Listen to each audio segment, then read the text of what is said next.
The yondaime is here. Everyone continue, shouted a random jonin on the front. Now, although this sounds like someone is invading the Hidden Leaf Village, you're wrong. Not someone. Something. Kyubi appeared in the middle of the village less than 20 minutes ago and has been destroying things ever since, and no one has been able to stop it. Konoha's last chance stands with the fourth Hokage and whatever plan he has. Kuchios no Jutsu was heard above all else on the battlefield. Even the mighty Kyubi stopped his rampage for a second to see what happened. There, on top of the chief of the Toad's head Gamabunta, was Minato Namikaze with a child in his hands. No one heard what he was saying to the child, but they saw the child, and this is where we start our story. Kyubi, I know you escaped my wife and she is dying. That is not your fault. However, if you continue this line of attack even after I broke the person controlling you, then I will have no choice but to end this. Leave now and live in peace. ROARRRRR, came the reply from the giant fox. So be it. Gamabunta, hold him down so I can seal him. No verbal acknowledgement was needed between the two. They were the perfect team. One knew what the other was doing before they had done it. A skill rarely seen to this day within the shinobi world. Gamabunta jumped high into the sky and fired several water bullets aimed at stalling the great beast just long enough for him to land on top of him to hold him for what was needed for what was to come. Today was a sad day indeed. Minato, who was already speeding through hand seals with his son, on top of the ceremonial pillar that is used for sealing, shouted, Shiki Fujin. All of a sudden he felt cold and could feel death crawling over him. He turned his head slightly to see an image of the Shinigami. Why have you summoned me, mortal?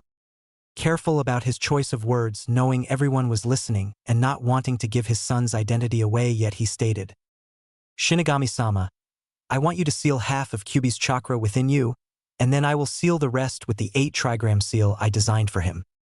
It shall be done, but the cost is your soul. Do you want to proceed? Yes, Shinobi of Konoha, you will treat this boy like the hero he is for what I am about to burden him with. So Kami, help me. If I find out you denied my last wish, I will come back from the dead and slaughter you all. Everyone paled listening to this, but already made their minds up to ignore this wish. This child must have been born a demon to contain a demon, they thought. Idiot's logic. The Shinigami reached down and pushed his hand through Minato's chest and reached out towards the Biju, grabbing half of its chakra. It visibly shrank in size to about half the height it was, and a loud cheer went through the crowd as they watched their Hokage seal half its chakra. Wow, what chakra! Walking over to the infant, he placed his hand on his stomach and shouted, Hack no Fuinshiki. There, it's done. Sleep well, child, for soon you will be needed. I trust none other than you to hold this beast, and one day you shall find out why. He leaned down into the child's ear and whispered, For you are my son. Who else would a father trust with a burden such as this? As soon as those last words were uttered, he fell down dead, with the Sandaime Hokage arriving on the scene just after. Everyone return home. Take the injured to the hospitals and the homeless to the temporary housing. I am reinstated as the Hokage, he said as picking the child up, shining to his office, which was still intact if a little shaken. Sandaime Hokage was placing the child within his crib. He of course knew who this child was. Not some orphan off the street as the crowd was led to believe, but the son of a Kage. He was born to be great. Minato left specific instructions regarding his newborn son, who was named Naruto Uzumaki. He was to be left with the Uzumaki name and not told who his parents were until certain circumstances were met. Either he unlocks his bloodline, which they weren't entirely sure if he had it or not, or he reaches the rank of Chunin with a certain amount of missions that meant he was ready for the assassins that were sure to come. Just as he finished placing Naruto in his crib, he felt the night breeze through the window, and he could have sworn he heard someone speaking on the wind that sounded an awfully lot like, Protect my son. For he is destined for greatness, or greatness will be thrust upon him. A lone tear rolled down his cheek as he swore to protect Naruto the best he could. Magical ninja time skip. 5 years. If the past 5 years could be described in the word by either Naruto or the Sandaime Hokage, then that word would be hell. The Hokage did the best he could, but the civilians and most of the ninja were persistent and ignorant, or the child's burden. Civilians would either throw him out of their stores or let him shop, but overprice him by at least 3 times as much, and the sad thing was, because of the civilian council they had every right to, because the shops were civilian-owned. He couldn't do a thing. It got so bad that the only thing he could do was place a law forbidding anyone from speaking of his condition. He realized that he was basically turned into a figurehead, so to speak. The civilian council wrestled a lot of power from the Hokage and Shinobi Council before he could officially retake his former post after his predecessor's death. The worst part of this was quite simple. He looked to Naruto like he was his own grandson. He saw greatness in his eyes behind his mask of stupidity that he put up to fool the civilians, but he couldn't fool a man who had been through 3 wars and survived countless battles. No, he had his father genius all right, but he couldn't use it because the foolish villagers would rather a stupid demon than a smart one, but all was going to change tonight. Yes, tonight would be one of the last times anyone would see this stupid Naruto trying to gain attention from anyone and everyone. Naruto was a smart boy. He picked things up at an abnormal rate. He learned to read and write by himself because those fools at the orphanage sabotaged him. He learned to count like a normal child of his age and even knew that they hated him for some reason. Why? He had no idea, but he was pretty sure that he was the Jinchuriki for the Kyubi no Kitsune. You see, Naruto was regularly attacked by the villagers, and around his 3rd birthday was one of his worst attacked yet. If they caught him, he was sure to die, but somehow he found himself running quicker than any civilian should be able to. He later learned that he unlocked his chakra by accident, and by experimenting with it found out that he could use it to augment his muscles, meaning he could run faster than normal and hit harder. At a later date, he found out that there was a seal on his stomach. He knew it was a seal because it only showed up when he molded his chakra, meaning it was chakra related and not some tattoo. Even at his age, he could tell the complicated seals from the novice ones, a rather unique gift if you could say, and he could tell that this was a rather advanced seal for something. Using all his stealth his had gained over his short life running from mobs and ninja, he snuck into the library to look at some sealing books. He couldn't find anything like his seal, but he could find some knowledge on some unique individuals that had massive chakra beasts sealed within them known as Jinchuriki. From that point on, it was easy to fit the evidence together. The whispers of demon behind his back, and the day he was born the village was attacked by the Kyubi, which happened to be a Biju. He was born and the 4th Hokage sealed the beast into a child. He could already tell that he didn't pick any child. The corresponding looks from father to son were too much to ignore. He knew that his father had done this to him, but he forgave him, simply because it was to protect his precious people. After all, what father could ask for another child for such a burden when he couldn't give his own, and who could he trust more than his own flesh and blood? No one. Today was his 5th birthday. Acting the fool unfortunately meant he had to act happy about today and walk around outside in front of the villagers, basically mocking them. The villagers didn't take too kindly to this, and every birthday formed some sort of mob to finish what the Yondaime started, which meant trying to kill Naruto. Naruto knew he would be all right. The pain may come and go, but he would live. Kyubi wouldn't allow his host to die from something like this, as he found out early on. He had a very advanced healing factor, which he deduced was a side effect of the sealing. It allowed the village an outlet which stopped them more or less from attacking him every week. He would deal with this. He was a forgiving person who tried to see the best in people like his father did, but sometimes there just isn't enough to see. Naruto made his way through the village, strangely not getting attacked yet. This worried him, but he carried on and eventually made his way to the Hokage's monument, sitting atop his father's head, looking at the night sky that was slowly starting to form with bright stars. He let a lone tear fall down his cheek as he thought of his life among the Hidden Leaf Village. He could technically leave, but he wouldn't make it far. No matter how smart you are, no village will let their Jinchuriki leave. They are tools of war. Without the tools, wars would be lost. He had no idea the Sandaime was watching him the entire time with an Umbu squad on standby to save the poor boy if needed. He stared at the night sky and was entranced by its beauty. After a while he spoke quietly to the sky. "You know too, San, ever since you thrust this burden upon me, I've been beaten, starved, poisoned, and God knows what else. I was born for greatness. From you I have your looks and your genius. I endure because no one else would. I live because I endure, and I endure to protect my precious people. It is a vicious cycle that I'm not sure will ever end, but it must. Sooner or later they will either kill me or I will kill them defending myself, and the village shall turn on me in spite of what I have done for them." Sandaime was watching shocked. This boy was wise beyond his years and knew about his father. He could technically demand his inheritance, and there would be nothing he could do about it, but before he could think any more he heard him continue his thought line.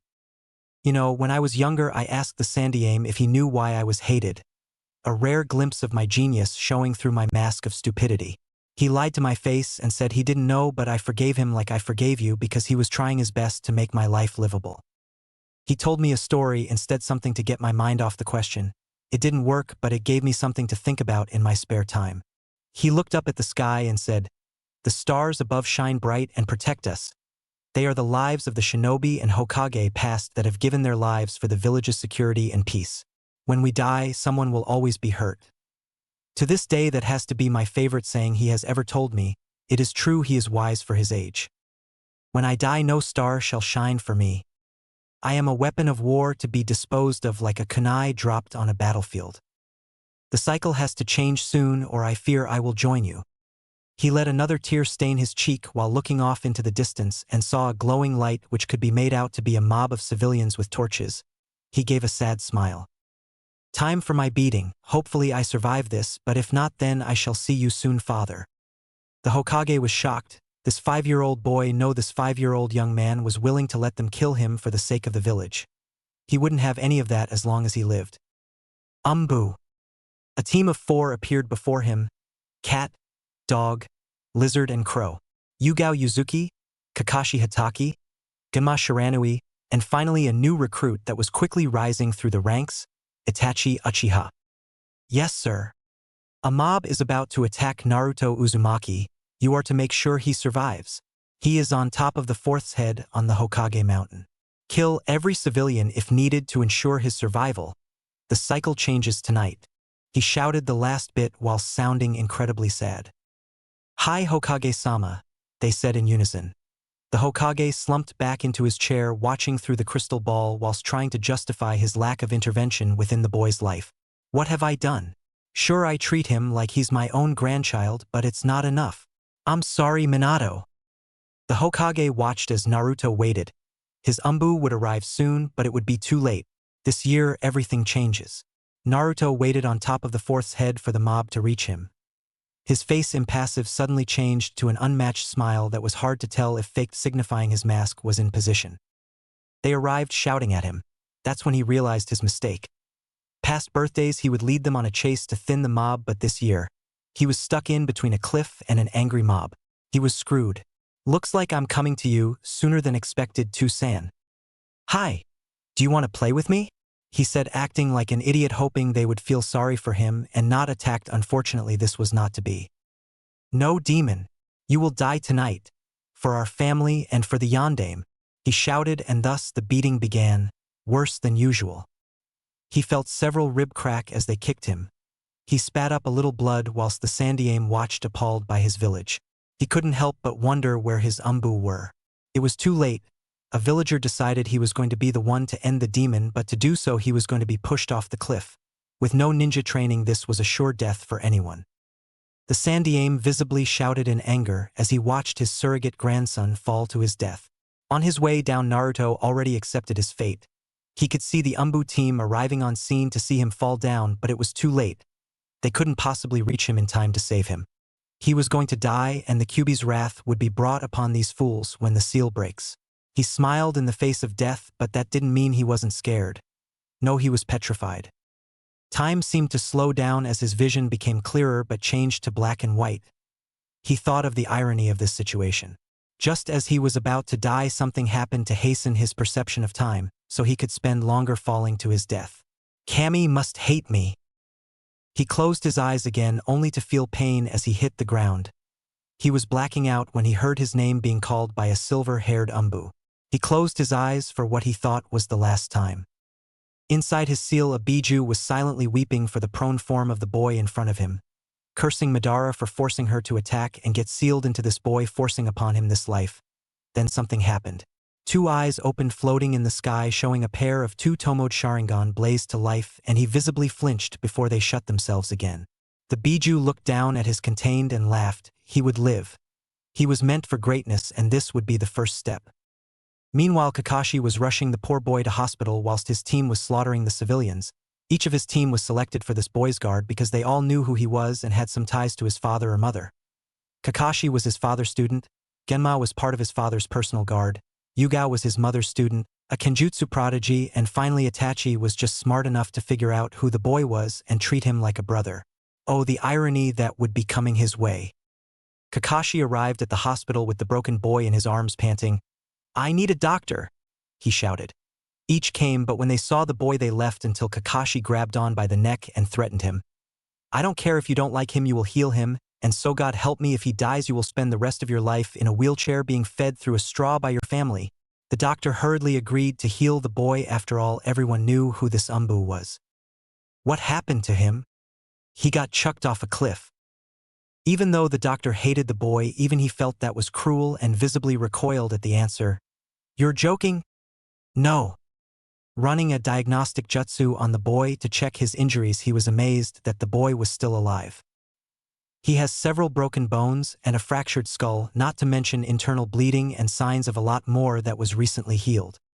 Do what you can for him and be quick about it, he snapped whilst thanking Kami that the demon healed most of his container's wounds.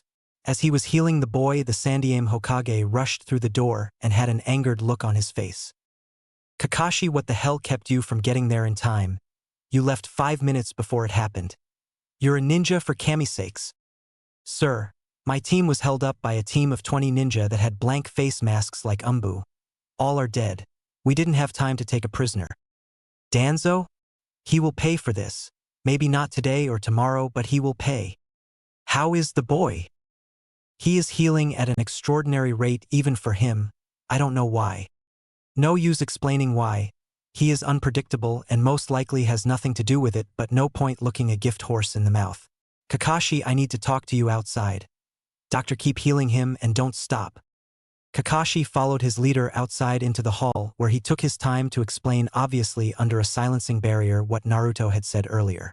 Kakashi was obviously shaken by the boy and his genius, but visibly disturbed when he was told how Naruto smiled in the face of death. No one, not even veteran Umbu operatives, smile looking death in the eyes. It's just not natural. Whilst they were discussing this, a shockwave of chakra shot out of Naruto, covering him in the potent chakra. Inside the seal, Naruto was beginning to stir when he realized he felt no pain and groaned as he tried to move his stiff muscles. He opened his eyes and looked up, but almost immediately noticed he was in a sewer. Great! The Shinigami's stomach is a sewer. Who would have thought? He heard laughing from behind him and turned around to see a giant 9-tailed fox.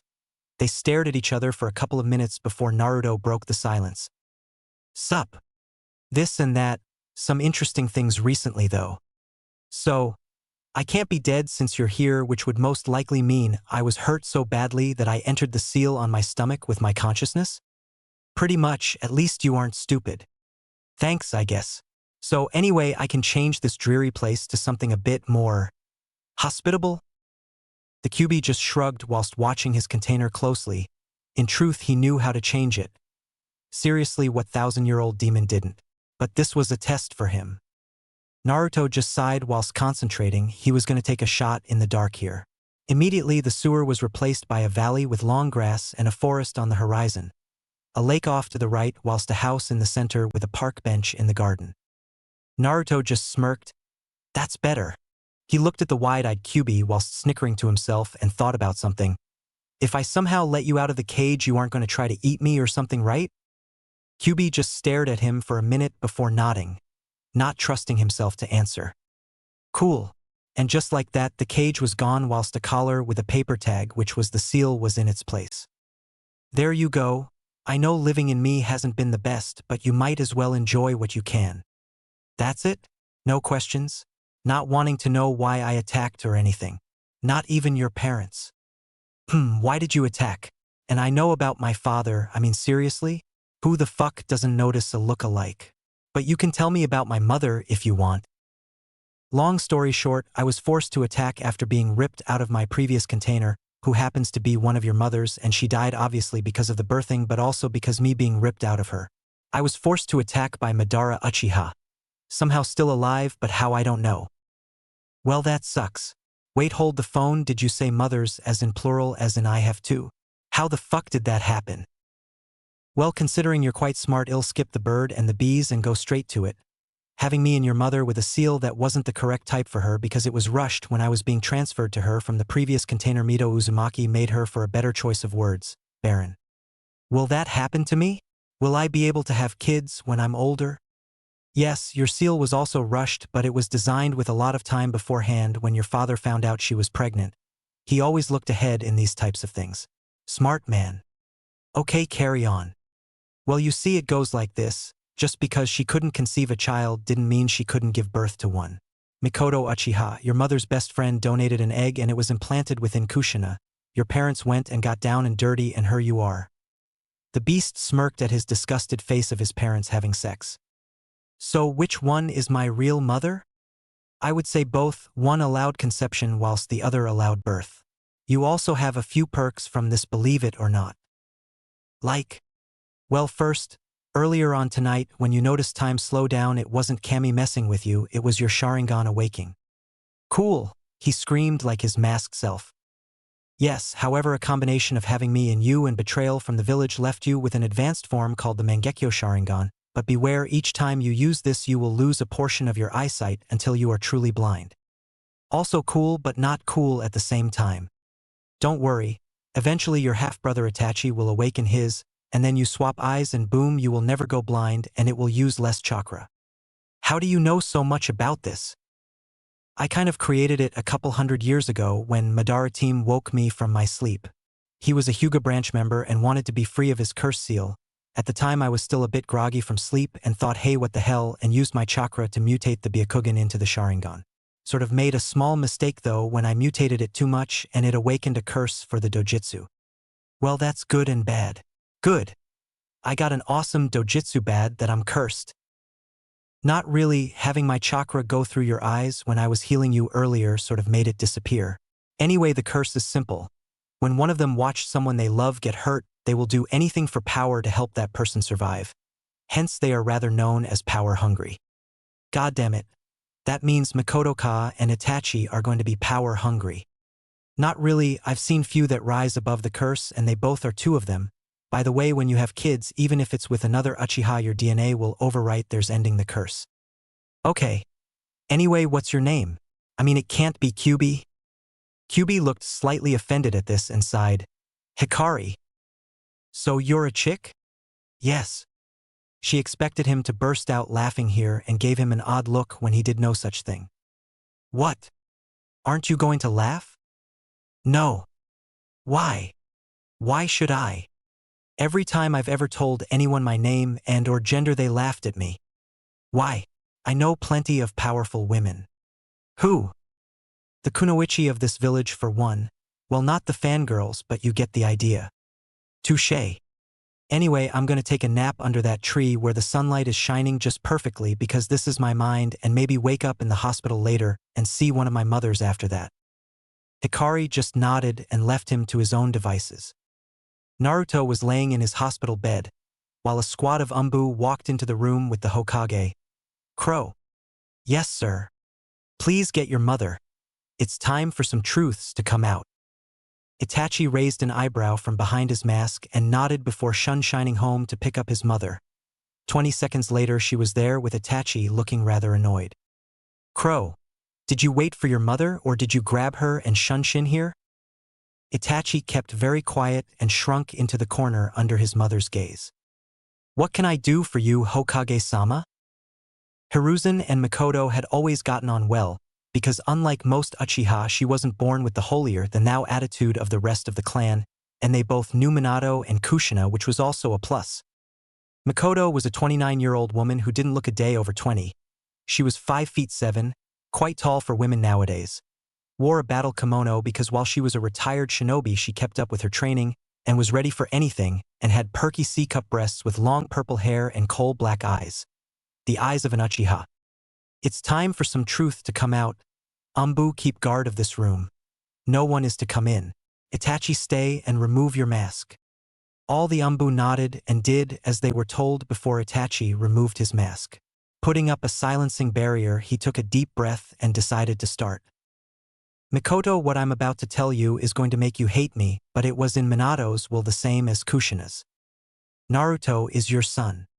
Wide eyes and immediate reaction. This was big, this was huge.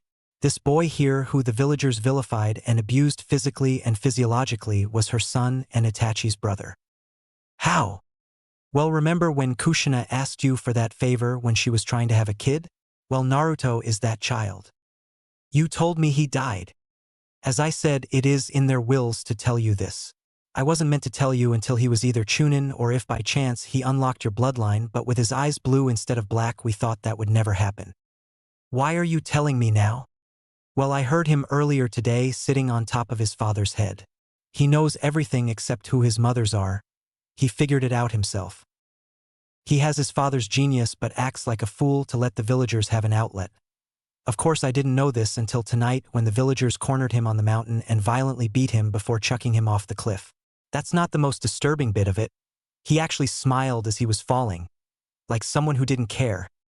She was now in tears. What was technically her son as well as Kushina's was being beaten like this.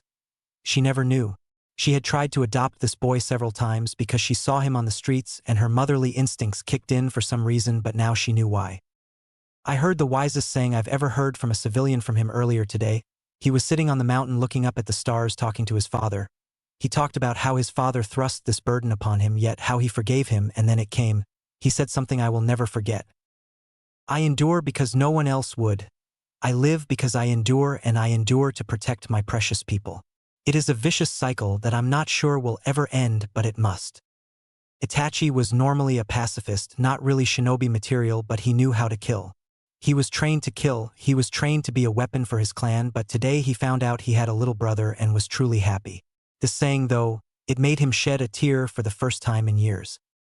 His little brother was already so strong enough to endure his life alone without him or his mother. Mikoto openly cried and hugged the sleeping form of Naruto whilst crying into his chest.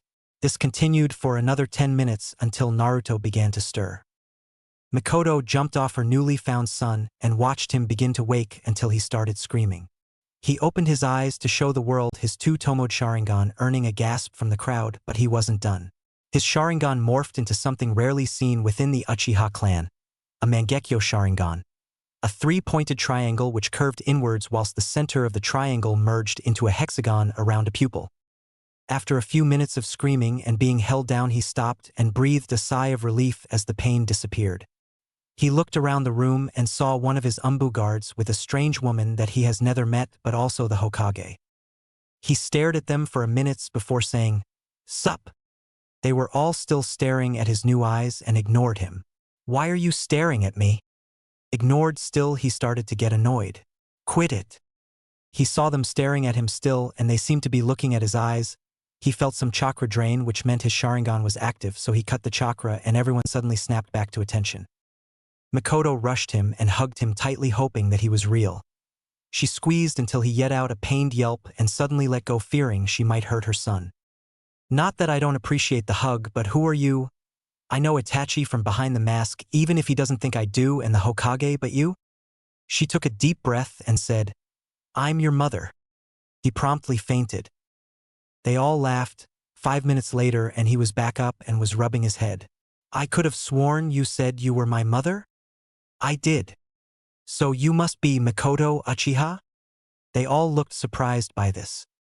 "Yes. How did you know?" Well, Kyubi could see Kurenai through the seal when she asked for your favor, and I also have the Sharingan and Mangekyo. By the way, did you know my mindscape was a sewer? That just wasn't cool. They all stared at him blankly. "What? How long have you known about me?" "Since I got knocked the fuck out and met Kyubi.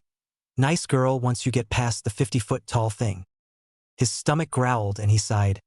"She's moaning about being called tall." He grinned as he continued. "About Kyubi being sealed inside me? And my father? Since I was 3. They were all shocked. "How?" was the only word they got out. Let's start from left to right here, from being called a demon to my face and my birthday, not to mention the big-ass seal on my stomach. When I mold chakra, it was pretty easy to figure out, and from there I looked in the mirror and saw the resemblance, not to mention what kind of father takes someone else's kid whilst not giving up his own. Now GG, I want my inheritance. This includes all scrolls, house and money, because I'm actually tired of pretending to be a godforsaken idiot. It's only taken 2 years for them to almost kill me, so I'm going to better protect myself. He raised an eyebrow but nodded with one question. "Since when can you mold chakra?" "Somewhere around my 3rd birthday, I was being chased by the biggest mob to date, and I was sure I was going to die, but for some reason I started to feel warm and running quicker. I paid no attention to it at the time. Later I discovered I unlocked and molded my chakra towards my feet to help me run faster, and boom. You know I can't adopt you, right, Naruto? Makoto said, much to the shock of both Itachi and the Hokage. I know. A Jinchuriki from a clan would overpower said clan, but also I get the feeling your husband wouldn't be too happy? She nodded. Fugaku never liked Minato or Kushina. He was a candidate for 4th Hokage along with Orochimaru. If I adopted you, he would use you as a weapon, but I can help you.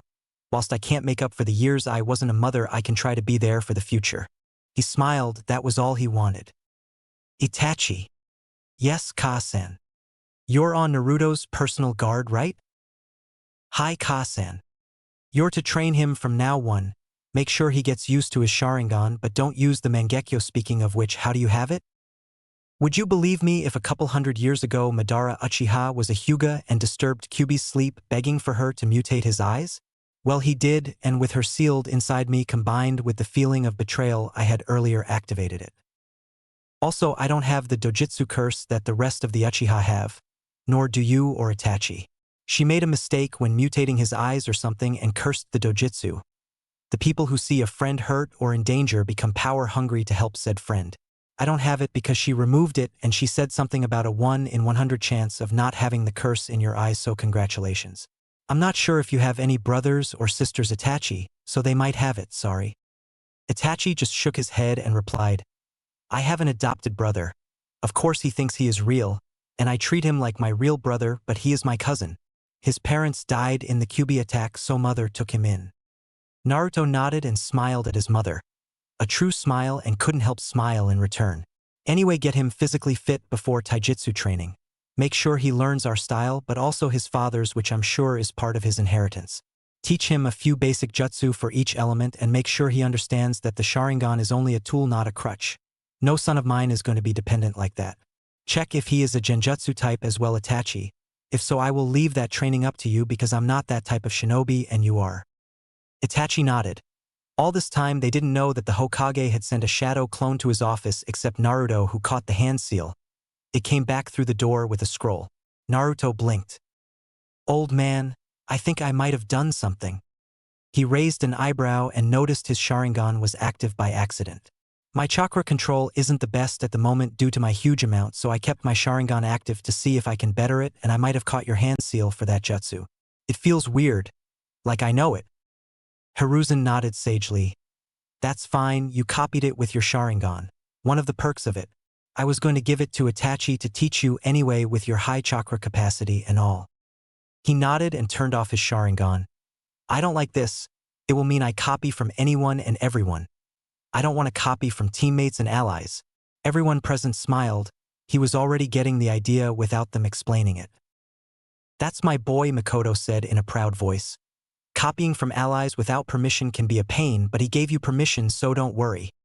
Hiruzen was rather proud of the boy at the moment despite what had happened recently. He handed Naruto the scroll and explained that he needed to bite his thumb and wipe blood over the seal to open the scroll. It was his inheritance from his father and Kushina. Opening the scroll, the first thing that dropped out was a letter. He picked it up and began reading out loud. Naruto. My son. How I am sad whilst writing this letter. Your mother is currently in labor trying her best to bring you into this world whilst the Kyubi no Kitsune is on a collision course with Konoha. The fox was sealed inside your mother, but during the childbirth someone attacked and ripped it out of the seal. Instead of running like it should have, it started to attack, which leads me to believe it was being controlled. I'm gonna seal it into you. So not getting Father of the Year award anytime soon. A few teardrops stained the paper here. You may hate me, but know that I love you. I leave to you several things. My house, which is protected by so many seals it makes the Hokage's vault look like a drawer with a lock for one. Inside you will find my jutsu library. Hiraishin and my Rasengan are hidden in there somewhere. I'm not making it easy for you. You will not grow up spoilt, but on the plus side I did apply resistance seals to you as you were just born and made them automatically adjust, so they should be rather high at the moment. Ask the Hokage how to engage/disengage them. My bank account details are with the Hokage, which should be Sarutobi at the moment. Your godfather is Jiraiya of the Sannin. I leave one last thing to you, my son. A summoning contract, the Crow contract. They are perfect messengers and are good at ambushing enemy. Sign it, and when Jiraiya arrives, he should have been with you all along, but let's be realistic here. sign the Gamma contract and they will allow you to summon both as long as the bosses agree. Also kick your godfather in the nuts for me. Love your horrible father who happens to be the most happy man in the world at the moment because you were just born. Minato Namikaze. Yandame Hokage of Konohagakure no Sato. Naruto smiled and laughed at his father's antics even though he was about to die. Before anyone could comment on the letter, another one dropped out. Hi, me again. Just because I am finished leaving you stuff doesn't mean your mother hasn't left you anything. She is too weak to write you a letter at the moment, so I'm sealing the stuff for her and writing this quickly. She left you 2 chakra sabers that she had made with yuzu metal for you. No time to explain what yuzu metal is, so ask the Hokage. In the scroll is a kenjutsu style for dual sabers. If you need any help, ask Kakashi Hatake. He was my student and had a chakra saber from his father known as the White Fang. He might be rusty, but it will help you learn. Once again, we both love you and enjoy your life. Your mother tells me to tell you to find a nice girl to settle down with and enjoy the pleasures of a family, and she's sorry. Love your parents. Minato Namikaze and Kushina Uzumaki Namikaze. Everyone was silent for a moment before Makoto commented, "That's just like Minato. Humor in the face of death." She smiled. "Old man, how long am I in hospital for?" "You're free to go.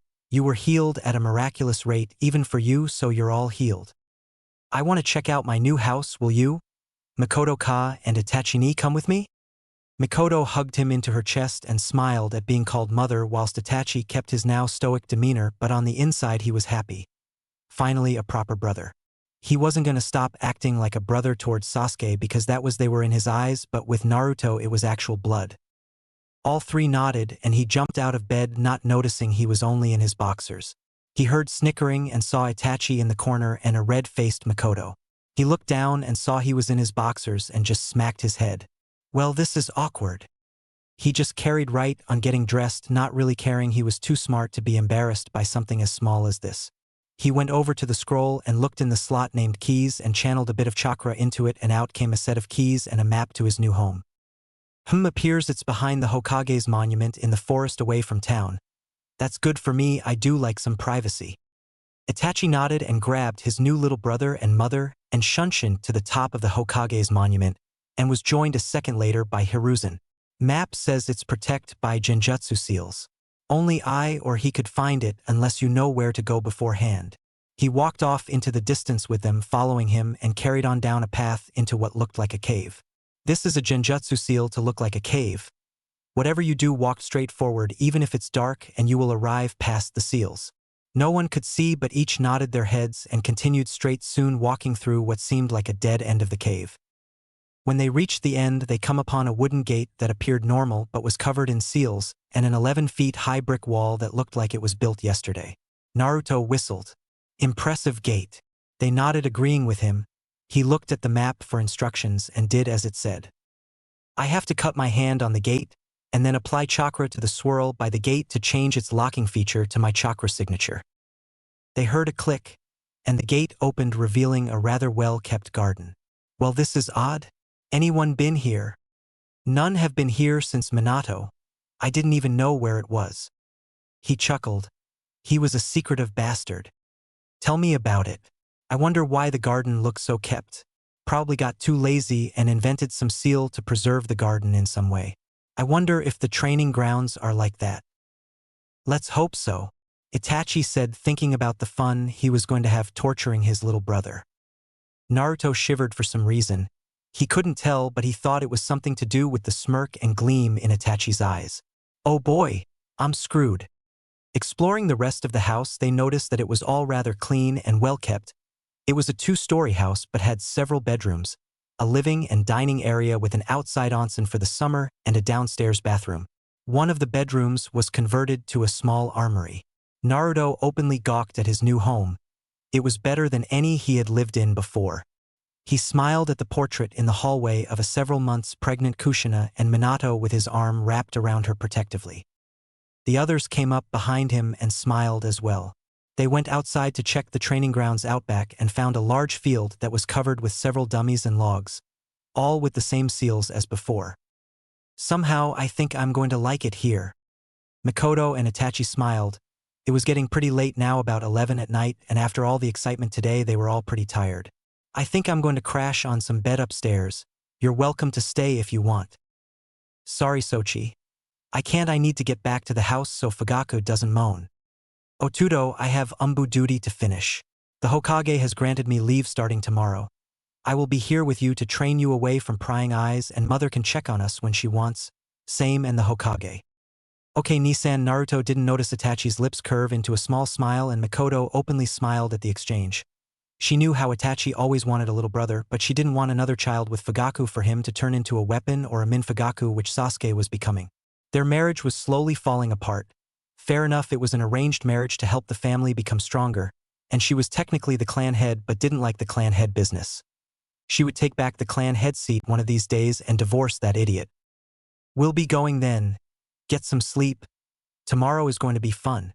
Itachi walked off with a small evil laugh whilst the others shuddered. That laugh meant pain, as Naruto was going to find out tomorrow. Why do I suddenly feel the need to write a will? They both shook their heads. No idea, Sochi/Naruto. Before they left, Mikoto turned round and gave him a hug and said, I will give Itachi some cookies to give you tomorrow, since I doubt you can cook, and it will help tide you over till I come round in the evening helping you learn to cook. Hi, Ka-san. Good boy.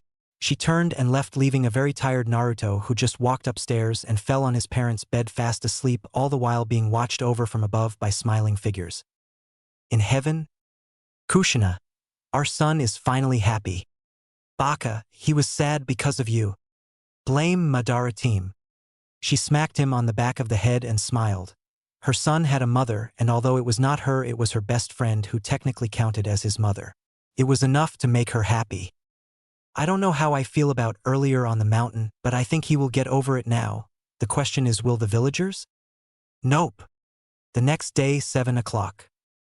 Naruto was sleeping peacefully, fully dressed after yesterday, when he felt someone drop something on him and hit him in the stomach. He jumped up straight away, gasping for air that was knocked out of his lungs. He looked towards the attacker, ready to strike back, but calmed down once he saw the amused look of Itachi in umbu gear without his mask. Hello, Otuto. Hello, Nissan. What time is it? 7 o'clock. Naruto got wide eyes. What in Kami's name made you wake me up at this time? Still amused, he responded. Well, I thought I would let you lay in. He got no response, and Naruto just looked down at what hit him. It was a set of chakra weights that went round his wrists and adjusted the weight depending on the amount of chakra one puts through them. He raised an eyebrow. Seeing the unasked question, Itachi decided to elaborate. Just because you have had a resistance seal on you since birth is no reason to not try harder. Lesson 1. There is always someone better than you, so never stop training. He nodded and placed the weights on each wrist and leg. Good, now don't run chakra through them yet and follow me. He nodded once again and followed him out back to a big tree. Lesson 2. Power is nothing without control. You have raw power with your amount of chakra, but no control. Learn control. Itachi seemed to grin. How? His grin threatened to split his face at this point in time. Climb this tree without your hands. Naruto stood there for a moment before thinking about what he was asked to do. It was obviously a chakra control exercise meant for larger chakra users such as himself, but he had to climb it without his hands, and if it involved chakra, then he guessed it used chakra to stick to the surface. Once asking Itachi if that was how it was done, he smiled, proud of his little brother. It seemed genius ran in his mother's side of the family. Naruto walked up to the tree and lay on the floor with his feet touching the tree. Itachi raised an eyebrow and watched his brother focus chakra to his feet by using the ram hand seal and step about a foot off the ground, and asked Itachi to time him for 5 minutes. He nodded. 5 minutes later, Itachi called for him to stop and asked what he had just done. His response was, I focus chakra to my feet to get a feel to how much it takes to stick to the tree for a period of time, so when I go to try again it should let me get quite far up the tree. Itachi blinked a couple of times before walking up to the tree and banging his head, muttering Baka, Baka, Baka over and over again. Naruto just laughed. He motioned for Naruto to continue what he was doing before and walked up to the tree before walking 3/4 up the tree with a wide-eyed Itachi watching. That shouldn't be possible for him with that much chakra. Damn, when I did this it took 3 days to learn. Well, fuck. Naruto, come down here. Naruto walked over to his brother and asked what he wanted. That jutsu you copied yesterday was called Shadow Clone. It is a physical clone with a chakra network and is very good for people with high amounts of chakra because they can train with them. The downside is that they dispel with one punch. Make as many as you can so I can see how many there are. Inside his seal, Hikari was just waking up and heard the conversation via their connection and laughed. This was going to be funny. Kage Bunshin no Jutsu. The field was covered, actually covered in smoke, and Itachi couldn't believe his eyes. There had to be hundreds. 2 words summed up his expression. Holy shit. What? This is a kinjutsu because the chakra needed for it and you just made around 300 and are not winded at all? I'm just special? Everything they learn you learn, however, never dispel them all at once. You will get brain damage that not even Kyubi can fix. Yes sir, he mock saluted. Get working, I want tree walking and water walking done by the end of the day. Dispel 10 clones every 20 minutes to advance the clones. When complete, come find me for water walking. The clones went about their business whilst Itachi sat watching his little brother's army. He was so proud of him already. He would make him strong enough to survive the world. 40 minutes later and 260 clones left. The original Naruto walked over to his brother. Finished, and I have 260 clones left. Follow me for water walking. He walked away to a small pond and watched his brother walk out onto the water. Water walking is a constant stream of chakra to your feet all the time, but it has to be ready to change at a moment's notice if you are on a moving river. Naruto nodded and asked his brother to stay there for a second. He agreed and watched as Naruto quickly activated his Sharingan and looked at his feet, smiled and deactivated it. He jumped on the water and fell in up to his shins. His brother was once again surprised and asked what he did this time. The Sharingan is a tool in a ninja's arsenal. We use tools as and when we need them. I watched your chakra flow to your feet and adjusted it to my size and height to get a head start. Itachi smiled. His brother was going to go far. Create 1 clone and dispel it so the information is distributed to the rest, and follow me. We need to talk. Nodding, he did as asked and then followed his brother into the house. What type of ninja do you want to be? Naruto raised an eyebrow. He was smart, but something like this escaped him. Itachi answered the eyebrow. There are different type of ninja. Examples are ninjutsu specialists or taijutsu specialists, and sometimes even genjutsu specialists. Your father was a ninjutsu and fuinjutsu specialist. You will be learning fuinjutsu sometime, so don't worry. Naruto nodded, about to answer when his eyes glazed over and heard a voice in his head. Naruto. It's Hikari, don't talk out loud, just think. Sup. Chose genjutsu and ninjutsu as primary with taijutsu and fuinjutsu as secondary. Why? I'm a fox. We are naturally good at genjutsu, and I gave you a tiny present when you were knocked out yesterday. Call it a sorry for your life so far. What kind of present? The kind that will make you exceptional at genjutsu even though you have Kage level reserves, although you have to use your eyes. If you get used to using them, you should be able to cast them without your Sharingan, also ninjutsu, because let's face it, you're a juggernaut with your reserves which will only grow with time. Fine. He looked at a worried Itachi and spoke. Sorry, Kyubi was speaking to me. It's okay, what did she say? She said that she gave me a gift as a sorry for my life so far. I should be a great genjutsu user with the Sharingan and eventually without, but she told me to focus on ninjutsu and genjutsu but also on taijutsu, just not as much as the first 2. I kind of like the idea of being a well-rounded shinobi like this. Itachi dumbly nodded with a shiver of excitement. His little broth, the next genjutsu prodigy after him, but also the reserves to blatantly spam ninjutsu all day long. Oh, his enemies were screwed. The reason I have you practicing chakra control so early is because the weights, I don't want you trying to put a little chakra in and end up wearing 2 tons, that wouldn't be funny. Your clones are going to practice chakra control for the rest of the day, and this will happen for the next month just to get your control up to par, but whilst they do that, you're going to work out to get your body ready for taijutsu. Oh, lesson number 3. Ninjutsu and genjutsu are useless unless you have the body to dodge and pursue enemies, which is where practicing taijutsu comes in. Naruto nodded and Itachi pulled out a scroll with his training regime and smiled evilly. It read, 5 to 6 a.m. Wake up, shower and breakfast. 6 to 7 a.m. warm-up laps around the compound / send out 300 clones for chakra control. 7 to 12 p.m. physical workout, 250 push-ups, sit-ups, crunches and 5 laps round the compound.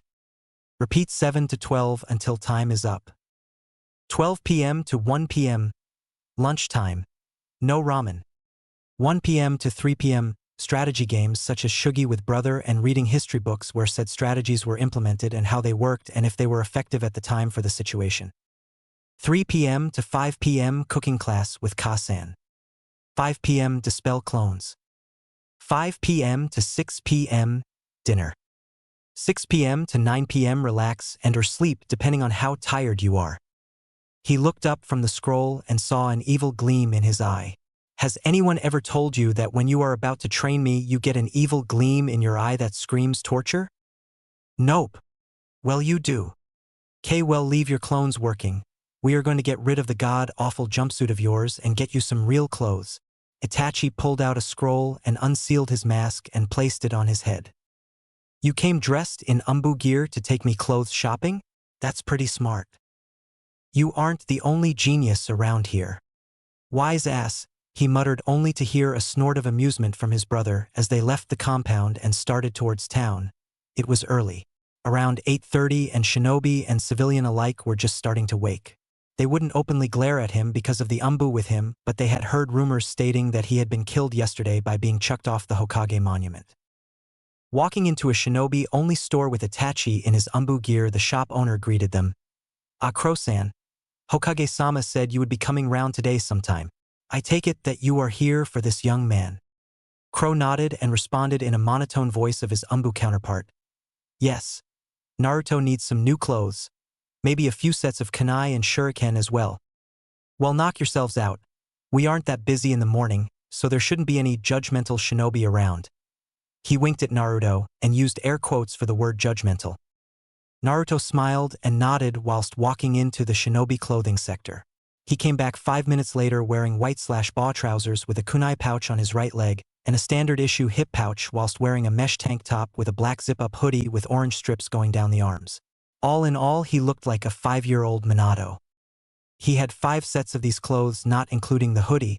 He had 3 sets of them. He picked up a set of kunai and shuriken with a sealing scroll and went to the checkout. When it came out at a set price, he went to pay and the man said, "No need." The Hokage put it on his tab. He nodded in acceptance and made a mental note to thank the old man later. They spent the rest of the day practicing chakra control and kunai throwing.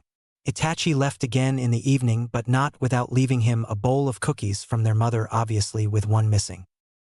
Naruto was quite content with his new life within the past few days. He had family. He had met the Kyubi and was on relatively good terms with her, well, good terms as you can get with a giant fox stuck in your gut, and he got to spend time with his older brother, but to top it all off, he was finally learning right, like he should have been from an early age. He was currently having a rather nice dream about ramen. Yes, although he acted like an idiot with a ramen addiction, he actually liked the food, just not all the time, but it was one of his favorite foods considering with the civilians not allowing him to shop at their establishments that he couldn't taste variety. His dream was suddenly called to a halt when he felt someone enter his bedroom. He reacted on his newly found instincts that were bashed into his skull by Itachi, and using his right hand he grabbed the person's wrists whilst with the left hand grabbed a kunai that he now slept with and poised to strike the intruder's throat with the kunai. He stopped an inch from the person to note an amused look on his older brother's face. "J.H. Itachi." Taking a note out of his younger brother's book, he replied simply, "Sup. Goddamn, I could have hurt you." A snort from Itachi was all he got in reply, showing how little he knew. For the past 2 weeks Itachi had been training Naruto. He kept the training schedule the same but allotted a small period of time to teach him henge so he could buy produce from civilian shops without being chucked out of overpriced. Of course the stupid civilians couldn't tell the difference, but the ninja gave him some rather amused looks of respect for being able to use henge at his age. Naruto soon learned that Itachi was a nice person but cold to people he didn't know or if he was on a mission.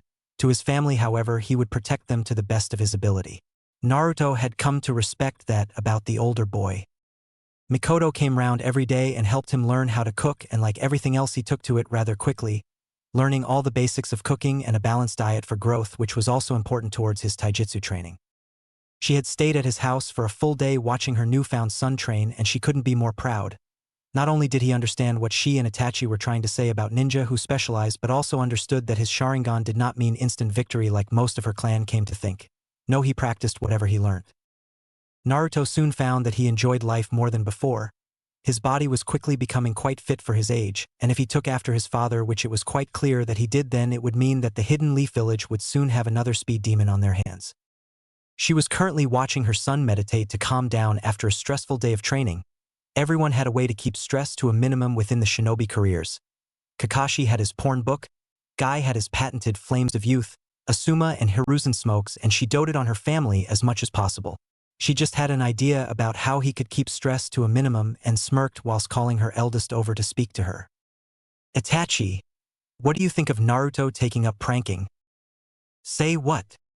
Well, Kushina and Minato were both pranksters, and I think it would be good for him to train in stealth early on. Not to mention that it would help him have an outlet against the village whilst being constructive and advancing his training. I think it's a good idea as long as his orange jumpsuit comes back out for his pranks. If you can hide in that thing, then you can hide anywhere.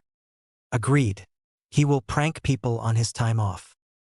Do you think we should tell the Hokage? Nah. I'm sure he will find out on his own. They both looked at each other and smirked before calling Naruto over to explain the situation.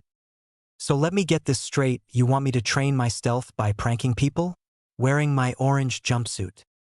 They both nodded and pretty much instantly regret it because he had a smirk that sent chills up their spines and heard an evil laugh with the sound of thunder behind him. They both had the same thoughts, what have we unleashed? They looked to each other and shrugged before going home and to bed whilst Naruto planned his first prank. A few days later, they were all called into the Hokage's office and noticed the Umbu guards were struggling to keep in their laughter. The third Hokage was sat behind his desk in his battle armor. He smiled his grandfatherly smile and welcomed them. What can we do for you today, Hokage-sama? Well, you see, I seem to be having an issue with my Hokage robes, and I thought you could shed some light onto this issue and how it occurred. They both nodded before he got up from his desk and led them to the cupboard in the corner of the room. Opening the cupboard, you could clearly see his normal Hokage robe and hat, except they were dyed neon orange. Instantly, they burst out laughing, which happened to continue for another 5 minutes before they settled enough to talk to the Hokage. My bad, Itachi said. You're bad. Kind of. How so?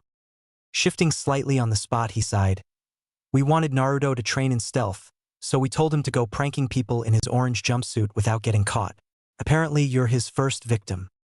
Do you have any idea what you've unleashed? He is exactly like Minato and Kushina when it comes to this. He won't ever stop. Oh, the paperwork. Both snuck away whilst his was crying anime tears with a sweat drop on the back of their heads. Pranks such as this continued for the rest of his training. 2 weeks later, he had set up his title of Prankster from Hell. At the end of his 1-month physical training, they stopped for a break whilst discussing what was going to happen next. Your physical training is up for the moment, but that doesn't mean you stop. You will increase your warm-up by double with the now chakra weights since your control is decent enough to use them without wearing 2 tons instantly. Naruto groaned. If his physical training was up, then what was he going to be doing now? Upon voicing his question, Itachi smiled and said that he was going to teach him a few basic jutsu from each element, but went into explaining elements. Elemental jutsu is a jutsu that is aligned to an element, allowing a person to use it easier. An example of this is most Uchiha have a fire element, which makes it easier to use the Great Fireball as a rite of passage for people within the clan. Some people have 1 or 2 elemental natures. Sometimes if you're lucky you get 3, but I doubt that will happen since it's like a 1 in 1,000 chance. Naruto raised an eyebrow at this as if to say, really? Before we start, tell me what is the difference between learning a jutsu and mastering one? Naruto took a moment to think. Learning a jutsu was obviously learning the hand seals related to said jutsu and learning how to mold the chakra for it, so mastering the jutsu should have been 1 step above that. He voiced his confusing to his older brother, who smiled. Learning a jutsu is how to perform the jutsu, however, on a battlefield. If 2 people use the same jutsu with one of them mastering it to the point of not needing all the hand seals for the jutsu, then who would win? The master. Good, so I will show you one jutsu today and you will spend the next week with your shadow clones mastering it to the point that you need less hand seals. To do this, you will need to use the jutsu hundreds of times and then feel how the chakra is molded within yourself. Once you know how to mold the chakra with hand seals, cut 1 seal down and continue until you get to the end of the week and then show me your progress, okay? Naruto smiled and nodded happily. Itachi started him on his first Katan jutsu. Katan. Gokaku no Jutsu. A simple C-rank jutsu where the user gathers chakra in her lungs and sprays it out of their mouths in either a fireball or a constant stream or fire. And so the week passed with Naruto constantly spamming the C-rank jutsu. This not only helped him master the jutsu to a higher degree than normally, but they found out that his jutsu was stronger than normal, which indicated a strong fire nature. Naruto forcefully expanded his chakra reserves as well due to falling to chakra exhaustion nightly. The good thing about housing Kyubi was that his chakra recovered quickly and allowed him to get up the next day and do the same. It came to the end of the week and Naruto was training around 8 hours a day with 200 clones. He dropped back from 300 because he wanted more chakra to be distributed to each clone. It was safe to say that Naruto had firmly mastered this jutsu to an extreme degree. Itachi and his mother were sitting on the ground watching him and called him over. Naruto, you spent the past week training with 200 clones on this jutsu, tell me. How far have you come? Naruto smiled and explained, I got it down from 7 hand seals to 2, but for some reason, I couldn't get past the last one. Both older Uchihas smiled at him, a smile that was full of pride. Mikoto chose to explain, Naruto, you will never be able to get to the last seal. No one can unless they have an incredibly high affinity for fire, as is the same for any other jutsu. You have mastered this jutsu, so show us how good it is. Naruto smiled and ran over to the dummy that was 25 feet away from his family. He didn't want them getting hurt, obviously, and made 2 hand seals and took a deep breath. Exploding from his mouth was a fireball that looked like a miniature sun, 13 feet wide. The dummy never stood a chance. He turned round to see his mother and brother clapping and couldn't help but smile at them. He had worked hard for this and his determination had paid off. Well done, Otudo. I'm proud of you. Arigato, Nisan. And what more is that you've just broken a record previously held by me. That jutsu is a rite of passage within the Uchiha clan. I was the youngest to learn it ever at 7 years old. You beat it and now hold the record. Congratulations. Mikoto was watching the exchange with pride in her eyes, although she wasn't sure if anyone would ever know that he was her son until he felt ready to tell the world. She was proud of him. This is how the next 2 months went. He learnt 4 other jutsu within that time and mastered 2 of them to the same degree except his lightning jutsu. His lightning jutsu was incredibly strong, which led them to believe that he had a primary lightning affinity, which a secondary wind and fire, all of which were incredibly strong offensive elements, but he lacked a defensive element. This didn't stop him from learning any defensive techniques with the Sharingan and then practicing them still. An example of an earth technique that he learnt was quite simply Doton Doriahiki, which was a standard earth wall that was pushed up from within the air with the user slamming his hands into the ground. This is a B-class jutsu, so no matter what, it took a considerable chunk of chakra for anyone to perform this, but for someone aligned to a different affinity, let alone the opposite of Doton, then it would easily eat twice as much chakra. Naruto continued with this technique with 200 shadow clones for 2 weeks instead of 1 and eventually got it down to the point where he could use it with the normal chakra consumption rate but had to use the full amount of seals necessary. He also learned a water jutsu that required a nearby water source to envelope the user in a barrier of water to protect against a fire technique. The more chakra you pump into it, the more water is used, thus providing a decent defense for most fire techniques. Naruto kept up his physical training as well, and Itachi finally decided he was fit enough to learn some of the Uchiha clan's fighting style known as the Interceptor fist, which was designed based around the Sharingan and its predictive abilities. Itachi also explained that the Interceptor fist was also designed to train a Sharingan user's eyesight to advance their Sharingan anywhere from 1 to 3 tomo, which naturally made Naruto happy because although he had his Sharingan activated, he still only had 2 tomo in each eye and was hoping to get to the 3rd tomo sometime next year by the time he started the academy. Itachi explained that even though their mother was a retired jonin, she was quite famous within Konoha and the resounding nations for her use of genjutsu with the Interceptor fist, allowing her to quickly end her opponents.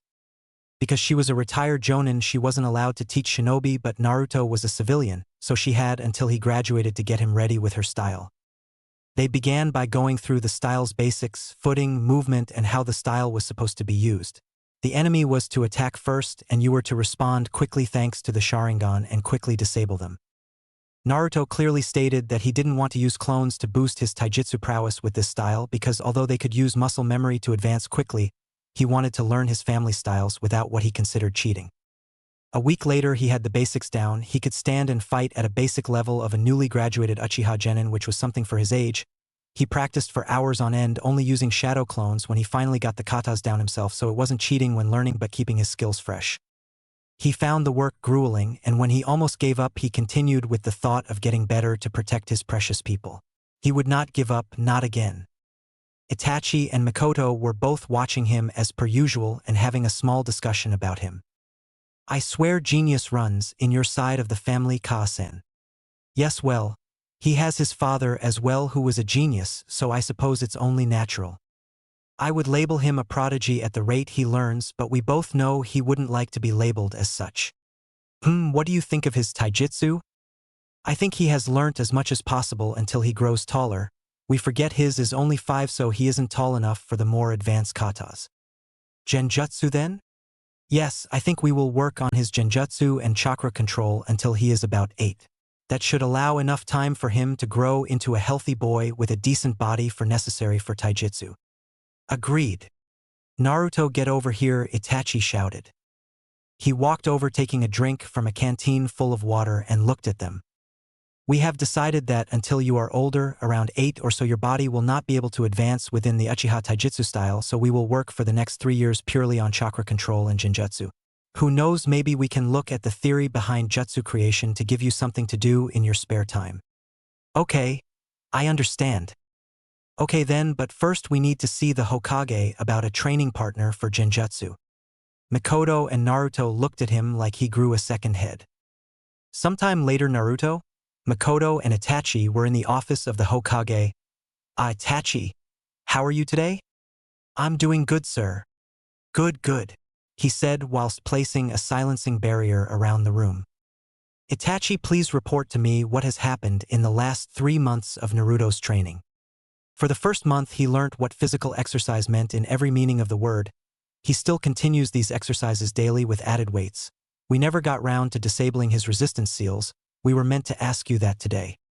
Ah yes, I was wondering when you were going to ask. Simply focus your chakra on your seal in your stomach and do the genjutsu release to disable them. To re-enable them you have to focus the chakra again and say what level you want. Naruto nodded in understanding. In the next 2 months I taught him 5 ninjutsu, 1 for each element. It seems that he has a lightning as primary with wind and fire as secondary. Each jutsu except ones that weren't of his element have been mastered to use less hand seals. The Doton and Suiton both have been mastered to a degree where they only take the normal amount of chakra but the full amount of hand seals. He has learnt the basics of the Uchiha Taijutsu style but can't learn anymore until he grows taller, which is why we are here. Turns out Kyubi gave him a gift and apparently he is going to be a great genjutsu master someday with his eyes, so we need a genjutsu master to give him tips etc. for help. I was thinking of Kurenai. She is a Chunin, right? He nodded in understanding. Yes. I will call her right away to help, but understand if she doesn't agree to keep it secret, then she won't be helping. Understood. Umbu. Find me Kurenai Yuhi and bring her here. 5 minutes later and in walked a 5'2", 13-year-old version of Kurenai Yuhi, dress and all. Ah, Kurenai-chan. Thank you for coming. She walked in nervously whilst eyeing the people in the room. She knew the little boy, of course, who didn't know him, and she knew Itachi, the prodigy of prodigies, but didn't know the woman.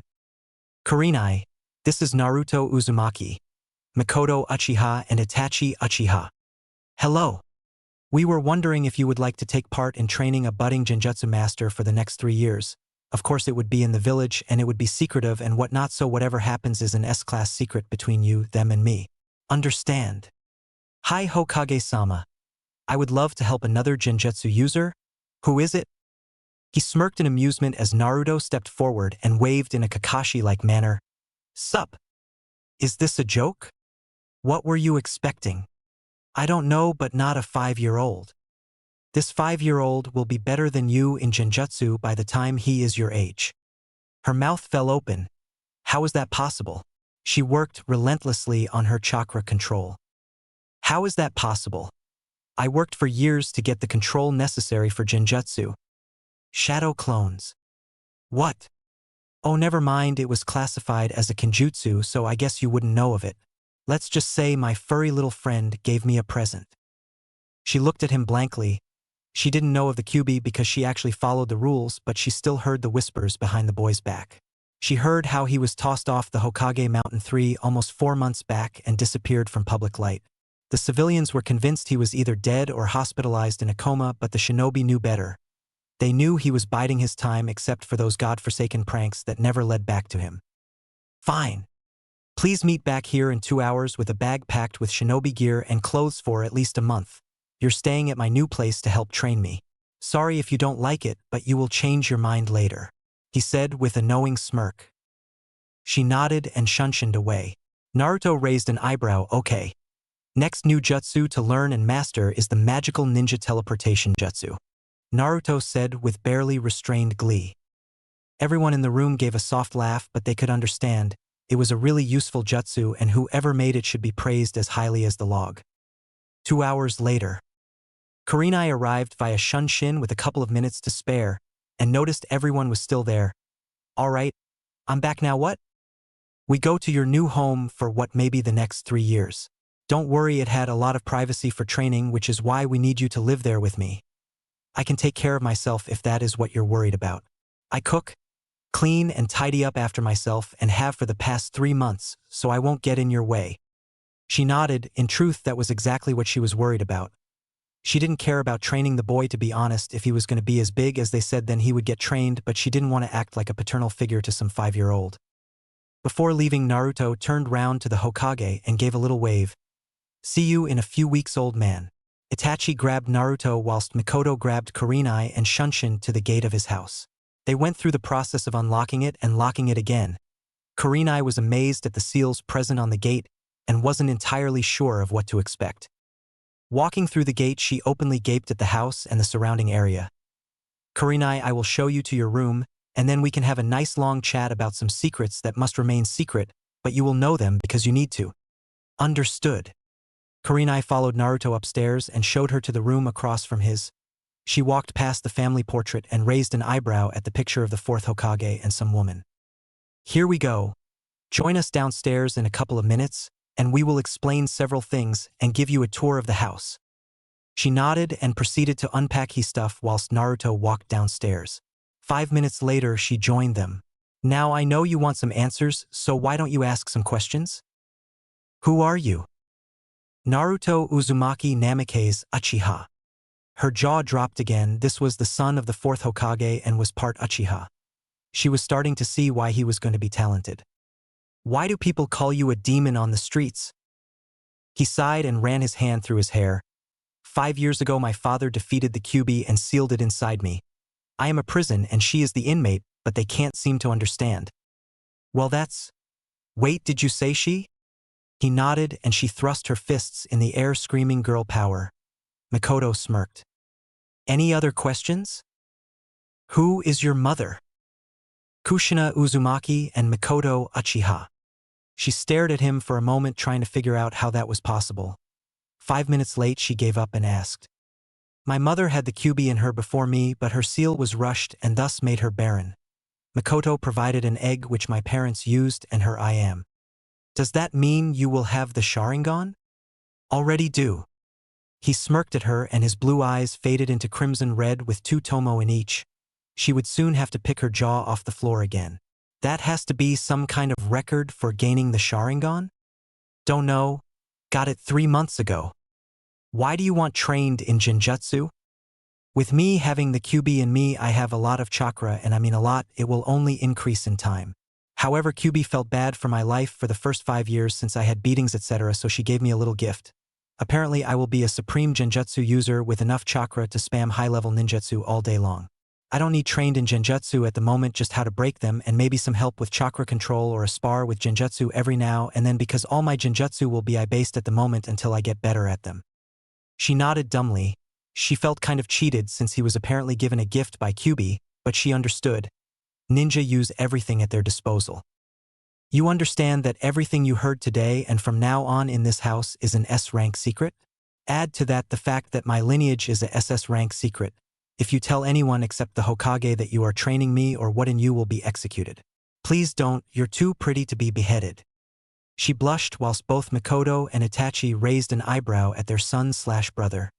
He was going to be trouble later down the line. "Fine. This house is protected by seals for privacy. They were made by my father. The house itself has several bedrooms, bathrooms and outside onsen, training grounds that repair themselves once again due to seals, a library that I'm not allowed to enter until I'm older apparently, and an armory. Feel free to look in the library, but nothing you take leaves this house. I mean that we have space to practice if you take anything, but it doesn't leave this house under any circumstances. Not even the Hokage is allowed to take things from the library outside. Anything really important will have a blood seal on which you can't open, so don't try. Understood. Okay, then rest for tomorrow we start training. She nodded and headed off towards the onsen to relax whilst the others continued to talk. Magical time skip. 3 years, inbound flashbacks. 3 years have passed since Naruto started training with Genjutsu, and what a 3 years they have been. He lived up to his name of a prodigy multiple times, but after explaining how he didn't want to be named a prodigy because things get handed to them, Kurenai came to respect him a little bit more. He picked up Genjutsu like a fish to water. With his massive reserves, he could break almost any Genjutsu and was currently looking for a way to use Genjutsu without his eyes. Why rely on something if you're a ninja? His brother and mother always told him that good ninja always have a backup plan and always have more than one way to get something done. Naruto quickly took to this philosophy even though he wasn't a ninja yet, and made several rules that dictated his ninja way of life. These rules would help complete the mission while saving his comrades' lives in the field. It only took half a year to become proficient enough to break out of almost all of Kurenai's Genjutsu, and although he could break them with his Sharingan, he understood that it was a tool to be used as a last resort. He couldn't let the village know about it yet. After the first half of a year together, it came time for Naruto's birthday again. He stayed inside his house, of course, and a few people came round: Kurenai, Mikoto, Itachi, Kakashi, Yugao, Genma, and the third Hokage. All of these people he knew he could trust with his life and has done on several occasions, especially the Umbu that were with him. He knew they were assigned as his personal guards for the first 5 years of his life. Flashback. Naruto just finished some warm-down exercises from his daily training. Half a year, he mused. Half a year since Kurenai came into my life. It might have been rough at the start, but it got better, and my respect of her has only gone up since I've seen how proficient she is with Genjutsu. He grabbed a towel that was on the ground and wiped the sweat off his face whilst walking into the house. Instantly he was on guard. Something was wrong here, but he couldn't tell what. He slowly moved his hand down to his kunai pouch and got a kunai ready whilst continuing to walk towards his living room. As soon as he entered, he threw the kunai at breakneck speed and indented it within the walls, hearing a yelp. He was about to go and see who it was, but the lights turned on all of a sudden. He was blinded and heard them shouting surprise. Then it dawned on him. Today was his birthday, October 10th, he was 6 today. He smiled at them but turned his head to the side and saw where his kunai had landed. In the wall was a kunai, but on the kunai was an orange book, and below it was an adult Kakashi crying about his precious dying. Naruto's sweat dropped and said sorry. He knew how Kakashi loved that book. His mother and brother walked over and hugged him first, then Kurenai and Yugao both gave him a kiss on each cheek, which caused him to blush like a tomato and everyone else laugh. Happy birthday, Naruto. Thank you. They all went to open his presents, and for the first time in a long time he felt like a normal boy who had a family, maybe slightly weird family, but family nonetheless. He first opened Itachi's present and found it to be a scroll which was captioned, Magical Ninja Teleportation Jutsu. Itachi smirked at his little brother's wide eyes. It was no secret how much he wanted to learn that jutsu. It was just so useful. He thanked his brother profusely. Kurenai gave him a scroll of her personal genjutsu that she had created when she was younger, Megan, Jibaku Satsu. He smiled at his friend/teacher. He hadn't expected her to teach him her own genjutsu. Kakashi was next and gave him a little package that looked like a book. Kakashi didn't feel all the ki coming off of every woman in the room as Naruto unwrapped the book. A Tale of an Utterly Gutsy Ninja? It was the book that you were named after. Your godfather Jiraiya wrote it. Remind me to kick him in the balls for not being here. Every male winced slightly as Kurenai patted him on the head. It seemed like she was having a slightly bad effect on him. Mikoto gave him a basic fire jutsu that shot several small fireballs out of a person's mouth at a target. Genma gave him one of his dad's 3-pronged kunai and explained that it was given to him by his father and he was sure that he would want him to have it. Yugao gave him a book on how to keep his chakra sabers clean and maintained and promised him a spar when he started learning. The third Hokage went last and gave him 2 books, one on jutsu creation and one on the more advanced basics of Fuinjutsu. He smiled and hugged his surrogate grandfather figure. The night went on and everyone had a great time. All were invited to stay the night, but everyone declined, saying they had work in the morning. Naruto nodded and allowed them to leave, but not before thanking each of them again. Flashback end. It would be another 2 months until the academy started. Although he continued his genjutsu training, he made an extra 20 clones every day to practice his new ninja magic teleportation jutsu, which he soon found out was called a shunshin or body flicker jutsu. He once again showed them his genius and had it down within the first day but kept practicing it. He felt that he could go fast and further the more he practiced. After 2 weeks non-stop practice with his clones, he found out something weird. When he would flicker away, there would be a bolt of lightning strike off his body. He soon found out that he was using an elemental body flicker on instinct, which to him was amazing considering he hadn't learned to properly transform his chakra into elemental chakra yet. He was too young still. He summarized that it was because he had such a high affinity to lightning that he could almost do it naturally, and that learning his first Raitan Jutsu was enough to learn the basics of nature transformation. He also practiced the genjutsu Kurenai gave him, and for the life of him he couldn't do it without his eyes. It really hurt his pride knowing that although he would be great at genjutsu, he would never be able to use genjutsu without his eyes properly. He knew that genjutsu took control simply because the chakra had to invade a person's chakra system and mold it a certain way to get the effects that she wanted. Deciding he would put it away until he had better chakra control, which would most likely be when he was a genin with his shadow clones working every day. He would read his jutsu creation book every day. He enjoyed reading about it and one day hoped to be able to create his own jutsu. There was even a bit about genjutsu creation in there. He read and reread that chapter of the book several times before an idea hit him. He may not be able to use genjutsu without eyesight, but what would happen if he used genjutsu without control? What would happen if he flooded someone else's body with his chakra? So much chakra that they couldn't move because of it, and if they couldn't move then they couldn't break it. Even if they could move, he doubted they could release it because the genjutsu release method needs a high chakra level that the chakra that was introduced to her system, and even if they could move it would still slow down their movements. He smiled at this thought. He could create a ninjutsu hybrid such as this for people who had such a high level of chakra that they would never be able to use genjutsu effectively. This could be a start of a revolutionary breakthrough with genjutsu. He immediately sent out 500 clones to work on it, and 6 weeks later, he had it down so he could use it to an efficient level. He was so proud of himself and kept it secret from everyone until he asked Kurenai, Itachi, and Mikoto to come with him to the Hokage's office. They obviously agreed because when he dragged them there they knew it was important. Naruto was happy as he could be at the moment, and the others didn't understand why. Maybe it was the academy starting tomorrow. Hikari was sitting inside the seal by the lake watching through her container's eyes and was quite happy with what he had done. She saw potential for this jutsu against any Uchiha he ever had to fight and was glad he made this early on. If his chakra levels increased, then this would help him against Madara when the time came for them to eventually fight. Barging through the door, Naruto had a smile on his face, and the Umbu guards did nothing since they all had outstanding orders to let him through at all times. "Hello, Naruto-kun. Why are you so happy?" "I created a new jutsu." Everyone in the room raised an eyebrow at this and wondered what the little genius had made, especially Kakashi, Yugao, and Genma, who were hiding on the walls as his Umbu guards. "Well, I have some free time, why don't you show me? Maybe I can bring my Umbu guards with me since you know them anyway." "Ye old man, let's go." He grabbed the old man's hand and shunshined them to his personal training field, and the others soon followed, knowing exactly where to go. The Hokage groaned.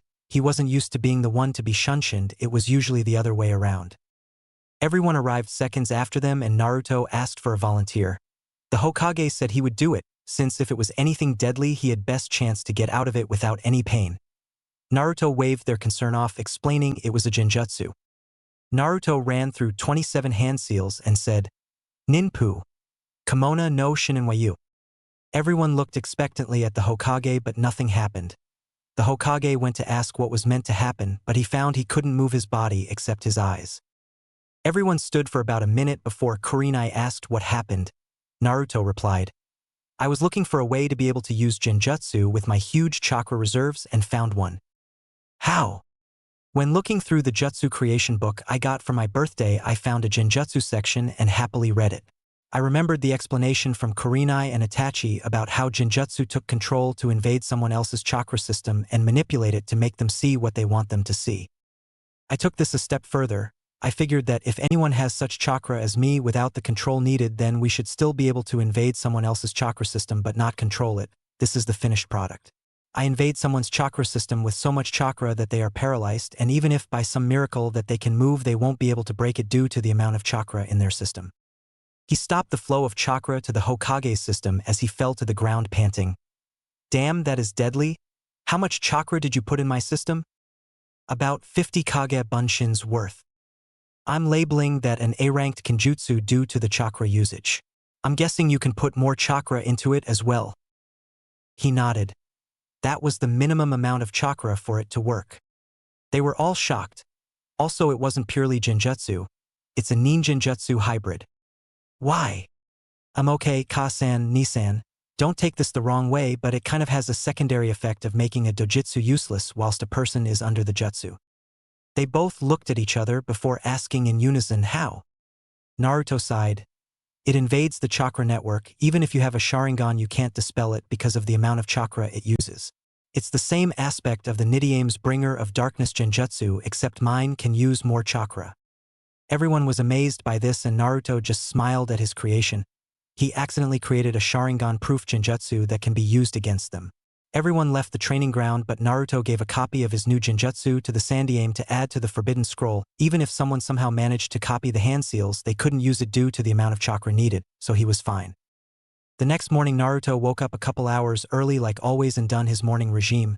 Today the academy started and he was going to meet his brother and his cousin walking towards the academy under the guise of being his brother charge and walk to the academy together.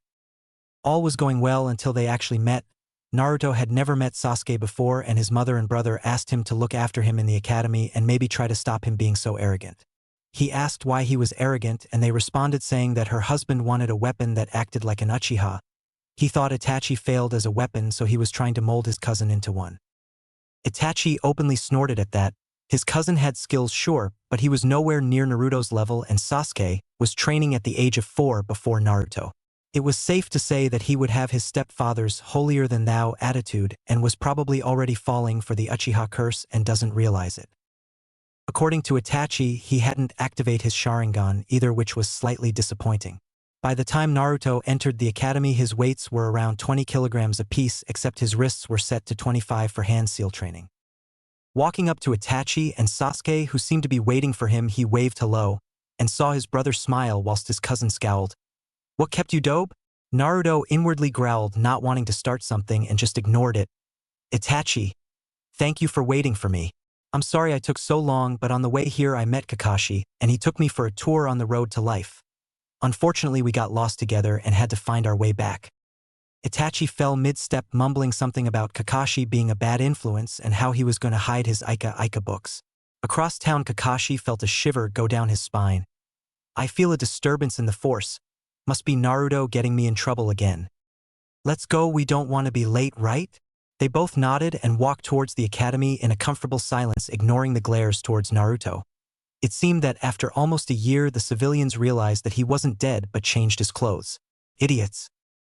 His older brother warned him of things in the academy being extremely slow and one of the worst fates that young men can befall, fangirls.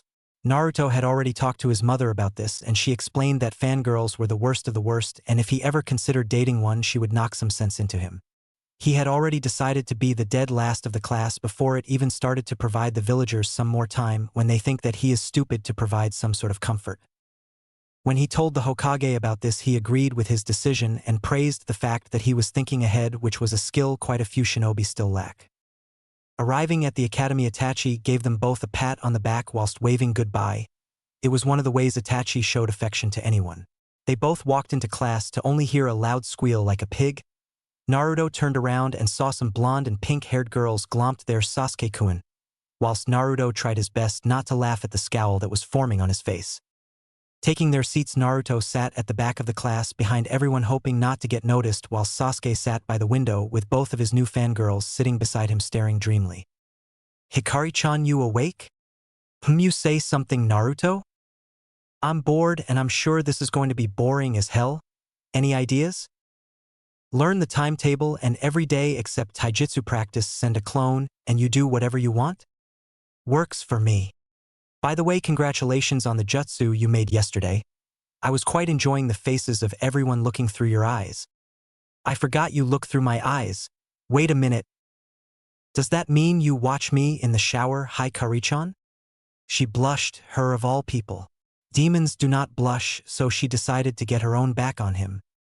Only if you want me to Narukuin. I'm sure Kurenai-chan will join us. She whispered in a husky voice whilst he turned beet red and she stuck 2 fingers up in a victory sign. Note to self: never try to flirt with a 1,000-year-old demon. Naruto was pulled out of his thoughts when a man walked in and sat at the front of the class. Hello class. My name is Irika. Naruto tuned out here, and at break time, after finding out about his timetable, he created a shadow clone with enough juice to last the day. It whined about why he had to be the one to go to class, but eventually did it on the condition that he can act like a moron playing pranks. And this is how the next 2 years passed. Naruto would train whilst his clone would go to the academy. He would only go on taijutsu days, but as soon as that was over he would sneak away again. The hidden Anbu found this rather amusing to watch because he was a kid and knew the shadow clone jutsu. From his clone's memories, Naruto noticed that Sasuke was getting rather agitated lately and asked what was wrong, but all he got was, "None of your business, dope." Of course, he already knew what was happening because of his mother and brother, and he was inclined to agree with them on the matter.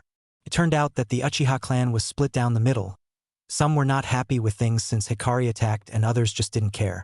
They were planning a coup against the Hokage and the council, to take control of everything and in the end use Naruto as a weapon. Like hell was Itachi and Mikoto let them do that. It was getting rather close to the date now and talks had all but failed with the Uchiha clan.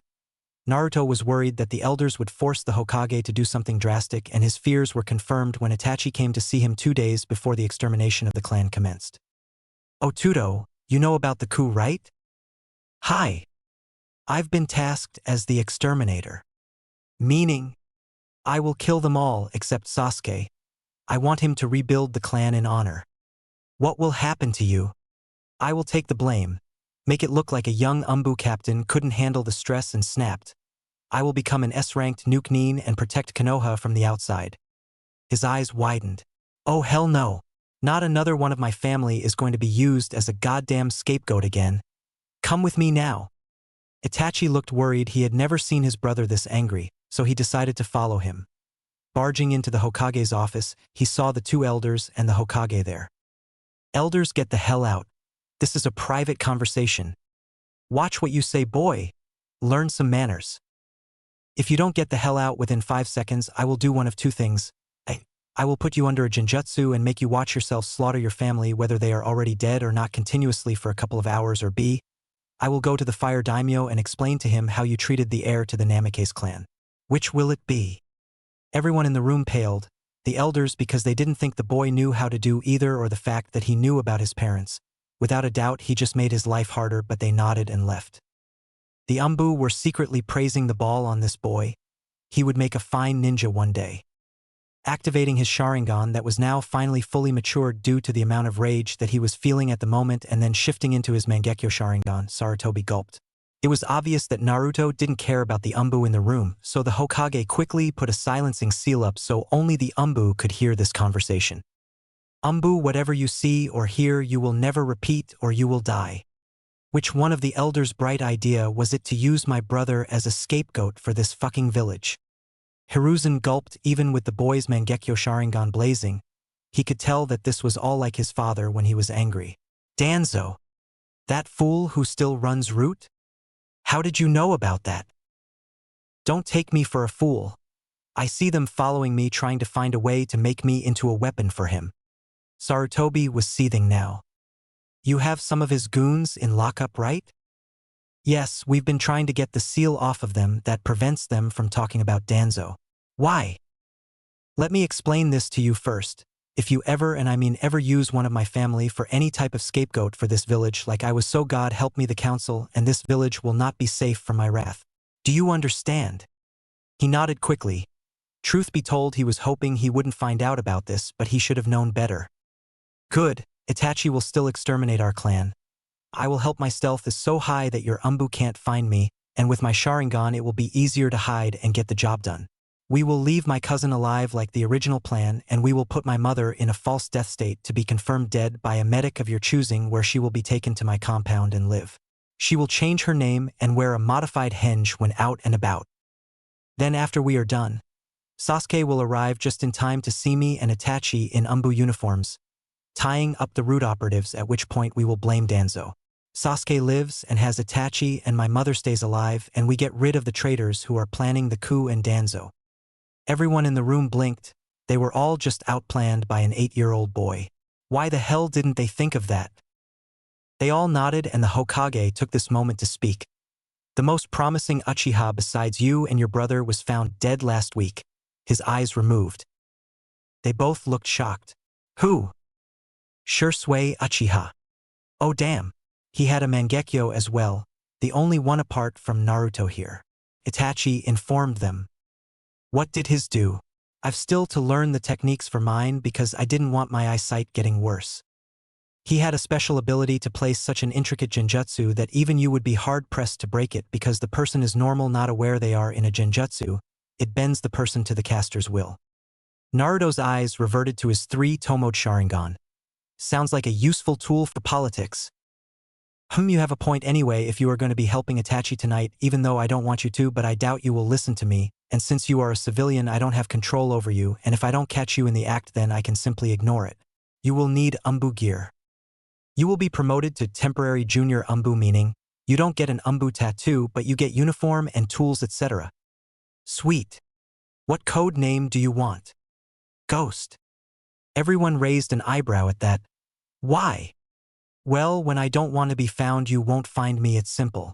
Also I will take the standard Umbu Tanto because my chakra sabers are too recognizable even if I haven't started learning yet. The Hokage activated a seal on his desk and a secret door opened.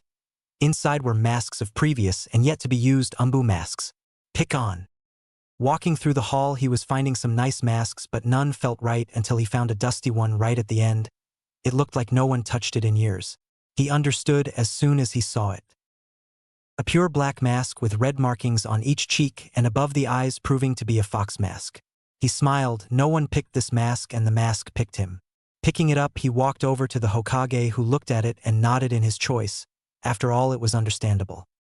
The Hokage gave him his uniform and it was way too big but he put it on anyway and it seemed to suck some of his chakra and resize. He looked at Itachi and the Hokage and they both answered the unasked question. One size fits all. How do I look? He asked with his uniform and mask on. Itachi was the first to reply like a soldier. Good. When is the coup taking place? Tomorrow night at 2 in the morning. How are we going to get Sasuke out of there for this to happen? The Hokage raised his hand like he was back at the academy. I will assign him a trainer for the night and tell him even the best ninja train at night and that it is what you do, Itachi, and he will do it. I will make sure he ends the session at 5 to 2 in the morning, so make sure to have it all done by then. Hi Hokage-sama. Both replied in unison and shunshined to Naruto's compound.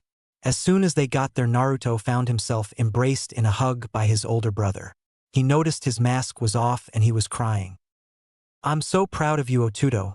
I would have happily taken the blame if it meant keeping you and your cousin safe. Itachi ni, sometimes taking the blame isn't enough. Sometimes you must have someone to look out for you or you fall into despair. I almost did 3 years ago but you and Kasan came into my life. Then Kurenai and Yugao, not to mention Genma and Kakashi. All of you saved me. If you did this then who would save Sasuke? Who would be his light? His eyes widened. He hadn't thought about that.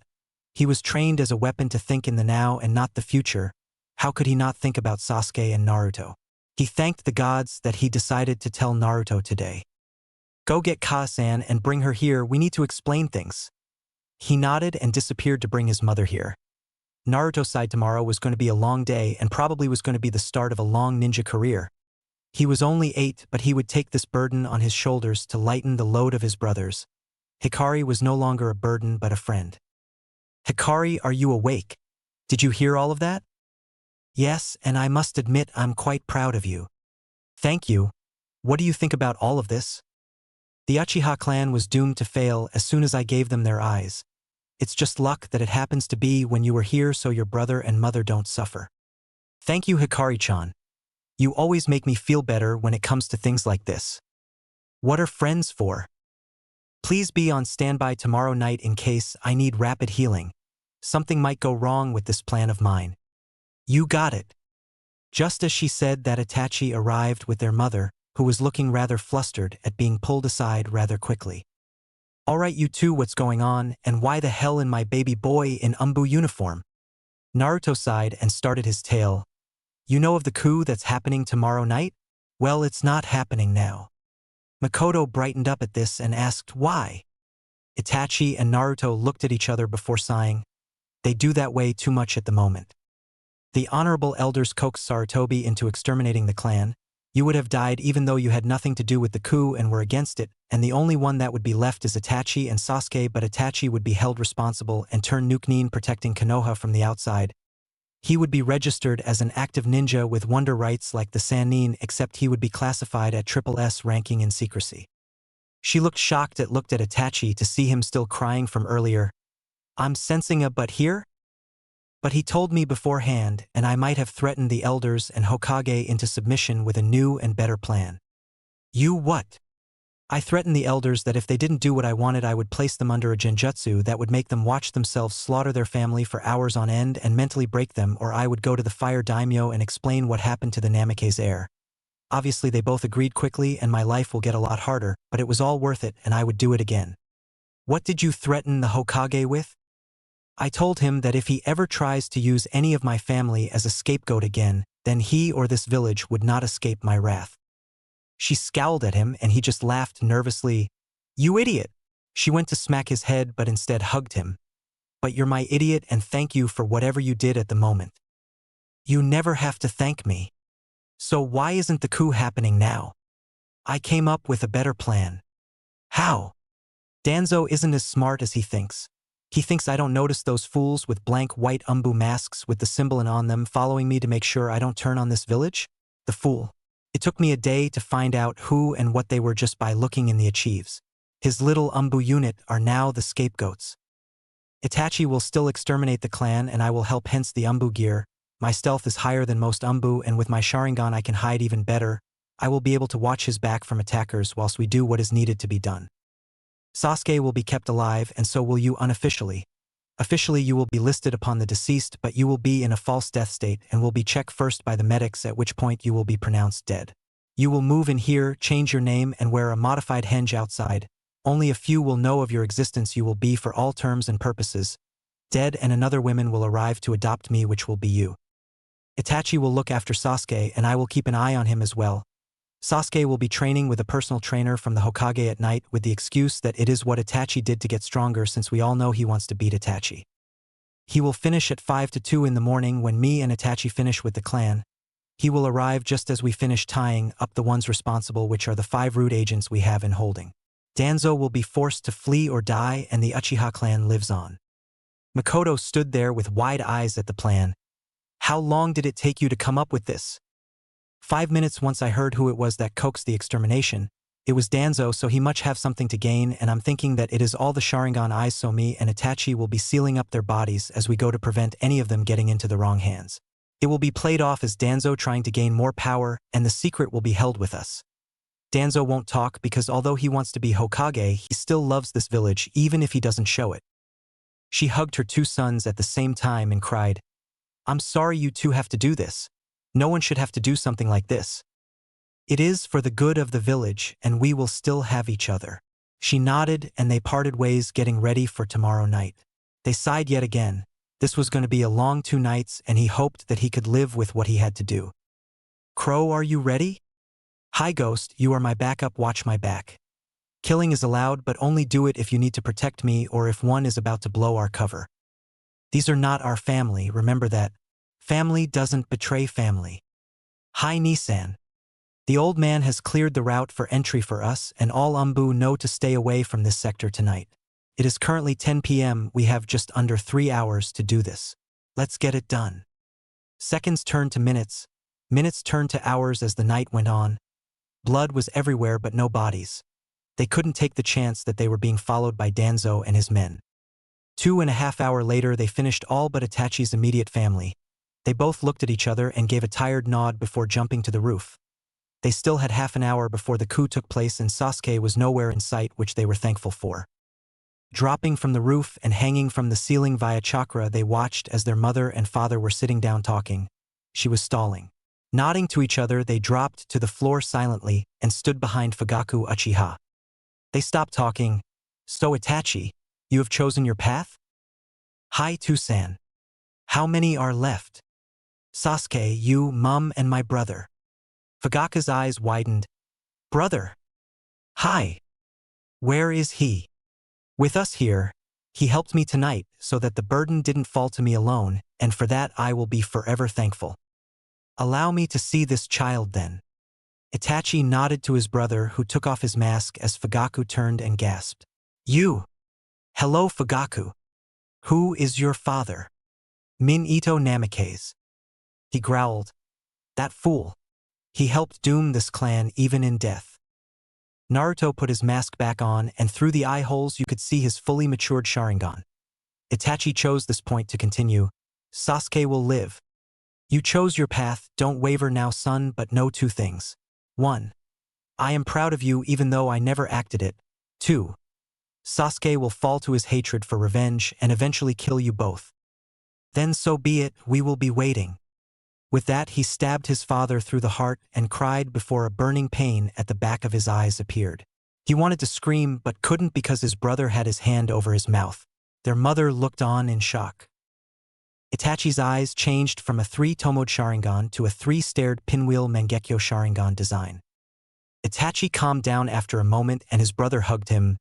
Welcome to the club. He nodded, understanding what happened.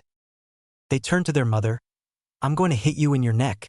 When you wake up you will be in my house and I will probably be asleep, okay? She nodded. Ka-san. I'm sorry what has happened tonight and I love you. I love you too as well. She felt a sharp pain in her neck and noticed a small senbon piercing it before she blacked out. Leave her here but remove the senbon and place some blood on her chest, so it looks like we stabbed her through her heart as well so the doctors won't check the wound. Naruto nodded and did as told. I'm sorry I let you activate your Mangekyo. I knew it would happen but I honestly felt that it was you who had to be the one to do what was needed for your father. I will always be here for you, my brother. He nodded, satisfied with the answer. Shall we meet our cousin outside in about 2 minutes? Yes, we need to set up the stage still, right? Don't forget to turn off your Sharingan, so he doesn't know another Uchiha lives. Naruto nodded and started to leave before turning to look one last time at his mother. A tear fell down his face. It suddenly hit him how much he killed tonight, how many family members lost someone before they met their demise and why it had to be done. Itachi noticed and hugged him. Don't crack yet, Otudo. We have one more, then we can cry all we need. Naruto nodded. Walking outside and unsealing several routine from prisoner transport scrolls already tied. Gagged and knocked out, they bother stretched inside. Tonight was beginning to go on and they were both starting to feel the fatigue of events both physically and mentally. Naruto nodded to Itachi and Itachi clicked once on the radio to give the signal to the Hokage and his Anbu guards. Just as he had done that, Sasuke came running round the corner panting. Itachi looked to Naruto and Naruto nodded towards his brother. He removed his mask. Sasuke gasped at seeing his brother behind the mask who was still crying. What have you done, Itachi? Saved your life. What? Our clan has been massacred. Me and this Anbu beside me were patrolling when they were finishing and we subdued them. They would have come for you if we hadn't stopped them. What about Ka-san? Tu-san? Dead. Everyone is dead. This was killing both Itachi and Sasuke. Itachi had to do his best not to act guilty and keep his emotions in check, and Sasuke just learnt that his family has been torn apart, that he is one of the last Uchiha. Before either could comment, Itachi put his mask back on and stood at attention the same as Naruto. The Hokage had arrived with his 3 guards, Kakashi, Genma, and Yugao. They all knew who were behind the masks and were shocked at the scene they fell into. Kakashi had trouble believing his best friend's clan had been exterminated even though he knew it was true, and Genma and Yugao both had trouble believing that Naruto had done this with Itachi. None would voice the concerns. Naruto sped behind Sasuke and hit the back of his neck, knocking him out. There was no need to hear this. Crow, Ghost, report. Both Anbu took off their masks and looked up to show the group their tear-filled eyes, and the group instantly understood. For Itachi it was killing his kinsman, but for Naruto it was his first kill, but not just one, several. They would both need time after this. Mission accomplished, Hokage-sama. He nodded solemnly and asked Yugao to check the body of Mikoto since she was a trained medic. She nodded and walked into the house. She was a battle-hardened shinobi, but even she was feeling slightly ill at the scene in front of her. Both Mikoto and Fugaku Uchiha were covered in blood. She checked the pulse on Mikoto and found none. Walking back outside, she looked at them and said, Sir, no pulse. Good. Continue with the plan. Come to my office in an hour. Hi Hokage-sama. Please take Sasuke to the hospital whilst we handle our mother. He nodded and left with Sasuke to break the news to the council. Itachi hugged his brother again. I'm so proud of you right now, Otudo. I would be feeling so much worse if you hadn't helped or come up with this plan. Forgive me for involving you. All is forgiven. He nodded and left to seal his father's body whilst carrying his mother's body towards her new home. Last time. He nodded and left with Sasuke to break the news to the council. Itachi hugged his brother again. I'm so proud of you right now, Otudo. I would be feeling so much worse if you hadn't helped or come up with this plan. Forgive me for involving you. All is forgiven. He nodded and left to seal his father's body whilst carrying his mother's body towards her new home. Now, running through the village in his Umbu gear, Naruto was contemplating the night that had left his both physically and emotionally drained to the point of collapse. No one but the higher-ups in Umbu would know what they did. The Hokage made sure of that. They were his clan, but they weren't his family. He did what he needed to save his family, and he would do it again if needed as long as his family survived. Landing in front of his compound in Makoto's new house, Naruto and Itachi took her inside and lay her on the sofa. They would need to get her some new clothes, but everything would be all right. Itachi, we need to go to the office. Hi. Should we tell him about your Mangekyo? I think we should. Do you know the price for awakening your Mangekyo? Nope. None have awakened it recently besides you and Shursui, but he didn't say there was any downsides. There is, as soon as it awakens the person is given the advanced form of Sharingan, but if they use it then they will slowly turn blind with each use. Well, that sucks, Itachi said with an uncommon frown. It does, but there is a way around it. That is. If a pair of brothers both awaken the Mangekyo Sharingan and swap eyes, then they form the final and most powerful level, known as the Eternal Mangekyo Sharingan, which prevents blindness and also lowers the chakra consumption rate. Is that why you didn't stop me from awakening it? That's correct. I felt we could better protect our family if we both had this, but I don't want to make this feel as if I manipulated you. You would have awoken it anyway if you'd done the mission by yourself. He nodded before shining to the Hokage's tower and entering the Hokage's office to find Hiruzen Sarutobi, the two elders and a certain war hawk. Naruto followed closely behind in his uniform with his mask on hiding his face. The elders eyed him warily, not knowing who he is or if they should trust him. Report. Mission success. We sealed the bodies of the clan away, so no one could steal their eyes and everyone was taken out save for Sasuke. Good, good, he said, eyeing Danzo, who was frowning at the moment. Sir, something happened whilst we were completing the mission. Everyone raised an eyebrow at that. What could have happened? The mission seemed like it was set up perfectly. What? A group of 5 nin in Umbu gear wearing blank masks tried to steal the Sharingans from the bodies before we sealed them. We subdued them and they are currently in the T&I department getting a once-over, but it appears there is a seal in place to stop them talking. Danzo's one eye widened. He had ordered no such mission to go ahead yet. It was meant to be later after everything died down a bit. He could practically feel the smugness coming off of Sarutobi and the Umbu both in front of him and hidden. This led him to a conclusion. He had been set up like he was trying to get Itachi set up. Despite everything that was going to happen and all the time spent getting his plans ready to take over from the Hokage, he had to admit, he had been played quite well, and whosoever planned this had been made quite quickly, and he respected the fact that he was outplayed. He would have to run from Konoha, leaving behind everything that he had worked for. Danzo was livid. He decided that he had to leave now and told the Hokage that he had to get ready for the council meeting, which was a load of horse shit, but it got him out of there. The Hokage watched the retreating form of Danzo and smirked whilst his advisors were less than happy. They had just lost a key player in the political arena and were hoping to gain another when they remembered the young Namake's heir, but he didn't seem that easy to manipulate. As soon as Danzo left, Sarutobi placed a silencing seal around the office and asked them to remove their masks. They did as told and removed their masks, only to hear a gasp from the two advisors. They had never seen the Umbu before and didn't know who it was, but when he was unmasked it turned out to be the very boy they were trying to manipulate. Naruto just smirked at them. Well done, Itachi and Naruto. Naruto, your plan saved Itachi's life and made it easier for us. At this point, both elders chose to butt in. Wait, are you telling us this boy was the one who made the plan to use Danzo? Naruto said 5 words that would haunt them until they died. A warning for all those to come. Never fuck with my family. Now that that's out the way, how about we talk about certain things concerning young Naruto? Oh yes, I revealed myself as the Namake's heir to these two, didn't I? I wasn't supposed to know. He nodded, glad that Naruto understood. Okay, to quickly answer questions without wasting time, I figured it out by myself. I know about Kyubi and I honestly don't give 2 shits about it. Now 2 things are going to happen. 1, you're not going to tell anyone I know about my heritage, and 2, you will cease all your backstabbing attempts to get me as a weapon for Konoha.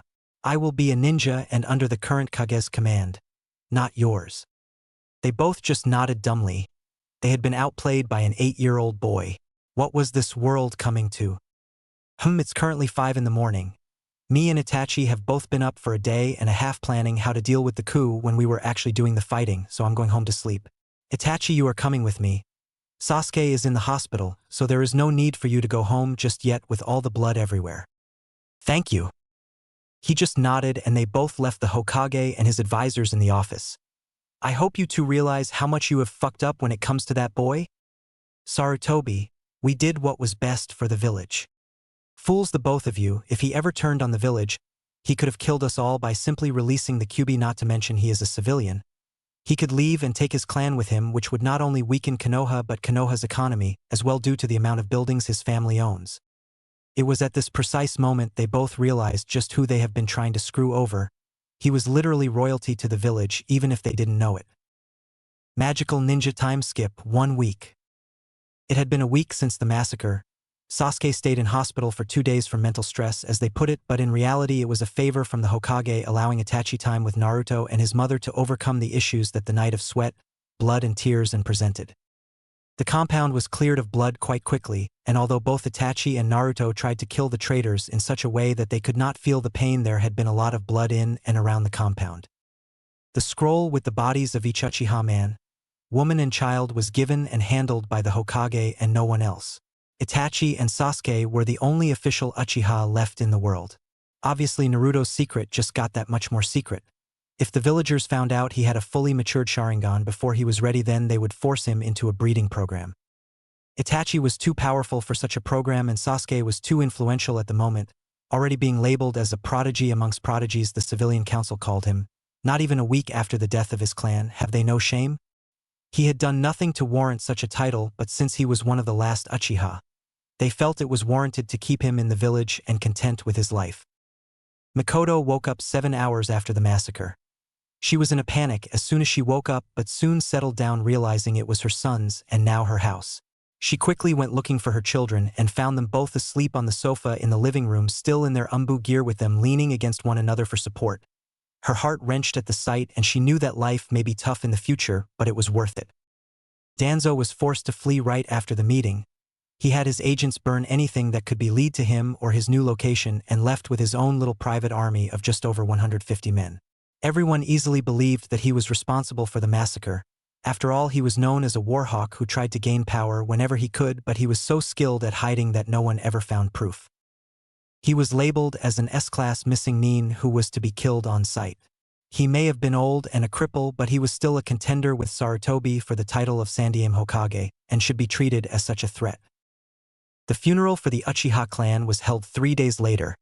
They were cremated with eyes included at Itachi and Mikoto's request. No one would abuse their clan's Kekkai Genkai in life or death. Naruto was still quite solemn about the mission, as was Itachi, but Mikoto got through to them both by stating that if the mission was fulfilled, them everyone they loved would be either dead or used as a weapon by their clan. It was for the good of their lives and the lives of the villagers. Sasuke, however, wore the ever-so-stoic Uchiha facade in public and even around Itachi. He soon claimed that his ambition for his life was to avenge his clan by killing Danzo. When Mikoto found out about this, she was heartbroken. He may not have been her son, but he was still her nephew, and she loved him as such, but he was starting to walk down a sad and lonely path. He had fallen to the curse of the Uchiha clan at such an early age. Neither Sasuke or Naruto were seen in public for a week after the funeral. Sasuke stayed in to grieve in peace and tried to remember the great time he had with his family. Unfortunately, this drove him further into his hate when he remembered that there would be no more times like these and they would one day fade from memory. Naruto stayed in for two reasons. One was to comfort his mother because she may not have liked the majority of her clan, but there were some that she liked, and because Sasuke's newly found lone avenger attitude. The second reason was the villagers. Although the elders took the hint and stopped trying to screw him over, that didn't mean the civilian council did, and they were out for blood. Some fool started the rumor that he convinced Danzo to kill the Uchiha clan, and with the civilians being as stupid as they were, they believed it, but the ninja knew better. He hid in plain sight. They wanted to hurt him, but he would never hurt them. They could never find him, and if they did, he would quickly flash his Sharingan under a strong Genjutsu and place them in one. They all thought it was the Umbu who were tasked to watch him, but they were wrong. In a cave somewhere in Water Country was a man with an orange mask and black cloak with red clouds. He was livid. He was Obito Uchiha, more commonly known as Tobi. He knew his clan were going to plan and eventually try to execute a coup d'etat within Konoha. In fact, he counted on this. He knew they would task someone to exterminate the clan and had hoped that it would be an inside man, most likely some prodigy within the clan itself that was loyal to the Hokage and village above the clan. He had hoped that this person would be used as a scapegoat for the village and labeled as an S-class missing nin, but when he found out who was the scapegoat that was used, he was furious. They had ruined his plans. It wasn't fair. Why wasn't he allowed revenge? One of the base human emotions. They took the woman he loved from him in the Third Great Shinobi War. He would never see her again. He would never get the chance to explain how he loved her. He had even fought against his Jonin sensei and fourth Hokage Minato Namikaze, which had hurt him to do because he was one of the few that he respected, but he needed to get the Kyubi from his wife and force her husband to seal it again into a newborn child that just happened to be his son. This would allow for collection of the Biju at a later date, since the child would most likely have no formal training in the way of a shinobi. No, his plans were ruined temporarily. He wouldn't let them derail his plans completely. He would adapt and change his plans for things to come. The Jubi would be revived, if only to be sealed inside himself, thus allowing him to gain the dojutsu of the Sage of the Six Paths.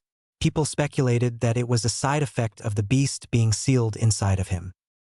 The dojutsu of the sage, the Rinnegan, was said to have control over life and death. He would bring his beloved back at all costs. None knew he was alive, and all that did thought he was Madara Uchiha. What fools! Oblivious of a madman's plans, Naruto was currently attending his first day back at school after his mission. He was slightly happier today than recent days.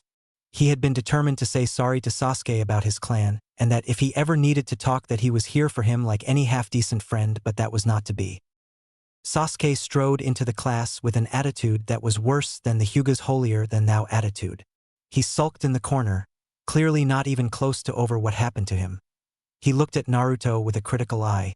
Naruto was sweating under his gaze, hoping that he didn't make out the fact that he was the Umbu who was with Itachi that night. His hopes were realized when Sasuke turned away from Naruto and continued to sulk. His fangirl base only increased, and for that even Naruto was sorry. He had heard from Itachi how Sasuke was and felt quite bad for doing what needed done, but he reminded himself that they were going to hurt his loved ones and Itachi was going to be used and thrown away by this village like a used tissue. He would steer clear of Sasuke, if only to keep his sanity intact from his constant moaning and iminess. Haruno Sakura and Yamanaka Ino walked into class screeching about their Sasuke-kun and asking him how he was after his clan was massacred. Funnily enough, this only served to make his sulk more. Stupid girls reminding him of what he lost. It was going to be a long 4 years until he was able to graduate. Magical ninja time skip. 4 years, laughing face. It had been 4 long years since the massacre. Sasuke Uchiha was the village's new golden boy. They tried everything to keep him happy and content, so he didn't defect to another village, from letting him have a personal trainer before he was even a genin to allowing him to have a few low-ranking ninjutsu, so he wouldn't hurt himself. The civilian council were throwing marriage proposals at both him and Itachi. Itachi shut them down right away before they could even get started, stating that if the Uchiha clan was to continue, it would be with someone they loved and not forced. That didn't stop Sasuke's fangirls from nearly raping him on multiple occasions. Mikoto grew older, but she was still content. She didn't need a lover so much as long as she had her family. She was happy with her life out of the Uchiha clan. She rarely left her home because she felt that she had all she needed, but when she did, it was for groceries under a few ninjutsu henge that a dojutsu couldn't detect. She still didn't stop worrying about her nephew. She asked about him a lot and she got Naruto and Itachi to keep an eye on him. He had asked that Itachi train him when he was younger. He didn't like the answer he got. Itachi stated that as long as he wanted revenge against Danzo that he would never train him because he was fighting for the wrong reasons. This made him angry and he moaned to the civilian council about it. In fact, they called him for a meeting with the council and asked him why he refused to train his brother. He responded by saying, "This is clan business. Stay out of it." Of course, they hated him for this response. They thought he was jealous because they labeled an average ninja a prodigy that was to surpass Itachi. What a joke. Itachi had resigned from Umbu 2 years after the massacre. He felt that he had given enough for his village and wanted more time for his family. They weren't happy about this because he was so skilled, and to lose him then it would weaken Konoha as a whole, but accepted it nonetheless. Naruto had changed the most. He still wore the same outfit he had when he met his family, albeit in a bigger size. He had adopted the same personality as Itachi.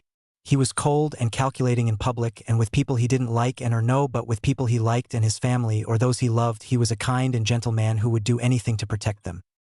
He and Kurenai grew closer due to their love of genjutsu, and when he turned 12 he actually asked her out on a date. She said when he made Chunin she would go.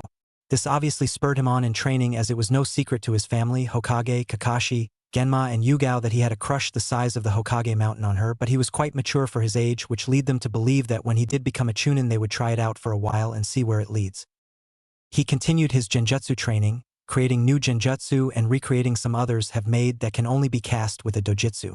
Amongst the small group of ninja that knew about him, he was quite popular and respected as a person who enjoyed messing with someone's head.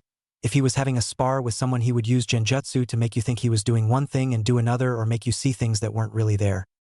He had once been asked by the Hokage to interrogate someone with his genjutsu, so Ibiki and Anko were added to his little group of people that knew he wasn't a fool. This person was a rogue ninja who tried to assassinate someone important within Konoha, and after 20 minutes he was crying like a baby from continuous genjutsu that slowed down time for the user and subject, but increased the pain reception of the subject. He told them everything in order to stop this little kid. He learned his father's taijutsu style at age 8, not 3 months after the massacre, because he felt that it was nice to have a different style to fall back on when against an opponent that his style wouldn't work with.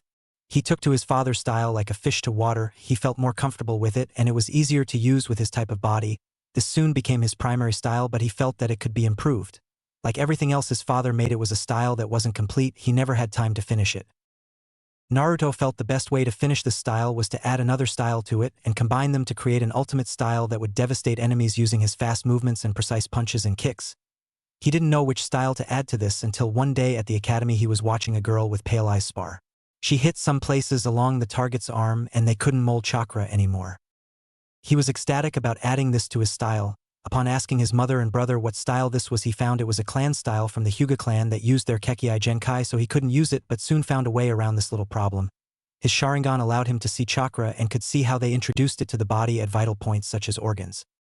He reconstructed this and found out it was about timing and chakra control. When the user touches the target skin, they release the chakra through the points at the end of the fingers. He was going to do this, except he was going to use it on a wide scale for a whole fist or foot. He studied the human body for 2 months to find out where the weakest joints were and the easiest and most deadly organs to injure, were then spent another year perfecting it with his Kage Bunshin. By his 10th birthday he had finished the style and wrote it down in a scroll that he placed in his family vault. The style was deadly and he named it after the base style of his father that he completed. Hummingbird. He called it Hummingbird because it relied on fast movements but also to be able to turn at a second's notice like the hummingbird. He learned this style in secret. Even his mother didn't know, and that was difficult considering she lived with him. Once finished, he asked the Hokage if he could get the resident taijutsu master Mato guy to look at his style. The Hokage didn't know anything about this since it was a secret, but once he learned that his father's style was incomplete and his son finished it, then he was quite happy to see the work of 2 geniuses, even if one didn't like to be called as such. So that day Guy was added to the list of people who knew he wasn't a fool and sworn to secrecy like the rest. Flashback. Naruto's family and the Hokage, Kakashi, Yugao, Genma and Guy were at the Hokage's personal training ground that was protected by multiple seals to stop people spying on practices. Yosh Hokage-sama, what did you call me for? Guy, calm down. I called you to get your input on a new taijutsu style that has been created by one of our upcoming ninja. At this guy become quite serious. He loved taijutsu, but when new styles were created they were often made amateurishly, which lead to a lot of pain from the user. Who made it, Hokage-sama? Everyone turned to Naruto, who just waved. Sup? Are you kidding me? He's what, 9? 10. My point still stands. At this, Naruto stretched and yawned. How you say something, guy?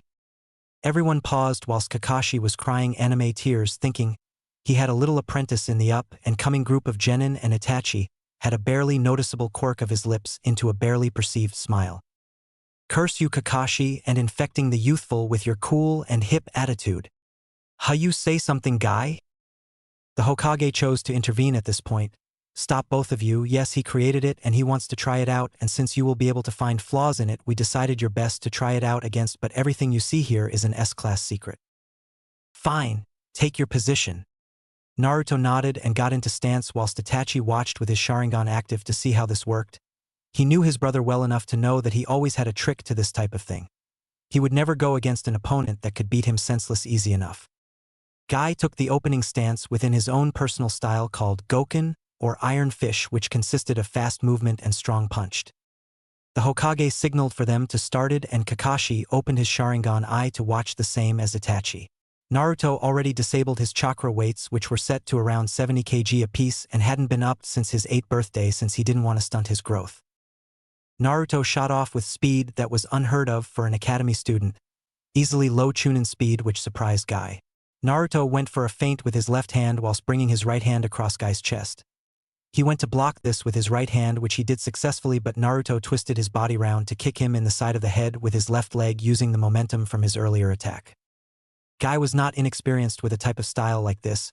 From what he could tell, it was based on similar principles as his Goken, so he expected him to hit hard, but when he blocked the kick to his head, he jumped away and couldn't feel his right arm where he blocked. Seeing the unasked question, he responded, "This is my style, based of speed, strength, and internal chakra damage." His eyes were wide. The only ones he knew that were able to do internal chakra damage were the Hyuga, and if he had managed to recreate it and add it to a style that didn't rely on closing and opening Tenkesta points within the chakra network, then his style would be deadly even if people block. The others were amazed at this, and Itachi had confirmed it with a smile on his face. He watched in pride as his little brother transferred a small amount of chakra from his fist to the opponent's body. They continued fighting, albeit at a faster pace, so that Guy didn't get hurt.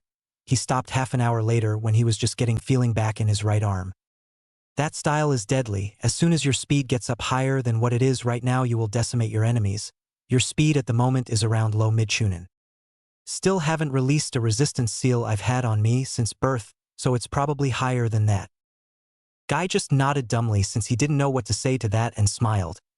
"Wow, you will be a most youthful ninja in the future.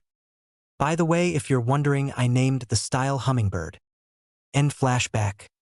He smiled when he remembered Itachi asking if he could learn the style. He obviously agreed, but stated that he might not be proficient in it because it relied on speed and huge amounts of chakra. Unlike the Hyuga, who have great control, this was made for people with terrible control but huge amounts of chakra, such as him and other Jinchuriki. After that, he started learning nature transformation. He started off in his primary element, which was lightning, and ever with his clones, it still took him 2 months to finish the transformation to an acceptable level, but he wasn't happy with it. He wanted to be able to expand huge amounts of lightning from his body, and continued for another 6 months with his clones until his nature transformation was like second nature to him, and he could do it as instinctively as sending chakra to his feet to stick to surfaces. He asked the Hokage if it was possible for him to intern at the local power plant by using Raitun output to power the generators. He accepted as long as he wore a mask, which he agreed, and thus he had to adapt to huge amounts of lightning chakra nature output, which he was quite happy with. So after 6 months of the job and his clones working constantly, he was finished with his primary affinity. Before learning his second and third affinities, he decided to learn a few jutsu for his affinity, but soon found out that Raitun was rare in Konoha, so he learnt what he could and consulted his book he got for his birthday a few years back about creating jutsu. He always had ideas about creating jutsu and wrote them down, but could never find the time recently to work on them, so when he set time aside for the creation of his new jutsu for his lightning element, he was happy. He spent a month working on a jutsu that he felt could be deadly and effective for large groups of enemies. He called it Raitun. Ryanzu Roa, otherwise known as Lion's Roar. The base idea for this technique was when he was working at the power plant learning to output high amounts of lightning. He figured if he could shape it correctly, then it could be devastating instead of untamed like it was. When the user of this jutsu activates the final hand seal, then they release high amount of Raiton chakra into the air, shaping it into a 6-meter-tall lion that sprints at its enemies from range, and when it's about to bite its opponent, it can either disperse into the group, shocking them all, or focus on its one target for a multipurpose takedown. He spent 1 month with 600 clones working on it 8 hours a day. It would have taken forever without the clones to create this jutsu. After he created it, he worked on mastering it to one hand seal, and it took another 4 months since it was such a complex jutsu. He shown it to the Hokage at one point, and it was labeled a Kenjutsu due to the amount of chakra output needed and the damage it could do to allies. This didn't stop Naruto mastering it though. It was his first actual jutsu creation. Sure, he made some genjutsu before, but this was special. He spent the rest of his academy days working on jutsu theory and came up with one that was going to take forever to work, but if it did, then it would be an army killer. This leads us up to today when he arrived at the academy for the graduation test. He scoffed such a poor excuse for a test. He wondered if the civilians had anything to do with the academy standards. His mother and brother both stated that the academy was much harder when they attended. More so in his mother's case since she attended in wartime. A simple test which happened to have a genjutsu on, he sighed. He was getting tired of Mizuki's attempts to slow his progress within the academy and decided it was best to leave it be until a later date. A kunai and shuriken throwing test which he got a moderate 7 out of 10 and Sasuke got 9, which his fangirls were screaming up a storm about. Next was a small taijutsu spar with the academy teachers. Mizuki was chosen as his opponent and he could feel the hidden Umbu laughing at him in the tree. Most Umbu knew better than his mask that fooled most younger ninja and civilians. They knew that although he was taught wrong in the academy, he could still beat the students. He felt it was time for a lesson in humility for Mizuki and smirked towards the hidden Umbu who just shook his head. Naruto got into the opening stance of his hummingbird style and the Umbu gasped. He, like most other Umbu, had heard of a new style that incorporated the Hyuga chakra infusion with a new unknown style. No one knew where it came from and no one saw it, but they all know the opening stance to allow them to react accordingly. Itachi was watching from a roof opposite with a smile on his face. His little brother had informed him of Mizuki's constant annoyances and told the Hokage, but he just told him to deal with it. Apparently Naruto was about to. They called the match and Mizuki ran at Naruto with Chunin level speed. Naruto just scoffed and sidestepped whilst hitting the bottom of his spine with a chakra infusion which would stop his attempts to work the lower half of his body for the rest of the day. Irika was gobsmacked and called the match in Naruto's favor whilst he just walked off. Last but not least was the ninjutsu portion of the test. He was embarrassed to be called a citizen of the leaf at the moment. This test was stupidly easy. A henge, kawarimi, and clone jutsu was all it took to be called a ninja. Oh, how the mighty have fallen. He passed the test in dead last position to hide his true skill. He would reveal it all at the Chunin exams unless the situation called for it beforehand. Today was the day, today was team assignments. After the pitiful test that was designed to weed out the worst of the worst yesterday, today he would be assigned to a team and start his ninja career. Itachi and Mikoto both explained to him that teamwork was necessary throughout his career even if he was teamed with someone he didn't like. They both told him what to expect for the first 2 to 3 months as a genin, D-ranked missions, nothing more than garden chores that civilians are too lazy to do themselves. He had already deduced from his class that he would be on a team with his cousin and his fangirl, which could prove disastrous or could prove to be one of the best teams to ever come out of Konoha if trained properly.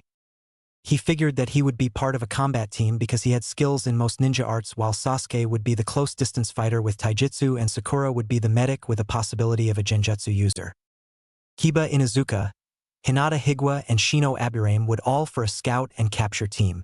Each had a bloodline. The Aburame and Inuzuka limits may not be well known and may be considered clan jutsu, but they were Kekkai Genkai all the same, and with all 3 of them combined they would make an ideal scouting team with the option of capture and ambush. He took a rough guess and came up with the second generation of the Ino Shikacho trio that was so popular in the Third Great Shinobi War due to their teamwork that would specialize in capture and field interrogation. These teams would work in tandem to protect the lives of Konoha's citizens. If he had to guess about the team senseis, then it would be Kakashi for his team due to the fact that he has one of the only Sharingan left in Konoha and his brother refused to teach him until he dropped his thirst for revenge, and he was his father's student, not to mention he knew of Naruto's Sharingan. Speaking of Sharingan, he wasn't quite sure how to work around that one. Sasuke would find out sooner or later and would be pissed, not to mention his is fully matured and has a Mangekyo which he wasn't even sure Sasuke knew about. He knew about the Mangekyo techniques that cost the user's eyesight per use. His brother snuck him into the meeting room of the Uchiha clan to read the tablet that was left by his ancestors. He was visibly annoyed by the fact that it basically goaded a Uchiha into killing their best friends for power. He had used each technique once just to see how to use them and was already starting to get annoyed with his eyesight. It appeared that the techniques deteriorated the eyes faster than anybody realized. At this rate, if he used them a couple more times, then he would have to swap his eyes with his brother, which if he was honest he wasn't wanting to do because it meant that he may become reliant upon his Mangekyo. He decided to take the wait and see approach, and if needed he would get the transplant before the Chunin exams in just over 9 months. Walking towards the academy for team placements, he left a few clones at home to start his fire manipulation training like he did with his lightning. He was rather happy with his progress in the ninja arts. Before he knew it, he was at the academy in front of his classroom door. He sighed. Whilst he may have been cold and calculating to the majority of people like his older brother, he was a kind person at heart, and few in the academy knew that because they had made friends with him. Shino Aburame, Kiba Inuzuka, albeit partially, and Hinata Hyuga. All 3 of these were what he would consider friends. The last one was a request from Kurenai. She explained that her father was an asshole and she needed more confidence. He of course knew she had a crush on him. He wasn't an oblivious fool that he portrayed to the world. He used this to get her to become more confident. Whilst it would end up breaking her heart sooner or later, by then she would hopefully have enough confidence to stand on her own without him helping. He just hoped that she would go crazy ex-girlfriend mode and try to kill him. That would be bad. He decided to once again take the wait and see approach when it came to her. He didn't want to harm her, but she needed to learn on her own. Sighing, he took his seat by the window and waited for everyone to arrive at class when suddenly a loud boom was here and lo, and behold, there on the floor were Sasuke's 2 biggest fangirls, Sakura Haruno and Ino Yamanaka. "I win, Ino pig. Ye right forehead. Sasuke Kun." They both screeched at the top of their voices. He wasn't sure why they were like this. He was one of the last Sharingan users in Konoha. He would be required to take multiple lovers/wives/girlfriends in the future. Maybe they didn't know? Oh well, he may dislike his cousin, but he didn't hate him enough to force that hell upon him. He shivered just thinking about it. Poor bastard. 10 minutes later, an Irika walked into the room, yet another person Naruto considered a friend. One of the few that didn't hate him for what he contained, or at least was professional enough to work around it for the sake of the other kids. He liked him for that, and he respected him for it as well. All right, class, settle down. Kids were still shouting about how awesome they were going to be as ninja, and he finally got tired with a developing tick mark above his head. He used his own personal jutsu called Demon Head no Jutsu, /N. So original, to make the class quiet down. Now, before I read out the team selection sheets, may I say that I am proud to have taught each and every one of you, even if some of you were a pain in the neck most of the time. Oddly enough, most people were looking at himself when Irika said this. I wasn't that bad, was I? Continuing on, teams 1 through 6 are still in rotation from last year. Team 7 is Naruto Uzumaki, Sasuke Uchiha, and Sakura Haruno. Sakura screamed about true love conquering all or something, whilst Naruto was repeatedly banging his head on the desk while saying, "Why me GG? Is this payback for teaching Konohamaru that jutsu? I said I'm sorry," as he cried anime tears of pain. Little did he know, though, that all the Jonin senseis were in the Hokage's office with the old man and his crystal ball that he uses to spy on his villagers to make sure they aren't doing anything bad. Kakashi smirked at Naruto's antics. Ugh, Hokage-sama. What jutsu is he talking about? Kurenai asked, actually concerned about his grandson. Oh, nothing that you need to know, Kurenai. You would most definitely kill him, and from what I understand he gets on quite well with you, am I right? So no need to tell you. He winked at her. Kakashi, you're going to have your hands full this year, if they pass. I'm feeling good about my team this year, Asuma. Back in the classroom, Naruto was finished banging his head repeatedly and getting his sympathy pats on the back from his friends when Irika carried on. Team 8 is Hinata Hyuga, Shino Aburame, and Kiba Inuzuka. Naruto side, that wouldn't be a bad team to work with. Team 9 is still in rotation from last year, and Team 10 is Ino Yamanaka, Shikamaru Nara, and Choji Akimichi. Wait here until your senseis come. With that, he disappeared in a shunshin. In the office, the Jonin were getting ready to depart when Kakashi sat down on the chair and started reading his book. Kurenai smacked him on the head. You better not turn Naruto into a pervert or so, God help me. Isn't he a bit young for you, Kurenai? What? I mean, isn't he a bit young to be your boyfriend? She was spluttering whilst Asuma and Hiruzen watched on in amusement. Truth be told, she and Asuma had a few dates here and there, but it led nowhere and she was getting tired of it. She had agreed to have a date with Naruto when he was a Chunin because he was kind and generous, but she liked the fact that he would go out of his way to help someone precious to him. "He's not my boyfriend," said a red-faced Kurenai. "Yet." She didn't even dignify that with a response and shunshed into the class to get her team whilst Kakashi and Asuma burst out laughing. "She is going to kill me one day, isn't she?" "Yep.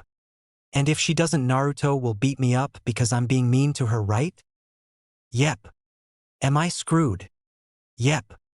Oh well, I suppose it's time to get lost on the road to life." He disappeared in a standard leaf shunshin only to reappear 3 hours later in the classroom. "Yo! You're late," the pink-haired thing known as Sakura shouted.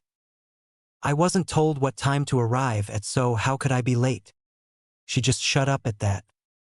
"Meet me on the roof in 5 minutes." He shunshined to the roof and waited. As soon as Naruto's 2 teammates were out the door, he vanished in a flock of crows only to reappear on the roof with Kakashi, watching in amusement.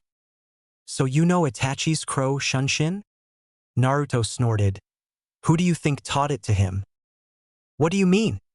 asked Kakashi, generally surprised. He thought Itachi made it since he was rather famous for it.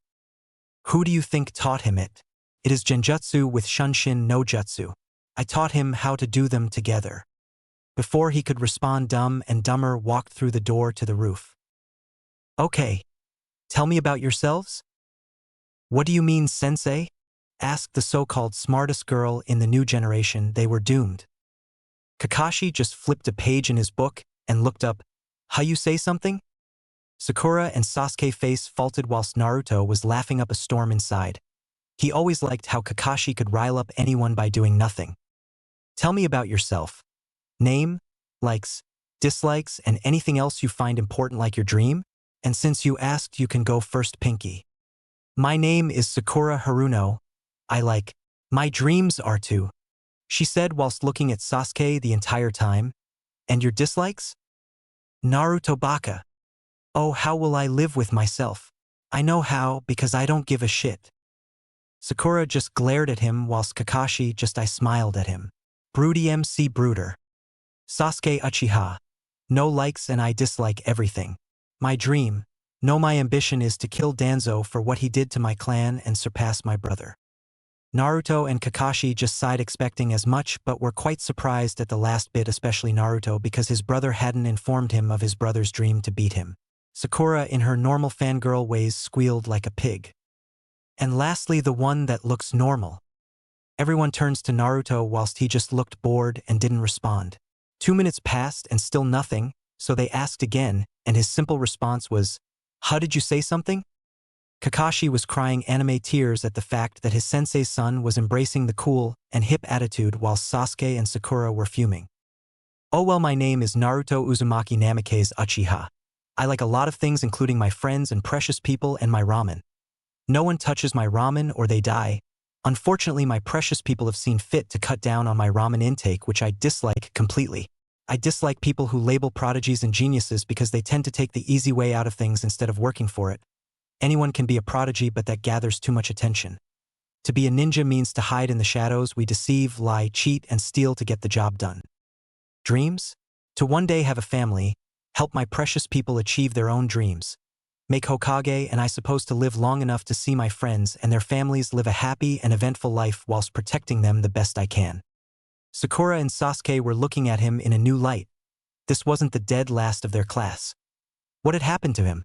Kakashi smiled behind his mask. He expected something like this, but didn't expect it to be so detailed. Good. Meet me at Training Ground 7 and 5 a.m. tomorrow morning for the test." "What test, sensei? We already passed the academy." I suppose you're right, but this is a test to see if you can cut it as a genin, not graduate the academy. Don't eat breakfast or you will simply be sick." Before anyone could ask any questions, he shunshined away. Naruto just waited for them to leave and also shunshined but to a nearby roof where sensei was waiting. "Ah, so you came.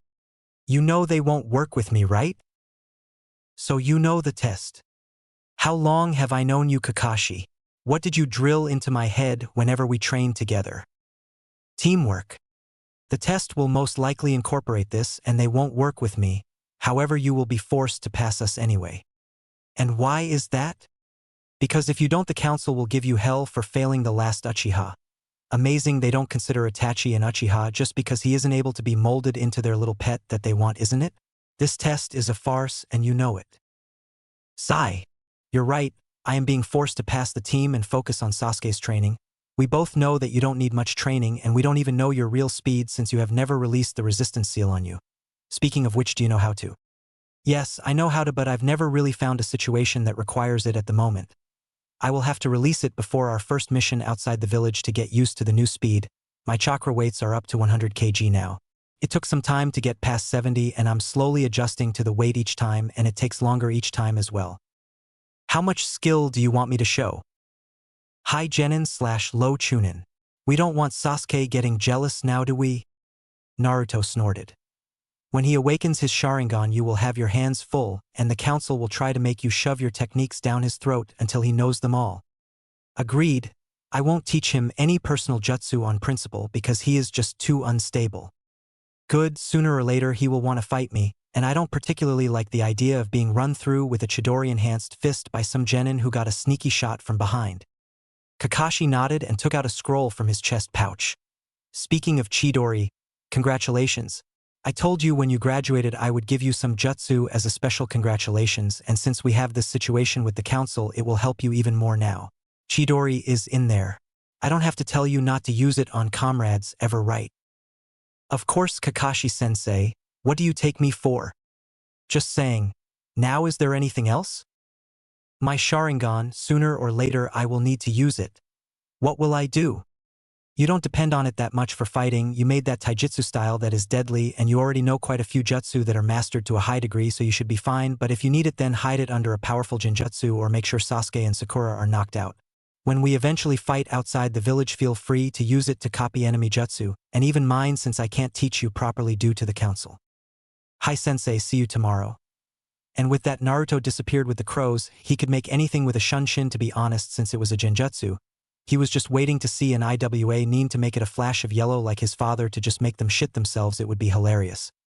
Arriving at home, he sees Mikoto in the garden doing one of her favorite pastimes nowadays, which is gardening. Since she didn't leave the house that often. He smiled, she always seemed so happy these days since the massacre, it made him feel bad that she was so sad when she was in the Uchiha clan. He hoped that one of these days when he was powerful enough to protect her that she could come out and come clean to the village showing that she was still alive. He was waiting for that day. It wasn't fair that she had to change herself to hide. Walking up to her, he gave her a hug. Ka-san. I was placed on Sasuke's team with his most loyal fangirl and Kakashi. When she heard this she sighed. She knew just how much her son hated Sasuke, but he tried multiple times to make friends and steer him from revenge for her sake. It seemed like a lost course to be honest, but he didn't give up. Do your best, Sochi. I know you can work past the fangirl and Sasuke to become a great ninja.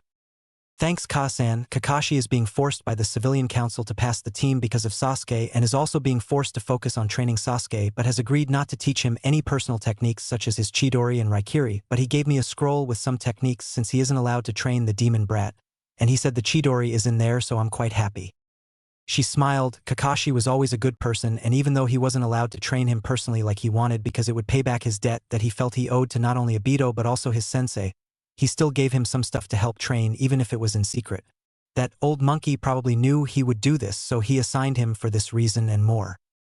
I've agreed to only show high Genin/low Chunin skills until the Chunin exams, and only use my Sharingan under a high-level genjutsu or if Sasuke and his fangirl are knocked out. Good. You look tired, Sochi. Why don't you go lay down whilst I make some dinner for us and Itachi? Hi, Ka-san, arigato. That was another thing, since Itachi refused to train his cousin. Sasuke practically said he didn't want anything to do with Itachi. This actually hurt Itachi pretty badly, and the civilian council seemed to forget that Itachi was heir and now clan head and not Sasuke. So at least 4 times a week Itachi would come over for dinner with his mother and brother. Sasuke lived in his own apartment that was paid for by Itachi with the clan funds. He may not act like his little brother that Itachi knew and loved, but he was still family. 6 p.m. rolled round quite fast because of his nap. He awoke to a lovely smell of curry that filled the house and made him practically drool. He walked towards the kitchen rubbing his eyes and found Itachi at the table and Mikoto at the stove. Itachi was the first to notice him and smiled at him. "Hello Nisan, Ka-san. Something smells good." "That would be Ka-san's cooking otudo." He smiled and sat at the table.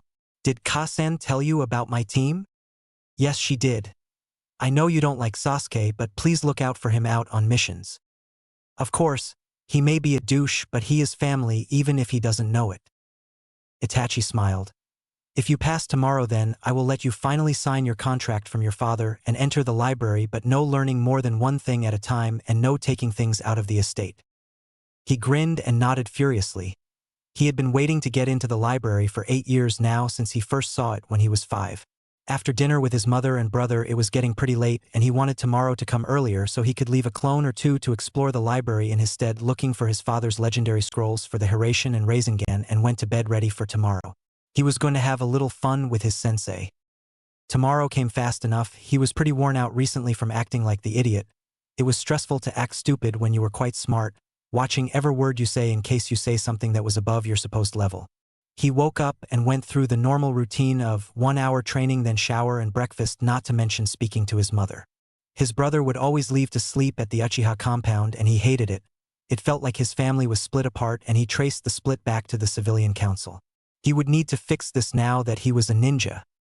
He walked towards the training grounds where his team would meet and looked at the time. He was 3 hours late, but he didn't care.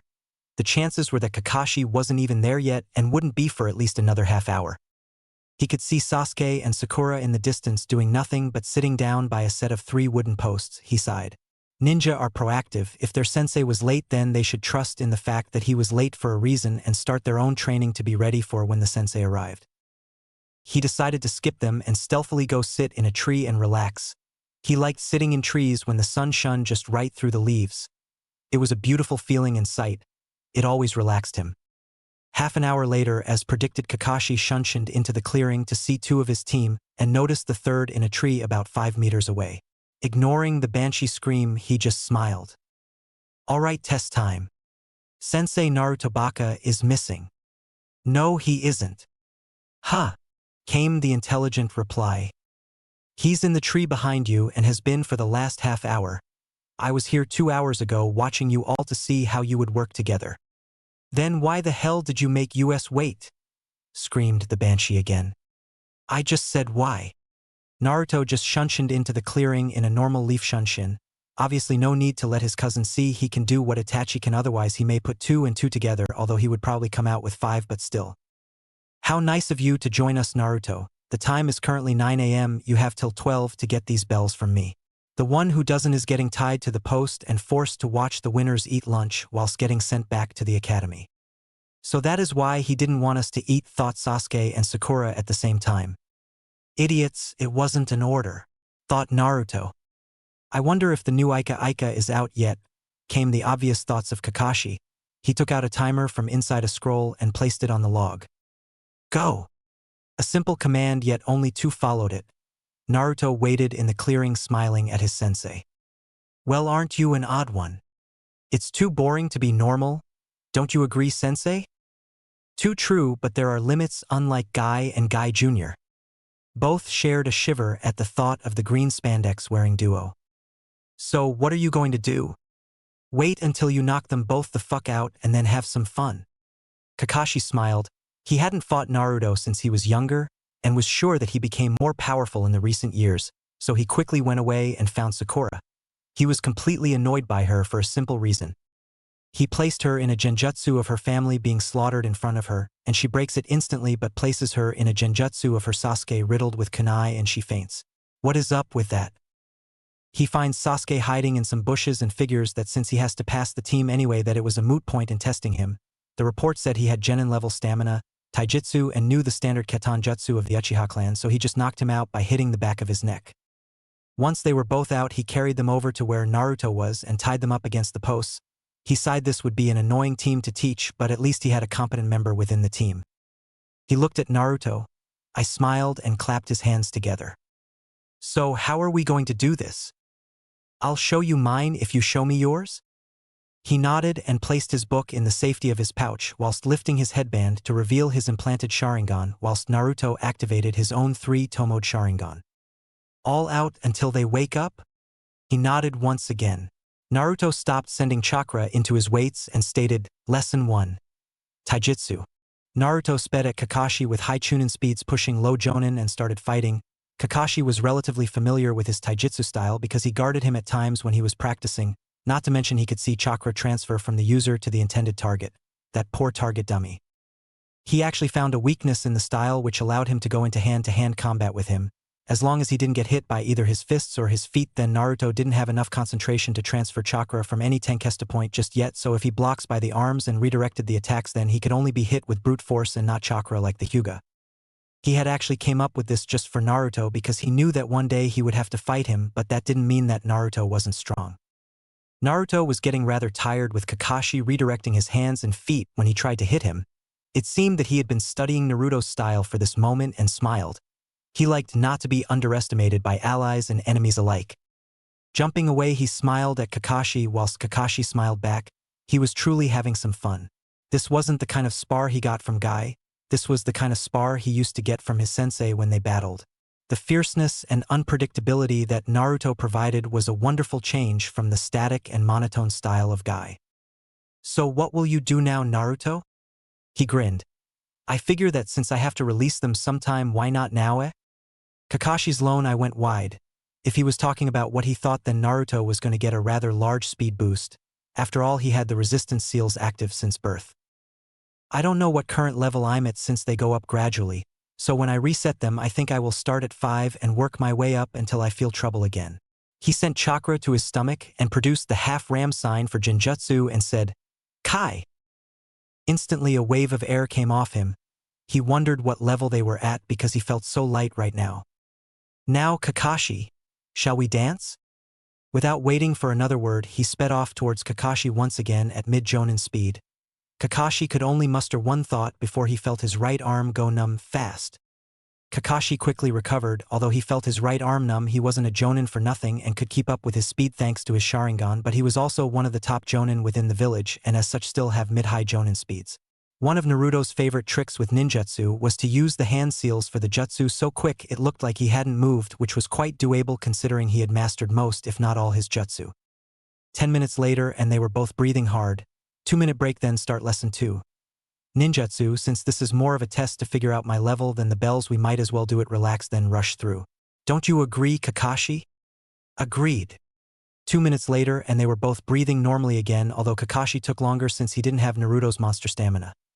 The break was more for him than Naruto and he knew it and silently thanked his little comrade for the breather. After all, having a Sharingan implant working at full speed for a non-Uchiha was a severe drain on the chakra system of its user. Shall we start again? Kakashi nodded and started through a few hand seals. He saw no reason to hold back against Naruto. He could take it, and if he did somehow get injured, he would heal quickly thanks to his tenant. Raiton. Ryokan, Kakashi said whilst his fist lit up with lightning. This attack formed a dog made out of lightning from the fist, and the dog chases its target up to 10 meters away before exploding and shocking the user's opponent. Naruto, seeing this, jumps backwards by 5 meters just out of reach from the lightning hound. Oh, that's a nice technique, Kakashi. Want to see my first ever Raiton technique I made? You can use it if you have the chakra, but don't teach it to anyone, and be careful not to use it around Broody, so he can't steal it. Kakashi nodded. They shared jutsu sometimes because they knew they could trust each other, so it was okay. Naruto smiled and started his own hand seals for his first ever Raiton jutsu, making sure to use the full chain of seals for Kakashi's Sharingan. Raiton, Ryanzu Roa, he shouted. This was his first ever technique he made when he was 10, just after he was starting to learn how to expel large amounts of Raiton chakra. A lion formed behind him 6 meters tall and 15 feet long. It was incredibly detailed, but before Kakashi could get a decent look at the lion, it ran at him with high Chunin level speed. Quite fast for most jutsu. He didn't know how far the range of this jutsu was, so he started jumping back as it reached him 15 meters away, and then jumped again and again before the lion dissipated with a large electrical current shocking everything in its wake. Those poor bugs. Damn, that was good. Would take almost half my chakra to do that once though. I made it when I was 10 after learning how to use large amounts of Raiton chakra. It was made to shock large groups to death, so it would use a lot of chakra to be fair. Continuing on. Kakashi said whilst going through some hand seals, Naruto saw this and with his Sharingan produced the same seals. He hated this aspect of his dojutsu. Whilst it was okay to copy enemies, it wasn't okay to copy friends, and he knew that he did with Kakashi, but he was happy to find that it was a jutsu he already knew and had mastered to a decent degree when he was learning chakra control at an early age. Katan. Gokaki no Jutsu. Both shouted and launched equally sized fireballs at each other before jumping out of the way and landing in a clearing. He couldn't see Kakashi anywhere, and something felt off about this. He felt the ground rumble and knew it was one of Kakashi's favorite earth jutsu, since he had been subjected to this little useful jutsu enough when he sparred Itachi, so he listened to his instincts and jumped out of the way.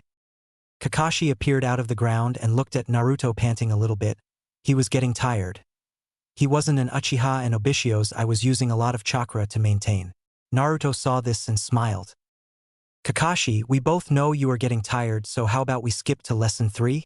I've shown enough competence with ninjutsu for you to rate my progress. Agreed. Although I might need some help getting to the office after. Okay then, lesson 3. Genjutsu. Ninpu. Kimono no Shininwayu. Kakashi was instantly frozen. He remembered this genjutsu from a couple years ago, and whilst he hated to admit it, this genjutsu was probably one of the best anyone would ever make, but it could only be utilized properly by anyone with Kage-level reserves or someone with Sannin-level chakra control and high Jonin reserves. He cursed himself for falling into this genjutsu, and the worst thing was that even if he did break it by causing himself pain, it didn't matter because he would simply fall for it again since it was a later version of the genjutsu he created that involved a constant stream of chakra to the system, so even if it was disrupted then it would simply start again until he let it go.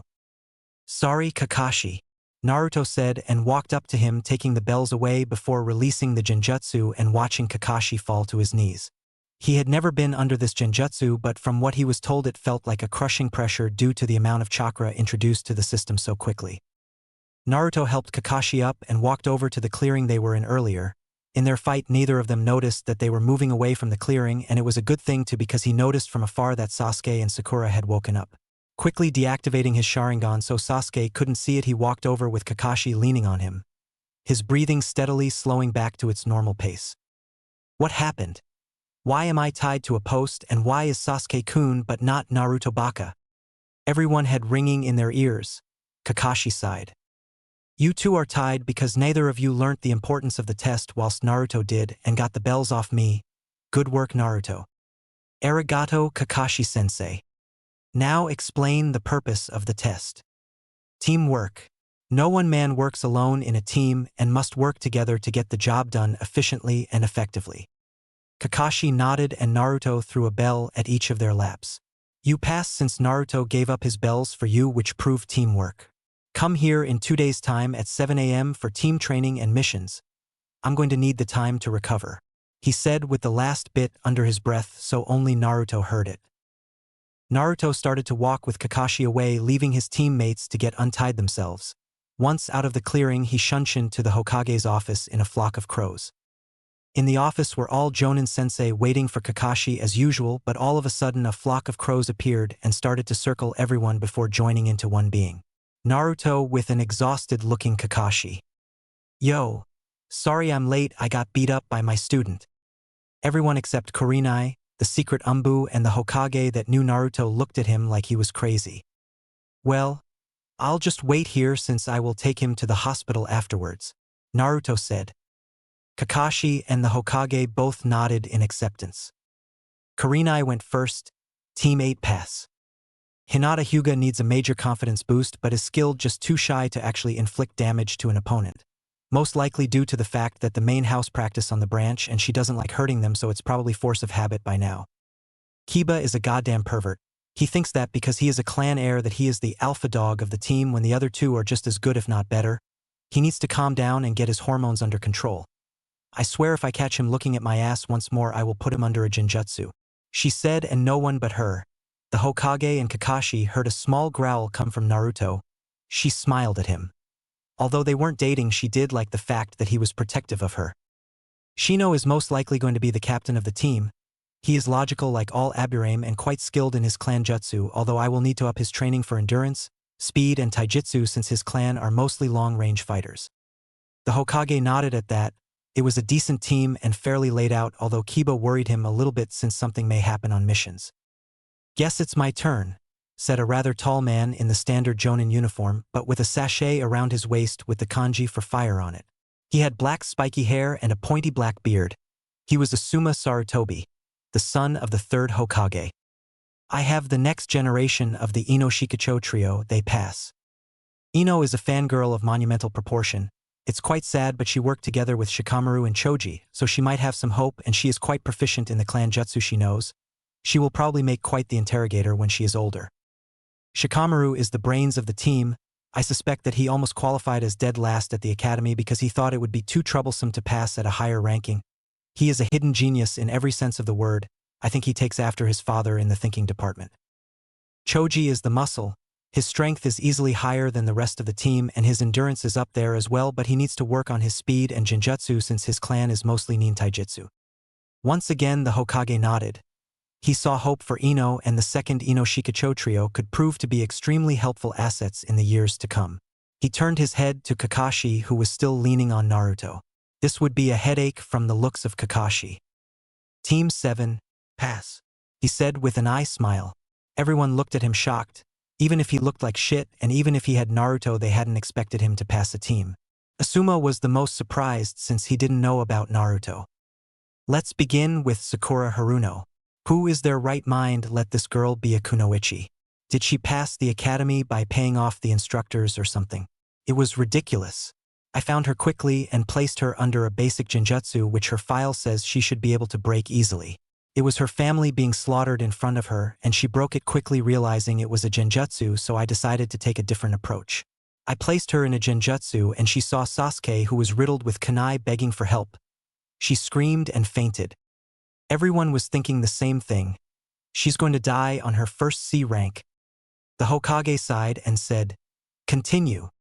Sasuke was a bit better, although I still knocked him out with a quick chop to the neck. He was, as his stats said, high genin level endurance, ninjutsu, and taijutsu, but I didn't check genjutsu. He smoothly lied so that he didn't have to admit that he just knocked him out so he could fight Naruto. Everyone nodded, feeling a bit better since the team wasn't a total failure. "Do you want Naruto's report in present company?" "Yes, Asuma, whatever you hear is an S-class secret, as is most of the stuff pertaining to Naruto." Asuma sighed. Whilst he didn't hate the boy or have anything against him, in fact, he did understand the need for secrecy when it came to him. "I used my Sharingan straight away and we started through the principles, starting with taijutsu. I guess he disabled his weights right off the bat since he came at me with high Chunin speeds." Everyone raised an eyebrow at that. They knew he wore weights. Well, everyone except Asuma knew, but they didn't know he had progressed to such a speed already. "We fought for about 10 minutes and his taijutsu style is deadly, as you already know, but it needs more refinement. I feel he could have gone further in creating it when he did, and I will help with this when I can, but the council are making me concentrate of the brooder." Anyway, after 10 minutes he jumped away and told me he was disabling his resistance seal for the first time in his life. He had never done it before, and I was instantly on guard since he would get a huge speed boost, but I didn't think it would be that much. He came at me with mid-jonin speeds, which is really fast, and if I didn't have my Sharingan out he would have done more damage to me. He got a quick hit on my arm, making it numb, so I couldn't cast hand seals, and we continued to fight before stopping. He let me have a 2-minute breather since we were both panting heavily. 2 minutes later and we started off again, but this time on ninjutsu. I started with one of my own creations, Ryoken, and sent the lightning hound at him. He jumped back far enough so it wouldn't hit him, and then countered with a jutsu I've never seen before called Ryanzu Roa, which created a 6-meter-tall lion made out of lightning. It was incredibly detailed, but before I could get a proper look at it, the thing shot at me with high Chunin speed. I jumped backwards so I was 20 meters from Naruto, and it came still, so I jumped again and it seemed to dissipate around 25 meters, but not without shocking everything around it. I saw some poor bugs get electrocuted. We both launched fireballs at each other before I disappeared underground trying to get him with Doton Shinju Zanshu no Jutsu, but he jumped away before I could get him. I came out of the ground panting because of the amount of chakra that was being used by my Sharingan, and Naruto suggested we move on to genjutsu so I can come here and still be able to report without heavy chakra exhaustion. He cast multiple hand seals quickly. I didn't see how many, and used a genjutsu of his own creation again. I couldn't move and I couldn't hear what it was called, but it felt like I was being crushed by the amount of chakra invading my system. I bit my lip to exit the genjutsu, but as soon as it stopped, it started again. He walked up to me and grabbed the bells, then stopped the genjutsu, at which point I fell to the ground panting because of the chakra that was in my system. Everyone was wide eyes. Most of them knew Naruto was good, but he beat Kakashi even if it sounded like it was more a battle of attrition than experience, since Kakashi was using a lot of chakra to keep his Sharingan active. The third Hokage looked at Naruto and asked, "Naruto, what is that genjutsu? Remember the genjutsu I showed you and the others? It's an updated version where I constantly stream the chakra necessary instead of invading the chakra system once, so if they do break it then they are caught automatically. The only downside is it takes a lot more chakra. You won't be happy until you give me a headache, will you?" "Me? Never. Anyway, need to take sensei to the hospital and got some stuff to do, so Johnny." And with that both were gone with a flock of crows. "Remember what I said about the S-rank secret?" Asuma and Kurenai nodded. Naruto dropped off Kakashi at the hospital with a mild case of chakra exhaustion. He would be out in enough time for team training in 2 days, but with only light sparing if he chose to fight. He shunshined home to inform his mother and brother, who was currently on leave from missions due to a stressful A-rank mission, about his test. Both were rather shocked about what he did, and both looked rather proud but expected better since he wasn't meant to go full out. He explained how Kakashi had knocked out both Sasuke and Sakura, and they said that it was okay. He signed the contract for the crows that evening but had yet to summon a crow since he had to summon the boss first, and decided to speak to Hikari about it later. He left a clone in the library that evening to add his personal jutsu collection to it and maybe update a few jutsu and look for the scrolls for both Hiraishin and Rasengan whilst he slept. He didn't expect it to be easy to find. If his father wanted to hide something, then it would be hidden. He was a master of seals after all. He decided that he would finally start learning how to use his chakra sabers. They were to be part of his legacy, so to speak. People would forever remember his dual sabers from the battlefield. His father was remembered for the flash of yellow before killing his enemies. His mother was remembered for her kenjutsu and speed, and he would be remembered for them seeing only his blade before he struck. 2 fucking months. Naruto thought, 2 months since he had become a genin and started the chores that every fresh genin did that were known as D-ranked missions. The only thing that Kakashi had taught them was to work together as a team, and even then it was limited. Naruto felt that this team was made for short-term purposes rather than a long-term team such as Kurenai's or Asuma's team. He confided his thoughts in Kakashi only for them to be confirmed. Sasuke Uchiha had no one he could work with effectively from their graduation class, and as such Naruto was placed as a guard, so to speak. He was to protect Sasuke when they went out on missions and hopefully make up for the loss in teamwork. Naruto had other ideas though. He could see the darkness in the picture that was Sasuke Uchiha. He could see that the boy would do anything for power, and he hoped to God that he never found out how to gain the Mangekyo Sharingan or Eternal Mangekyo Sharingan, because there would be hell to pay, mostly because he couldn't obtain the Eternal version due to the fact that Itachi wasn't really his brother. No, Naruto in his own mind was on this squad to prevent Sasuke from absconding the village for power when the time eventually came. He spoke to his brother about the fact that he could see this happening in the future, and Itachi agreed that his foolish cousin would eventually do something like that to gain power. They both hoped that he wouldn't, but what could they do? They had tried time and time again to work with and befriend Sasuke, even though it could cause problems down the line, but he had none of it. They were realists. Nothing had really happened in the last 2 months. Naruto upped his weights on both him and his resistance seal. He found out by trial and error that when the seal was disabled it was originally set to level 6, so he set it to level 7 and added 5 kilograms to each weight. Naruto followed his father in the speed department. He was a demon with speed for his age, and it would only get faster as his body grew. Naruto slowed on his genjutsu training to focus more on taijutsu and learning his new kenjutsu style for his chakra sabers that his mother had made for him before her death. He had asked Mikoto what Yuzu metal was, and she explained that it was a rare metal only found on the island where his mother's village was before it was destroyed. The metal itself is almost indestructible without chakra, and can be enhanced with both normal type of chakra and elemental chakra, such as futon. The style left to Naruto by his mother was a hidden style that was from Whirlpool Village before its downfall. People would kill for this style simply because no one knows much about it, and when you fight with such a style you would have an advantage in surprise. Not to mention Whirlpool was famous for its kenjutsu styles amongst other things.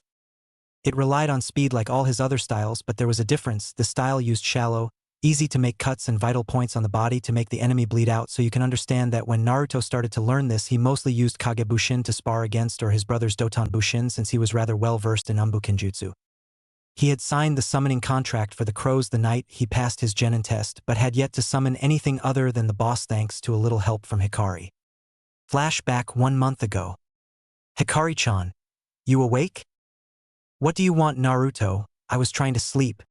Sorry, but I was wondering if you mind giving me a boost in chakra to summon the crow boss so I can get his approval? Sure, whatever, just don't die. I knew you worried about me. You warm my heart, Hikari-chan. She blatantly ignored the last comment from Naruto and sent some of her chakra into his system. Behind him was his mother and older brother with the Hokage. They all wanted to see this since they never knew that there was a crow contract. Naruto bit his left thumb whilst wiping the blood on his right palm before going through several hand seals at a fast pace and shouted Kuchios no Jutsu after slamming his hand into the ground. What happened next was least expected. 3 giant puffs of smoke appeared. He had expected 1 summon to appear, not 3. It was a good thing that they were out at one of the furthest and largest training grounds in Konoha, or they would attract quite a crowd. All 3 puffs of smoke cleared to show 3 giant crows with Naruto on top of the middle one's head, which was slightly bigger than the other 2. Who dares to summon the crow triplets? Bertram, Bertramus, and Bertrand. Ugh, that would be me. I guess I put too much chakra into that.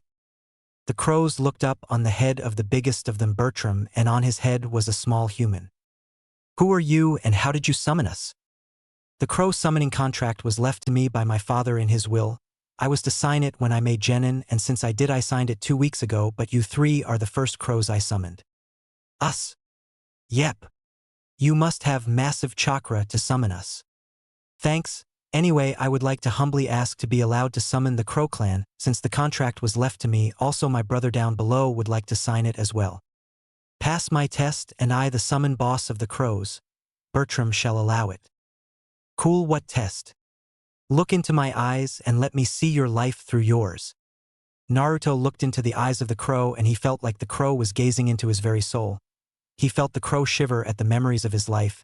You could tell that he had passed the test before it had even begun if you knew Naruto. You pass. Naruto smiled a true smile. What did you do though?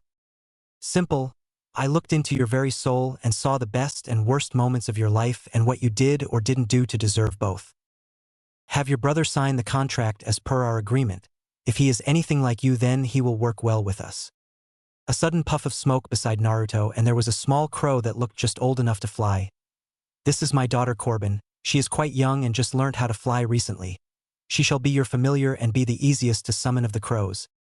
He nodded and they all disappeared, leaving Naruto to fall to the ground screaming until he was caught by Itachi, who was laughing at the crow's sense of humor. End flashback. He got to know Corbin quite well since she was his familiar with the crows and found that she didn't like being cooped up at home with the rest of the crows and liked to explore. He explained to her that he would soon be going on missions outside the village and would take her if she wanted. She happily agreed. She grew in strength every day. Naruto had her fly around Konoha several times to increase her wing strength. She of course complained every step of the way, but upon consulting her father he agreed that it was best for her to learn early because it would save her life one day. Naruto shown the crows his Shunshin variation and they were quite impressed to find he already knew one of the jutsu they taught their summoners. He asked what they meant and they explained that he accidentally recreated the variation of Shunshin that they teach their summoners. He was quite happy about that. Soon after he found out that the crows were more trap, ambush and genjutsu-orientated summons. They had maybe 5 battle summons amongst the Crow clan and he had already summoned 3 of them. Needless to say that Naruto was happy being a crow summoner when they used genjutsu. Naruto asked Kakashi for a spar in kenjutsu every now and then, just like his letter stated. Kakashi had a normal ninjato type of sword. Naruto found this strange. When asked where the white fang was, Kakashi replied saying it was broken when he lost his teammate in the 3rd Great Shinobi War, and he found no reason to have it fixed. Naruto disagreed with this and stated that if he saw no reason to have it fixed, was it because he had nothing worth protecting? How could you protect something without a weapon to help? Kakashi went on to tell him about the incident and how he lost his right eye before his teammate allowed him to transplant a Sharingan eye into his eye socket from his deceased teammate. Naruto came to the conclusion that the Sharingan eye and his father's white fang blade were a reminder of bad times that he didn't want to relive. Naruto asked him if he could see his father's blade or what was left of it, and against his better judgment he allowed it. What he didn't notice, however, was Naruto had his Sharingan active the whole time to find out how to get to it, since it was obviously well hidden. He had planned on getting it fixed himself and giving it back to him as a present. That was just over 3 weeks ago and he was due to pick it up later today. Right now he was currently with his team and he used the word team ever so loosely. They were waiting for Kakashi to appear at the training grounds and was due to appear any minute now. Sakura was still in her fangirl dress, which was pink. I mean, come the fuck on. Pink! That's just as bad as neon orange that Naruto used to wear. Sasuke was in his white shorts with a dark blue high-collar shirt with the Uchiha clan emblem on the back, meaning that he had passed the rite of passage from within the Uchiha clan of learning the C-ranked Jutsu, Ketan. Gokakyu no Jutsu. Naruto had swapped up his wardrobe after his mother moaning that he was still wearing the same thing for the last 8 years. Sadly, Itachi agreed and told him to get a new set of clothes. It was a sad day, he liked his old clothes. Now he wore black umbu cargo trousers with a loose red belt that hung down at one side. He had foregone his normal t-shirt and chose to wear a dark orange/red hoodie that could be zipped up or left open. He tended to leave it open just to mess with people. To finish the look, he wore a necklace that his mother got for his last birthday. The necklace itself wasn't that extravagant, but it was well designed and well made by a personal jeweler in Stone Country. Like Tsunade's, it sat on an old-looking piece of rope/string made from thick leather with 3 crystals, and in between each crystal was 2 balls of smaller crystals holding the bigger ones in place. On the back of each crystal was an emblem of each clan he represented: Namikaze, Uzumaki, and Uchiha. He couldn't wear any but the Uzumaki out in public yet, so Makoto got him this so that he could still wear his clan emblems with pride. He wore his dual chakra sabers on different locations on his body. He had a triangle-shaped harness that allowed for ease of access when in battle. One saber was aligned horizontally ready to be drawn in reverse grip, whilst the second was aligned diagonally left ready to be drawn from the left side. Unfortunately for Naruto, this new look sort of got him quite a bit of attention from girls his age, and although he didn't mind the attention, he didn't want it, and thank the gods he knew Shunshin for difficult times. Fangirls, even he had them. Apparently they were something every Uchiha male had to deal with, even the part Uchiha apparently. It would be 10 minutes later when Kakashi appeared in a puff of smoke, and so began the shouting of Sakura and the lame excuse of Kakashi. Did she not learn? Kakashi would always be late. Mission time, let's go. Kakashi said tiredly. Truth be told, he was getting tired of listening to Sakura complain about D ranks and how Sasuke should automatically get better missions due to being the last Uchiha. It was times like this he thanked whatever merciful being that Naruto was placed on his squad. Arriving at the mission office in short time, they knocked at the door and walked in. Hello, Team 7. Here for a mission again? Hi, Hokage-sama. Kakashi replied whilst trying to stop himself from crying due to D ranks, even if he forced his genin to work for him. Let's see here. We have gardening, walking the Inuzuka dogs, delivering medical supplies to the hospital, or catching. Gigi, don't say Tora. Naruto interrupted pleadingly. The third Hokage got an evil gleam in his eye. Catching Tora it is then. He was about to hand over the mission scroll when he heard a loud girly scream and looked over to Sakura. Do you have something to say, Genin? Yes. How dare you give us such lousy missions? Sasuke-kun is the last Uchiha. He needs tougher missions to progress in skills and strengths. Everyone rubbed their ears from the banshee-like scream, and the Hokage looked over to Kakashi with a raised eyebrow. Are they ready? Of course Kakashi knew what this meant. It wasn't "are they ready?" as much as it was, is Sasuke and Sakura ready? Hi, Hokage-sama. I believe this mission will do them good. The Hokage smiled. He knew Naruto was taking great self-restraint in cursing every being of his body for repeatedly giving him the Capture Tora missions, but before he could assign them a mission, a hawk landed on the window with a scroll that had red tape. Red tape in the ninja world meant urgent. Quickly unraveling the scroll and reading, his face went through several emotions: surprise, anger, and finally revenge. Naruto was confused. Well, team, you have an B-ranked, maybe even A-ranked mission now. Hokage-sama, are you sure? Kakashi asked. Yes, Team 8 was sent to Nami no Kuni with a bridge builder named Tazuna. Unfortunately, he lied about the mission and they encountered several missing nin. The demon brothers were both killed by the Genin team, but Kiba was hurt whilst Kurenai was forced to face Zabuza Mamamichi, more commonly known as the demon of the Bloody Mist Village. She survived barely by using a genjutsu to be able to strike him down, but before she could kill him, a fake hunter nin landed and took his body. She has several cuts and gashes on her body and is currently suffering chakra exhaustion.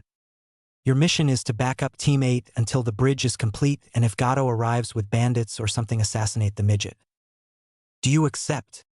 The third Hokage was currently looking at Naruto, worrying about him. He knew how he felt about Kurenai, and that could lead to trouble. Naruto was standing there with barely restrained fury. He was trying best not to release killing intent, and it was working to a degree that only Jonin and up would feel the small amount he was releasing.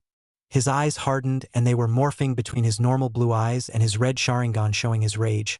It was a good thing he was behind everyone else. We accept, Hokage-sama, Naruto stated in a serious voice. Meet at the gate in 1 hour, Naruto said before vanishing in a flock of crows, surprising the genin in the room. He didn't care at the moment about showing off. All this meant was he was angry. Aren't I supposed to give the orders? Kakashi asked, to no one in particularly. Leave him be, Kakashi, you know what he is thinking right now, watch him. Hi Hokage-sama. You hear Naruto, 1 hour front gate. With Naruto. Naruto arrived home with haste. Ka-san, he shouted. Makoto was in the back garden, and she heard her son shout, which meant he was rather angry. He never raised his voice unless someone annoyed him beyond his limits. She hurried through the house to the door to see her son with his Sharingan blazing. What's wrong? Team 8 was ambushed by Zabuza Mamamichi because the client lied about mission parameters. Kurenai is hurt and my team is going to back them up. Now she knew what was wrong. The woman he cared for was hurt, and he could do nothing to help her at this moment in time. How are Itachi's eyes nowadays? She was caught off guard by the question. His eyesight is getting worse by the day due to the constant use of his Mangekyo. Why? When we get back we will do the transplant. I might need my Mangekyo in this mission, and if Zabuza dares hurt my friends I will make his life hell before he dies, he said with such venom. She nodded and left him to pack. 20 minutes later he came down with 3 scrolls in a holder on his left leg, presumably full with equipment. He hugged his mother and said goodbye whilst telling her he will be careful before shining to the Hokage's office for a quick word. Hello again Naruto, what can I do for you today? When Itachi gets back please take him off mission at the moment. We will need to do the transplant. So soon?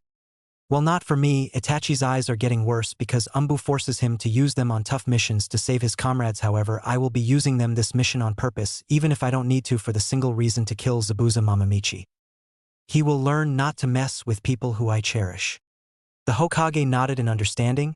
He and Kurenai became quite close in the past years, and although they weren't dating, it was only a matter of time, and everyone that knew them knew it. Naruto shunshined to the gate and waited on his team. Everyone except Sakura arrived on time, which was a change. She arrived 15 minutes late carrying a suitcase. Naruto had a tick mark above his eye showing how increasingly annoyed he was becoming. Sakura. Yes. What is in the suitcase? Oh, you know, clothes, makeup, shampoo, different sets of shoes, and other things that aren't ninja related. Why? To look my best for Sasuke-kun, of course, you baka. Naruto was about to explode at this girl, and she said something that pushed him over the edge. Of course, a clan less dope, like you wouldn't know anything about looking good for someone they loved. Kakashi inwardly cringed and waited for the shitstorm that was about to be unleashed. He knew Naruto well, and some things you just don't say around him, but this wasn't one of them. No, this was 2 months of built-up aggression raging to the surface about Sakura. Listen here, you pink-haired banshee of a fangirl. My friends and a woman I care about deeply are waiting to get help out there, because a dick of a client lied about the mission, and here we are waiting for you to turn up only to be 15 fucking minutes late. And what for? Makeup. I swear to God, if they die because of your bullshit, I will kill you in front of your family whilst torturing your banshee of a mother in front of you before your death. The last thing you will ever see if me smiling whilst I gut you. Do you understand me? At this point she was crying and currently backed against the gate, not sure what to do. Naruto threw her suitcase up in the air before shouting Keton. Gokaku no Jutsu, and breathing a fireball, leaving nothing but ash of what was left. Let's move out, Kakashi said, hoping to ease the tension. They fell into line with Naruto after Kakashi and Sasuke smirking all the way after Naruto, with a scared Sakura crying about her stuff after Sasuke. It took about 4 hours for them to reach Wave, and it didn't do much to calm Naruto's rage. The town of Wave was a poverty-stricken place with children begging on the street. It reminded Naruto of his idiot mask from when he was younger. He sighed. Let's find this Tazuna and get this done. I'm itching to fight a certain sword wielder. They found Tezuna's house half an hour later by asking in town. They were reluctant to tell, but after showing them their headbands and saying they were from Konoha to reinforce the team that was already here, they agreed rapidly. Knocking on the door, a woman in her late 20s opened. "Hello. Hi. I'm Kakashi Hitaki, Jonin Sensei for Squad 7. We are here to back up Squad 8. She smiled. "Okay. They are in the living room." He nodded and walked in with his students following behind. They saw all 3 of the students resting on the couch/floor with Akamaru on Kiba's head. They all looked worse for wear. Kiba had a ripped jacket. Hinata had a small bit of blood on her arm, meaning she was hit by some small weapon, probably a senbon needle or something from the fake hunter, and Shino looked like he was suffering chakra exhaustion. "Hello. Where's Kurenai?" Kakashi asked. They all pointed upstairs. Kakashi and Naruto walked up without their team due to Sakura and Sasuke not really caring. When they walked in the room, Naruto's feature automatically became hard, and he was already visualizing ways he could kill this demon of the mist. Kurenai was laying down asleep, but her dress was ripped on the stomach, and you could see clearly that there was a rather deep cut on the abdomen that wasn't healing right. Naruto sighed. He was going to do something really stupid. "Kakashi, I'm going to scout the island and find Gato's base. I won't engage and report back to you. We both know I can do it without being spotted, and the team needs training. We need to know where they are and when they will attack." He reluctantly agreed. He knew Naruto's stealth was superb. Hell, he could probably steal the Forbidden Scroll from the Hokage's office without being caught and get halfway to IWA without the Hokage knowing it was missing. "Fine, no fighting though. I know how mad you are, but please don't do something stupid." "Fine, also I have a gift for you. Call it insurance to my comrades' protection in the future," he said whilst taking a scroll from his pouch and giving it to Kakashi before walking out. Naruto walked down to the room and explained everything. "Kurenai is out for at least half a week. Kakashi is going to train you, and I'm going scouting as per orders, Johnny," he said before disappearing into a puff of smoke. Up in the room, Kakashi was opening the scroll, and out popped something he thought he would never see again. His father's chakra saber, the white fang, fixed in its holster. He smiled, "Sneaky brat," and attached it to his back. Naruto appeared in a clearing and decided to consult his tenant about recent events. "Hikari-chan, I presume you saw and heard everything and know what I want to do?" "Yes, and I must say I approve. It is a plan well though up in a little time. It's worth the mightiest of the Biju," she declared with a puffed-out chest. "Well, as much as a giant fox can." "What plan? I'm gonna find his base, kill them all, and kill Zabuza and that fake hunter Nin. There isn't much of a plan." "Exactly, I like it. Kick ass. Take names and care about consequences later." He smiled. He knew she was doing this to cheer him up. "You staying up to watch the fireworks?" "God, yes." He smiled again whilst biting his thumb and going through hand seals. "Kuchios no Jutsu. Kakasohanta." A huge puff of smoke appeared. This was the group of crows known as the Carcass Trackers. They specialized in hunting a prey, allowing others to kill it. They tracked the best of the best. 20 crows stood before him. "Naruto-san, what do you need the Kakasuhanto-s for?" "Someone I hold very dear to me has been injured by a missing ninja named Zabuza Mamamichi. According to Kakashi-sensei, he is about 6 square feet, wears cow-leather trousers with a tank top and medical bandages around his mouth and lower half of his face. He has a sword almost as big as he and should be very adept in Suetun ninjutsu. I need to find him. The chances are he is near a big group of bandits since he is working for a local crime boss. Spread out and find him, then report back to me if you don't mind. We have never failed to find a target, and we never will. We shall report back soon," the lead crow said whilst flying away. Naruto sighed before summoning Corbin. "Corbin, we are currently outside the village and I'm on a mission.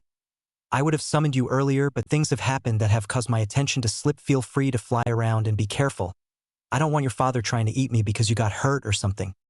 She nodded, well as much as a crow can nod, and flew off. She understood that whatever was going on was most likely nothing to do with her and left him alone to his thoughts. Half-hour later, the leader of the crows arrived back to give his report. Apparently this Gato person was stupid enough to live in the daimyo's mansion and didn't even try to hide. There were about 300 thugs in Gato's main base. He could handle that no problem, especially since he hadn't restricted him using the Mangekyo, although after this he would need some serious rest and relaxation, not to mention his eyesight would be significantly worse than it currently is. He was okay with that as long as he got to help this country and kill Zabuza for what he had done to Kurenai. It would be another hour and a half before all crows came back and explained that they found Zabuza and his little hunter Nin in a small cottage outside of the town that Gato owns resting. The hunter was taking care of him because apparently being put into a false death state fucks with the body, who knew? It had been about 3 hours since he arrived in Wave, and he wasn't tired at all due to his monster stamina from being a Jinchuriki, not to mention the fact that he had been resting in the same spot for the last 2.5 hours waiting for the crows to report. "Thank you guys, you may go now. Sorry for calling you guys if you were busy." "No problem, Naruto-san. It's our job and we enjoy it." He smiled as they dispelled. It was time for some payback. It would take half-hour to reach Zabuza's little hideaway, and then he had to check for guards and eliminate them before he could proceed. He stopped and sent out 5 Kagebushin using his unique henge as birds and rats to scout around the building and inside it if need be. He was sure Gato wouldn't leave Zabuza unattended since he was paying for his services, and he was right. There were 3 guards. 1 on the roof and 2 at the door. The number seemed awfully low to him, but if he had to guess, he would say that Gato didn't want to waste manpower on a missing Nin. Sending hand signals to the clones to eliminate the target quietly, they did so. The one on the roof got a kunai covered in Raitun chakra to the skull, whilst the 2 at the door both had their necks snapped.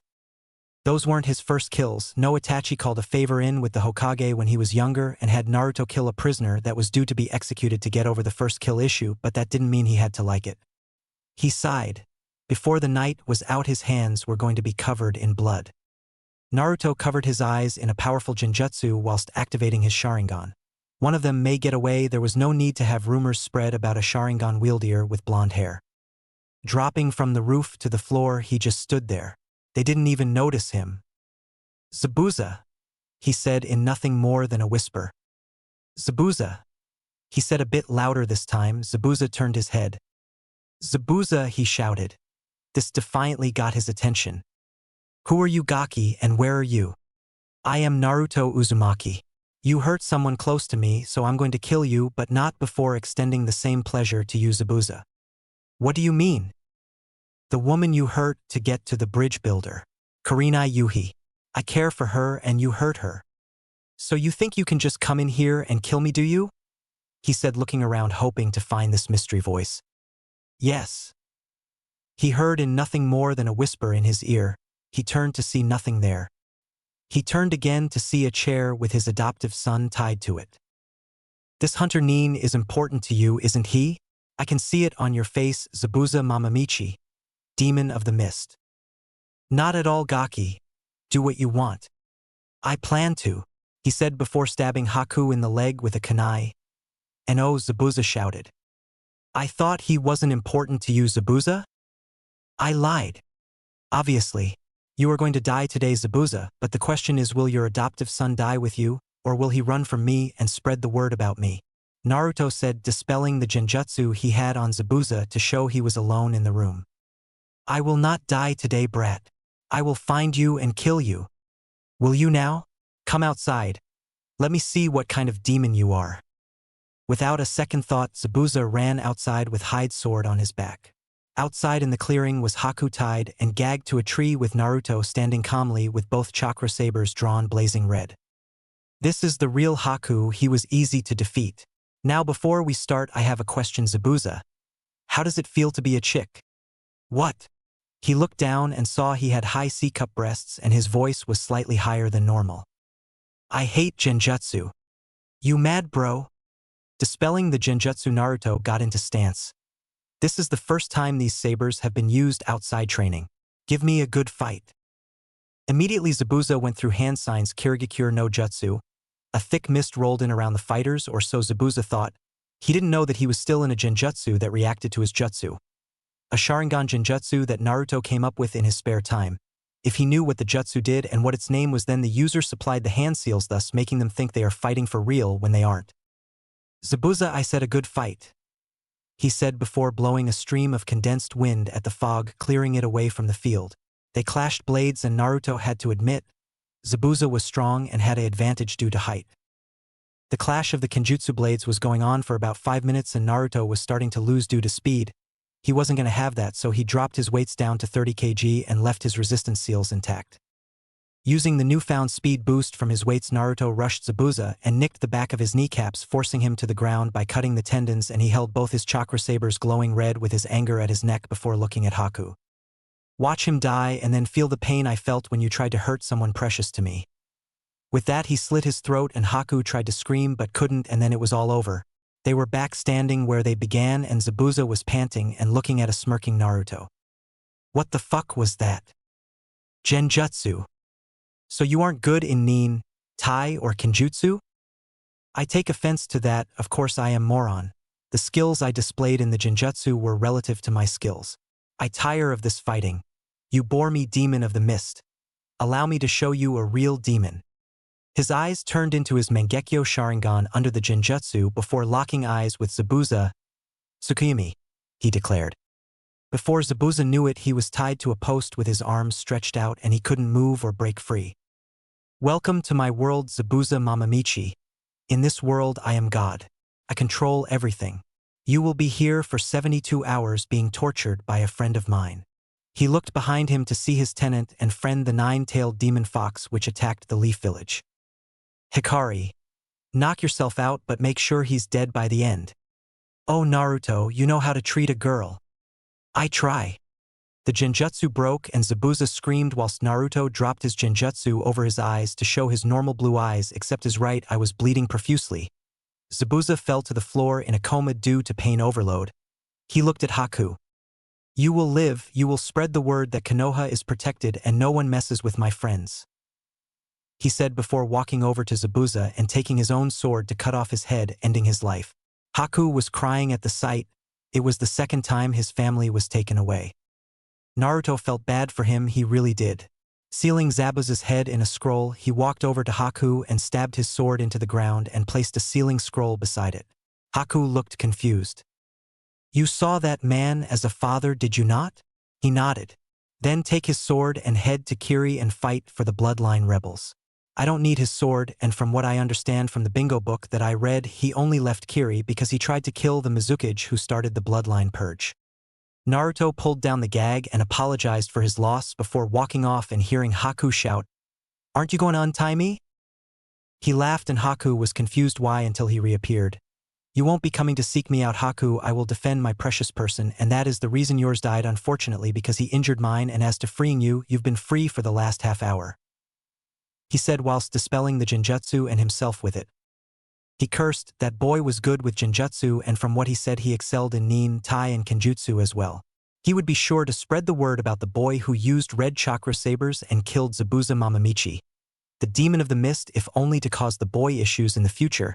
He would be remembered as Konoha's Red Devil. Naruto was already well away from this Haku character that was with Zabuza in case he decided to try and attack him when he was slightly weakened from using his Mangekyo. He waited for 20 minutes to calm down a bit from the fight he just had. The Tsukuyami takes a shit ton of chakra even for him. He checked his levels and found that he was down to March 4ths after that little Genjutsu of his. His eyes stopped bleeding and he popped a soldier pill to get his levels back up. He originally liked the idea of running in with Susanoo and see how they dealt with that, but came up with a better idea. He was a one-man army after all, so why not put it to use? He created 50 high explosive clones and they each had high Chunin level chakra, enough to blow everything to Kingdom Come and back. He told them to henge into various small animals and bugs and infiltrate the camp but not the main building. He would take that himself. After 30 minutes more of waiting and his chakra levels sufficiently restored after he created his little army, which took a lot of chakra considering one explosive bushin is worth 5 normal kage bushin, he used his Umbu level stealth to sneak into the mansion, missing all the guards including the ones on the roof. He killed the 2 outside Gato's office quickly and quietly. He Sparta kicked Gato's door and found him sitting at his desk trying to rape a young woman. She couldn't be over 14, and I say trying because he is too small to reach her when she bent over. And Gato is a midget. Gato looked over to the door and found a man covered in blood, but none of his guards screamed, so it couldn't have been them, it must have been his earlier fight with Zabuza, Naruto mused. Oh Gato, I'm about to kill everyone here except your little slaves and take them back to wave to their families. Now you have a chance to live if you do 2 things, he said in a sweet voice that promised pain. And what are they, Nin-san? He asked, scared for his life. 1. You will sign over your company to Konoha where it will be passed down to the respective Kage at the time, and 2. I'm going to raid your vault for stuff because I can. Deal! He shouted rather quickly, already drawing up the paperwork. It seemed this worm knew when he was either beat or when to save his life. The woman that he was trying to rape hugged him closely, and he just told her to get dressed and wait outside. He explained that the guards were dead, so it was fine. After signing the paperwork, his eyes shifted again. Amaterasu, he said as black flames consumed Gato's body. He walked away muttering, I said you had a chance, that didn't mean you would.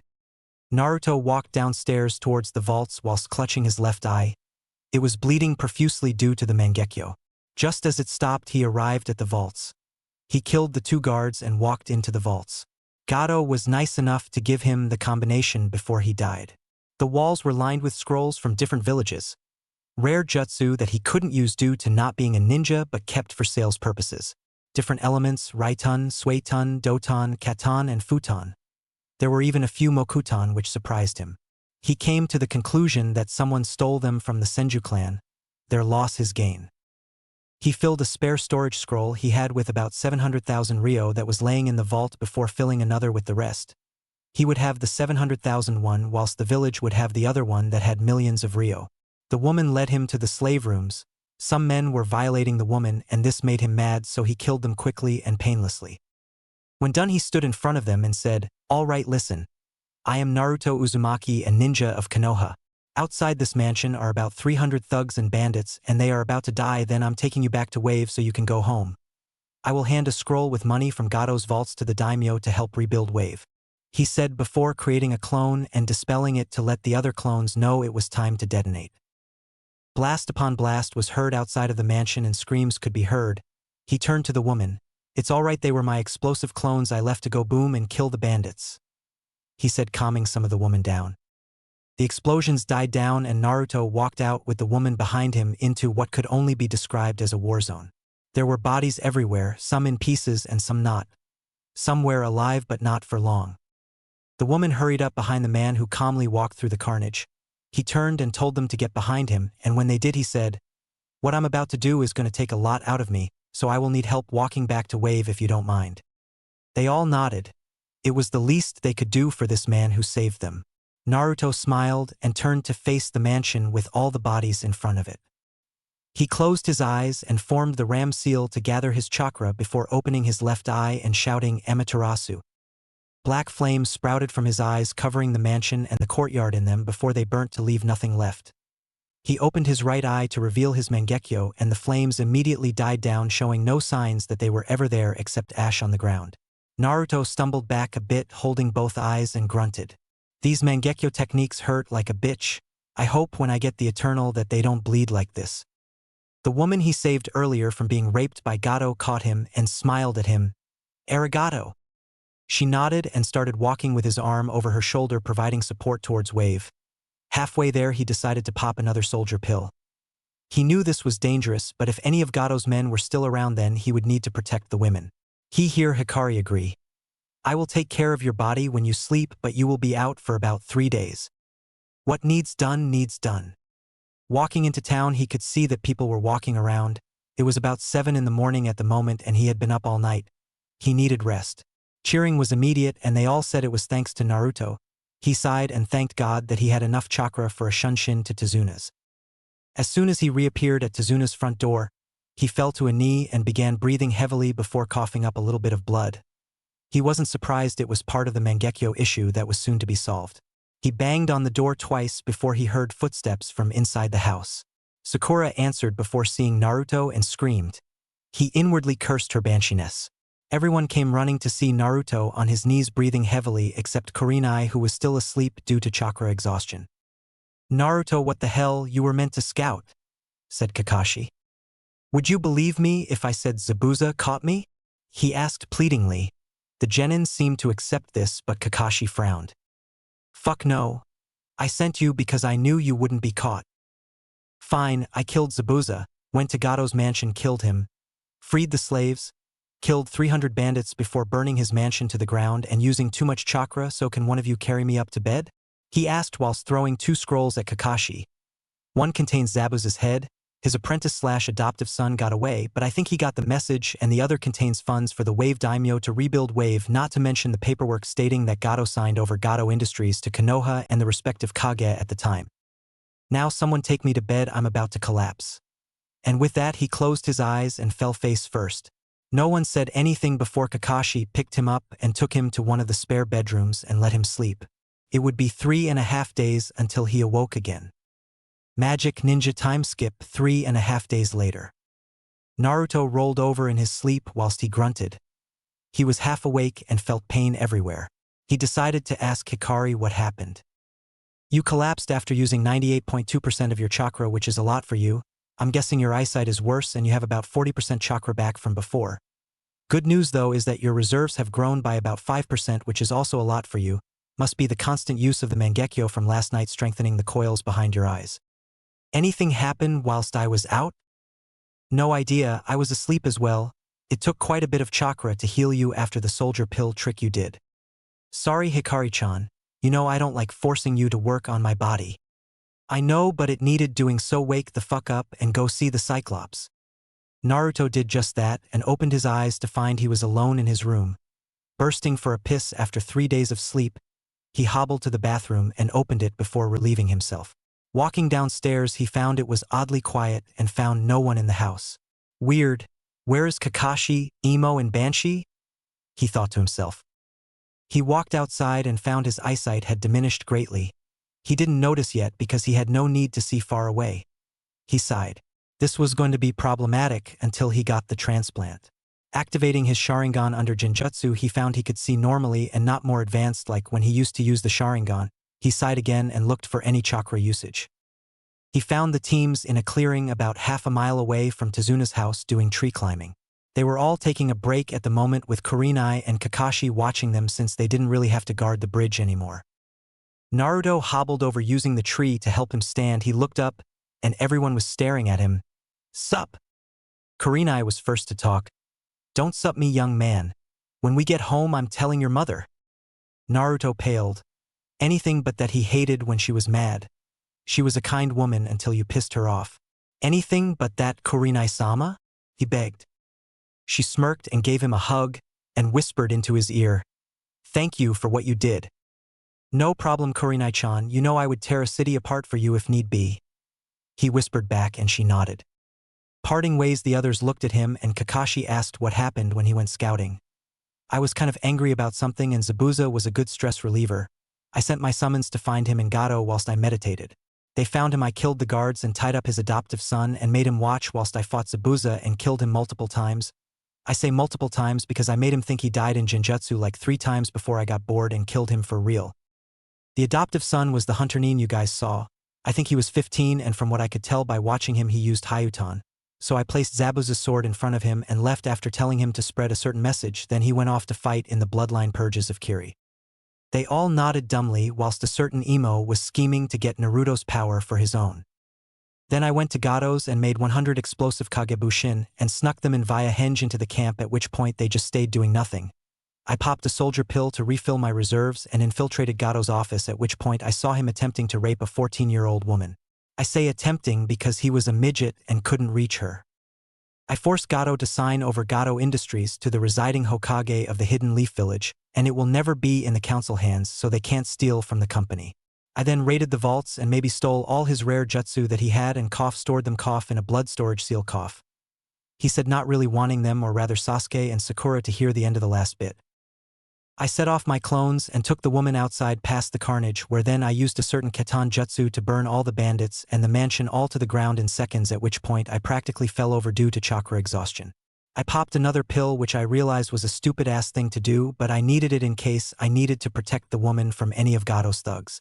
We got to town around 7 in the morning and the people cheered for me, and I ran away with Shunshin and fell to my knees at the front door when someone screamed like a banshee and you all appeared. He finished. Sasuke was annoyed that he couldn't have Naruto scrolls. Sakura was scared of Naruto. Kiba was annoyed that he couldn't prove himself to be the alpha male to Hinata. Shino was Shino, and Hinata was surprised the boy she loved could kill so many without blinking. Kurenai and Kakashi looked on in pride. Oh, wait 1 second. he said and walked over to a tree before heaving his stomach contents onto the ground, and Sakura screamed that he was being disgusting. "Well, you try killing 300 people in one night and not be sick," he snarled at her. They continued to train after lunch and Naruto went back to sleep to regain what strength he had lost. 2 weeks later the bridge was finished, and they named it the Great Naruto Bridge, which Naruto actually disagreed with the name, but everyone told him to shut up because he was being modest. Naruto remembered his talk with Kurenai after he was healed, explaining what really happened. Flashback. Kurenai was in the forest at night by a small lake watching the moon, and Naruto was out walking for some air. He was still trying to get over what had happened and was slightly angry with himself for taking so many lives, but he remembered what his brother once said that their mother had told him after a similar mission where Itachi had to slaughter hundreds of bandits at a young age by himself. He said, "Kill one, save 1,000. The bandits we kill are nothing but thieves and liars that do nothing to help those around them. They are selfish and deserve death for what they do to their prisoners." Naruto actually agreed. Walking into a clearing, Naruto saw Kurenai and stared at her. The moon was shining just right that it illuminated her and made her look beautiful. He couldn't help it, he gasped. "You can come out now, Naruto." Naruto slowly walked out of the trees and sat beside her. She was still staring up at the moon. "What are you doing out here by yourself, Naruto?" "I was trying to clear my head. I killed so many people recently, and I feel rather guilty even though they deserved it for what they did." "Why did they deserve it?" "I saw you laying there, Kurenai-chan. You were asleep with a big cut right across your stomach from Zabuza's sword. I was mad to begin with when we entered the Hokage's office only to be given this mission due to what had happened, but when I saw you I snapped. I demanded from Kakashi to go scouting, to which he agreed once I pointed out that I can get in and out without being seen, and hunted Zabuza down.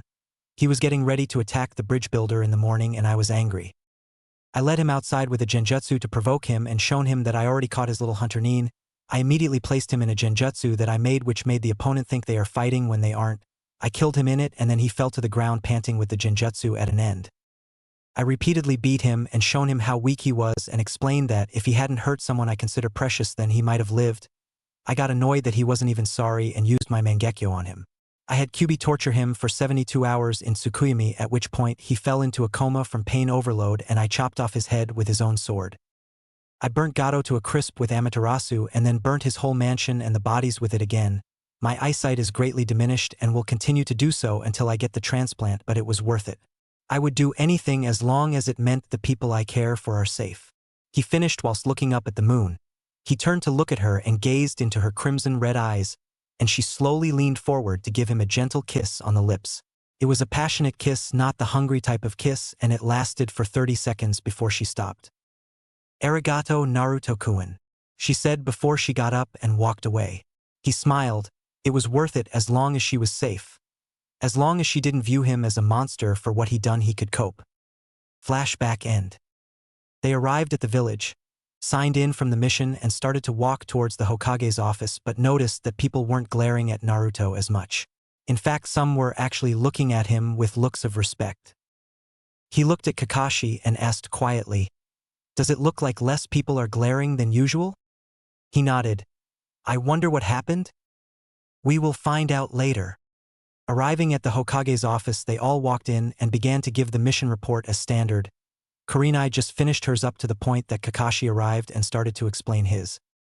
Kakashi explained what happened during Naruto's scouting expedition and he sighed. He looked over to Naruto and watched in amazement as Naruto was looking so innocent that he couldn't stay mad at him.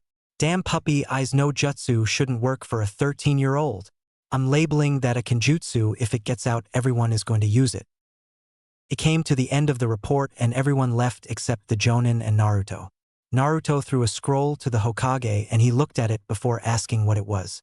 "That is Zabuza's head for bounty collection and the deed to Gato Industry that I made him sign over before I may or may not have killed him." He smiled innocently at the Hokage, who just sighed. "Will you be happy when I die of stress due to headaches caused by you, Naruto? This is going to take so much goddamn paperwork." Naruto smiled and tossed another scroll. "Read that when we get out of this meeting and are out of the tower. Also, you wouldn't happen to know why villagers don't seem to glare openly anymore, do you? In face, some seem to respect me in some small minuet way. Well, it seems you're famous." "How so?" He tossed Naruto a book and told him to turn to page 113 and read it out loud. It's been 2 months since what was described as the massacre in Wave. News spread amongst the ninja world of a young blonde-haired boy who was capable of killing Zabuza Mamamichi with ease, and people began to get scared of the Leaf. It looked like they had another Minato Namikaze rising up through the ranks quickly, except this time he was younger rather than older. Naruto himself wasn't happy about all the attention he was getting now. It meant that he had to try harder to keep his skills hidden. More so than he has ever had to. For the last 2 months, Naruto wanted to expand on his jutsu repertoire and spend his time that wasn't spent training his body in his father's library. He wrote ideas about jutsu that he wanted to make and/or recreate. One such jutsu that he wanted to recreate was a widespread jutsu that Uchiha Madara was famous for, Katan, Goka Mikyaku, or Great Fire Annihilation. It was a personal jutsu that Madara created in the clan wars that was meant to take out hundreds of enemies with one attack. Due to chakra requirements, Naruto took a rough guess at saying he would be the only one ever to be able to use it in the Hidden Leaf for the next couple of centuries. The clones were making progress on jutsu creation or recreation, but it was taking its time, and that was something Naruto didn't mind. However, he did set extra clones to recreate Madara's jutsu. He felt like something was going to happen to the Leaf soon, and even if the people had wronged him worth a lifetime, he still had people he loved and trusted here. A week after the Wave mission, Itachi came back, and the next day they had their eyes swapped under the careful supervision of Naruto's personal nurse that he trusted, and so did Sarutobi. But that didn't stop either of them, reminding her it was part of an ongoing S-class secret. They were both in hospital for a day after and then sent home to rest with both sets of eyes bandaged to allow the muscles to heal and relax before working. Itachi was quite proud of his brother for what he did in Wave, and also quite scared of the fact that he may have trained him too well, and if he were to ever snap in the line of duty, then only a select few would be able to stop him, and even then it would be difficult due to his prowess in Jinjutsu. Naruto went to learning his family jutsu in his library, and so far due to his clones he had learnt many different jutsu so far for his fire and lightning element. He felt that since everyone knew his Genjutsu was totally awesome thanks to the bingo book, then he should have a backup such as ninjutsu. He decided that his taijutsu was good so far and still sent clones to practice the katas for muscle memory, so he didn't forget it, but he didn't practice it as much. He decided to grow his hair out for the hell of it. He was getting tired of having it short and thought about changing it. Imagine his shock that due to its natural spikiness and length it looks very similar to Uchiha Madara's hairstyle, yet lacked the color. He decided to tie it in several knots going down his back to prevent it from looking like Madara's. After they got back from Wave, Naruto noticed much to his annoyance that Kurenai was acting differently. He felt he should just leave it be, but his training kicked in from Itachi and his mother about reading faces to help in battle. She was feeling guilty about something, and Naruto found it rather sad how easy she was to read. She was a jonin after all and shouldn't be easy. Naruto wondered what was wrong with her, but instead of asking her straight away he decided to ask Itachi or Mikoto if either knew what was wrong. Neither knew obviously, and he felt like a moron for asking them, so he decided to ask Old Man Hokage. The Hokage had initially been happy to see the blonde in his office. After all, even though he changed dramatically, he was still his surrogate grandson, who he loved dearly, but that soon changed with the topic of conversation. Flashback. Yo, old man. Hello, Naruto. How are you today? Rather annoyed. I feel like Kurenai is hiding something from me. She looks like she feels regret and guilt about it, but I am not sure if I should ask or not. The Hokage was beginning to sweat now and was cursing Itachi for teaching Naruto how to read emotions on faces, but what he didn't know is that Naruto witnessed the slight flinch in his posture and twitch of the lips into a frown before disappearing. It's official. Someone is hiding stuff from me again, and I don't like it. You know what, old man? Forget about it, I will leave it till after the Chunin exams. Said old man let a small sigh of relief go, which once again Naruto noticed. He sighed to himself and walked out of the office. The Hokage was now having a terrible day. Kurenai was indeed having to keep something from our young Uchiha, and it wasn't very nice what she was keeping either. Flashback in a flashback, good game. Kurenai was having a terrible day. Ever since she learnt what Naruto did in Wave, she had been feeling guilty because it was basically her fault for everything. It had been 2 days since their return and the unveiling of the newest bingo booker from Konoha, and she decided to voice her opinions to the Hokage. Walking past the secretary and into the office, ignoring the guards, she asked for a private audience from the Hokage, which he agreed to. So, Kurenai-chan, how goes your mission? Ahead of schedule, sir, but I feel terrible. How so? Did you not read the report from Wave? He slaughtered over 300 men just because someone hurt me, and all for my mission. The Hokage side, someone on the council found out about her mission to train the demon brat, and the civilian council thought that in their infinite wisdom that he should be controlled, which was seconded by his advisors including Danzo. Not to mention that I and Asuma are very close now because he finally admitted he wanted a proper long-term relationship unlike before but can't due to this mission. I know you two are close but keep with the mission, and when the time comes let him down gently, so he does trust again because I don't need to tell you what will happen if his heart breaks. He will never trust anyone but family again. She sighed before nodding and leaving the age-old Hokage to his paperwork. End flashback. Stupid civilian council and stupid power grab schemes. End flashback. 2 months had passed after they returned. He was called for a team meeting with his team at Training Ground 7 at the usual time, which for Naruto and Kakashi was 12, and the other two was 9 in the morning. He wondered what this meeting was about. They never had meetings anymore since the first one was such a pain in the ass to listen to the banshee screech. He soon got his answer when he took his time to notice all the foreign ninja around the village. The Chunin exams were on and hosted here this year. He grinned, finally a chance to not only get off his cousin's team but also get his date with Kurenai. This was going to be magnificent. He arrived at the training grounds to find his normal teammates just sitting down and waiting. Kakashi arrived not 5 minutes later and handed out the forms for participation. He had already promised the old man that he wouldn't show off his Sharingan in the finals or the Chunin exams for that matter. Who said he needed it? He was proficient in most areas without the Sharingan and could handle himself quite well. Naruto immediately signed it and handed it back to Kakashi to hand to the Hokage with a smile on his face. He went home to prepare and inform his mother and brother, but not before Kakashi told him to be at the academy for 9 tomorrow in room 301. The next morning he went to the academy as told, only to meet Sasuke getting his ass handed to him by some guy in a green jumpsuit and giant eyebrows. He couldn't stop laughing for 5 minutes. He met up with his team and went to the exam room where Sasuke was jumped by his hordes of fangirls. He looked to Naruto for help, but his mind was elsewhere. He was staring at the Ichibi container from Suna. He was confused. Why send a container to another village to attend the exams, especially when said container is unstable? He remembered how he had to save Konohamaru from the Suna Genin yesterday and how the man with the makeup was going to hurt someone he considered a little brother. He was furious at the time and placed them both under a genjutsu where they were met by their worst nightmares. The Ichibi came out when the screaming had stopped and both his siblings were on the floor unconscious. He would have just thought he was another batshit insane Genin if it wasn't for Hikari within him telling him that the Genin was batshit insane because the demon was even more crazy. He felt sorry for his Jinchuriki brother but ignored it since he had his own problems to deal with. A tall man with a bandana and trench coat appeared in the room. Naruto knew this was the head interrogator at the T&I department Ibiki. He had quite the reputation as the sadist and Naruto knew it was true. This was one of the few people that knew about Naruto's true skill. Well, he didn't know his true skill, but he knew that he was smarter and stronger than most Genin. Naruto knew his game as soon as he turned up. This would be a written test where he would freak out the Genin and make them doubt themselves, leading them to quit the exams. Brutal yet efficient, he mused. And like he said, it was exactly that, but with a twist thrown in at the end which he didn't see coming. He sent a nod towards Ibiki saying he understood and appreciated the effort he was putting in trying to get the other teams to quit. Before long, just over half the teams remained, and he said those 2 words that sent a feeling of relief over most Genin. You pass. He started to explain what the test was actually for since no one understood. Before he could explain much though, there was a banner that came through the window in a ball-like shape that then spread out to say, the sexy and single proctor Anko Mitarashi. Naruto sighed. This was Anko, second in command at the T&I department and another person who knew Naruto faked his strength. If he knew Anko, then she would try to make him fail just for the fun of it. Sadistic bitch. All right, brats, get to training ground 44 for the survival test. If you aren't there in half hour, then you fail.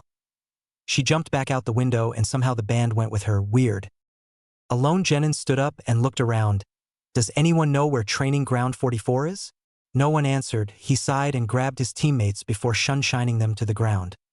Listening to the banshee bitch about not being able to find the field would be annoying as hell otherwise. Anko explained the rules to them since they were first to arrive and told them to wait. Naruto created 100 clones and had them henge into flies. When the Genin arrived, he assigned 1 clone to each squad, including the Leaf's own for protection. Well, protection for the Leaf and destruction for the rest. The clones would wait and unhenge whilst in the forest. They would take the team by surprise, knocking them out and taking their scrolls. He had a feeling this wouldn't work with the sand team but did it anyway. Anko once again went over the rules but this time scared a few genin via kunai before screaming for them to go. Naruto smirked and took off into the forest but not before getting the faintest whiff of snake in his nostrils. He frowned at this. He never liked snakes.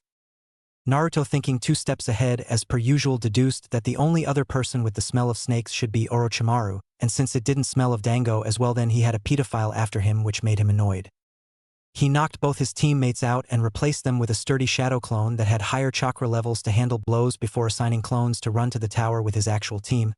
He gave the clones his scroll and told them to meet some of his clones on the way to get another scroll. They nodded before running away, leaving the boss to deal with the snake in the grass. He couldn't understand what he wanted. It had to be something that only this team had that no other had, and it had to be a very precious thing. "Come out, snake! I can smell you." A rather tall girl for her age came out of the bushes and snarled at him. Naruto raised an eyebrow. "You're Orochimaru? A woman? Am I insulted or not? I don't know." He grinned. "Kukukaku Naruto-kun. So nice to see you. It appears you know me. How?" "Oh, you know, rumors around the village, bingo books, and of course my favorite. You're the Kyubi Jinchuriki." Naruto just continued grinning, and for some reason this infuriated Orochimaru. Why was this child not scared? Was his life in this village so bad that he would throw it away? "Well, that's nice and all, but why don't you tell me why you're here?" "Well, I want to give Sasuke-kun a present.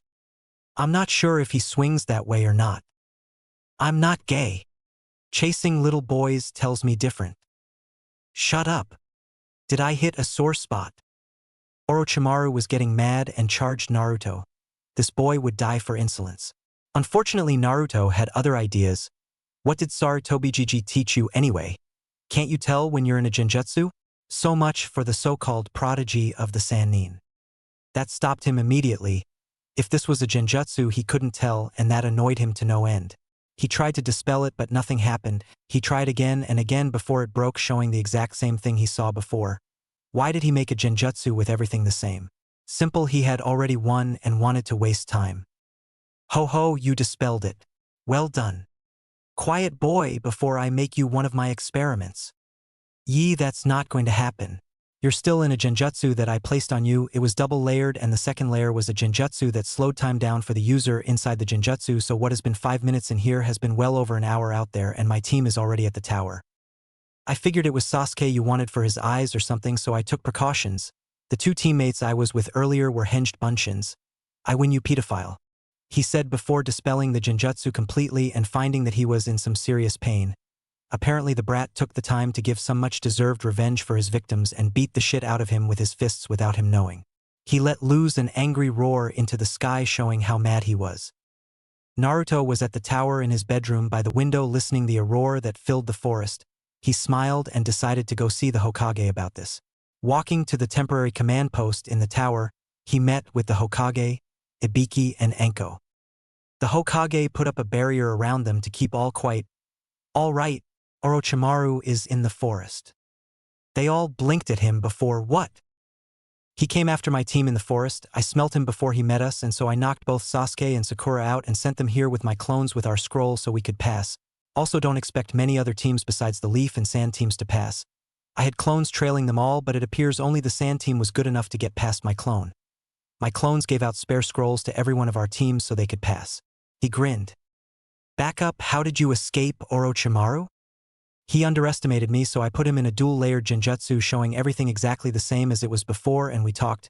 I told him 5 minutes later after I finished taunting him about the genjutsu, and he tried 3 or 4 times to break it before telling him it was dual-layered. The second layer was meant to slow time down when in the genjutsu, so my clone and him were in it for over an hour whilst I was here, and it was just under 5 minutes in there. He sounded pretty mad when I heard the rage-filled roar across the forest 5 minutes ago."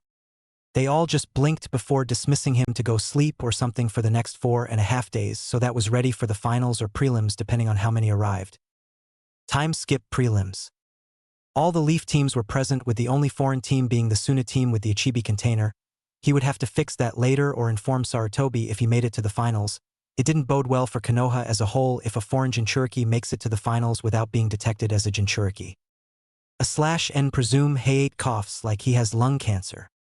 Welcome and congratulations about making it to the finals. Now without waiting any longer we will pick teams for the finals in 1 month's time. Ugh, Hokage-sama? Can I interrupt? What is it, hey 8? Well, I was going to take it from there, so. Fine. There are too many people, so we are going to have prelims.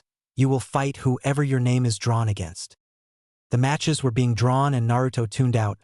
Ever since he started training at the age of 4, he began excelling at an extremely fast pace.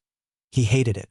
There was no thrill to battle. Only when he battled to protect those he loved did he get the thrill of the match, to face a greater opponent than yourself and come out victorious. He didn't even get this when he fought in the Forest of Death against Orochimaru, while not fought more like tricked. It infuriated him to no end. He had to test his limits. He wanted to know what they were and if he could push past them, but he also wanted to know where this need for battle came from. He presumed it came from his Uchiha blood and holding a 50m tall demon in his stomach. By the time he was paying attention again, he noticed it was Hinata Hyuga versus Neji Hyuga. The match itself was rather dramatic, with Neji obviously hating Hinata and Hinata being too kind to actually hurt Neji, so she lost and rather badly in the end. Neji actually tried to kill her with several strikes around the chest area, hoping to damage her heart, causing cardiac arrest, but the Jonin stepped in at the last minute to save Hinata from certain death, only to prolong it until proper medical attention was provided. Naruto couldn't be sure, but he's certain that some damage had already been dealt to her. He sighed, not really caring. Gaara the Ichibi container was obviously batshit insane, and he was facing someone equally insane. Rock Lee. Maybe not the same type as insane, but still, the match itself was a rather good look into what made Gaara. He had little to no taijutsu or ninjutsu. He controlled his sand and had an automatic defense, although Naruto wasn't sure if the sand was from Ichibi or his family's Kekii Genkai, since Suna had something similar before. The match shown one big opening to anyone who fought Gaara. A defense that reacts is never absolute. If you get enough speed, then it can't react in time, allowing you to hit the opponent. This was all well and good in theory, but apparently Gaara was a sore loser and had a second layer of sand on his skin to provide extra cover. With it cracked, he was mad. Apparently he was never hurt before, so seeing him take a punch or two was laughable, but it all came to an end when Lee opened the inner gates on his body and shredded his muscles in his legs and lower back, which led to him getting caught by Gaara's sand and crushing his left leg and right arm before his sensei intervened to save his student's life.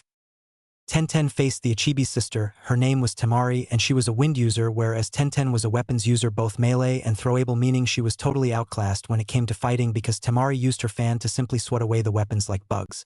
In the end, Tenten lost, and painfully, by landing on her iron fan after being tossed in the air.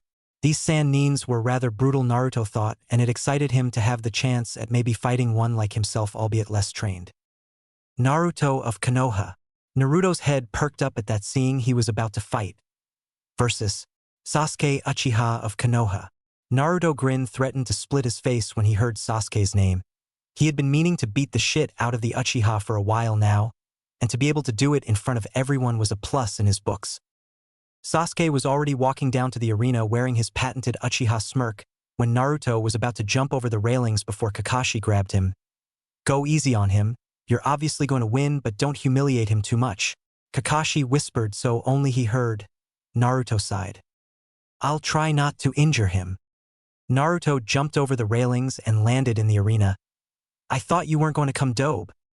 Naruto just ignored him and stood there with his arms crossed and a small smirk in place on his face.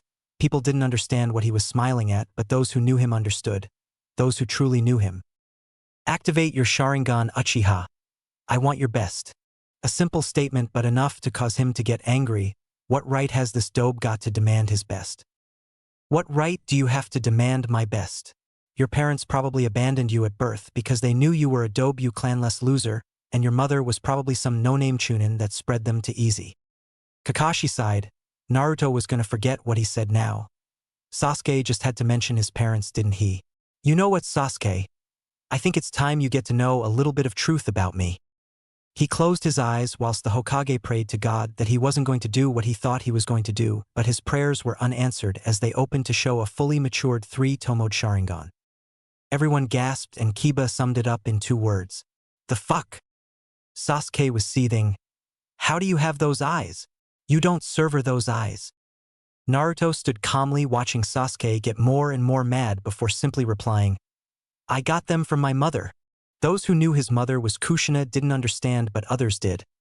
I didn't show these eyes in public to get you to stop being such a douche. No, I don't rely on my eyes like you do, you little fool. My foolish cousin. I bought them out to show you these, he said whilst his eyes in front of everyone morphed into his eternal Mangekyo Sharingan, even though people didn't know the difference. Another row of gasps from most the Jonin who knew what those eyes meant, to kill your best friend.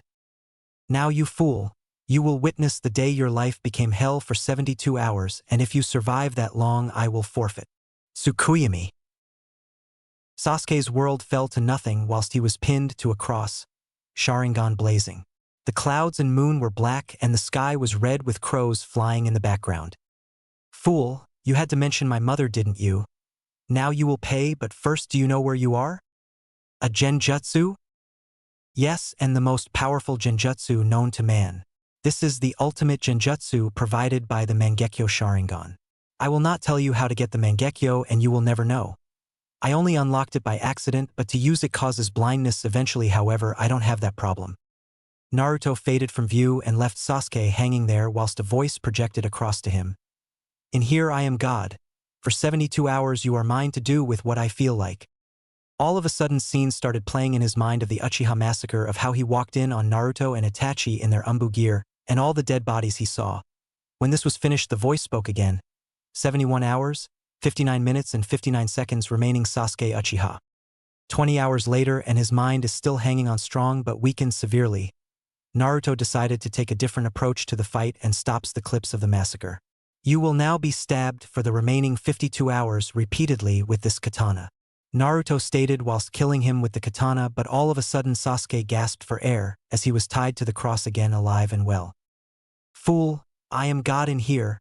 I chose when you die and when you don't.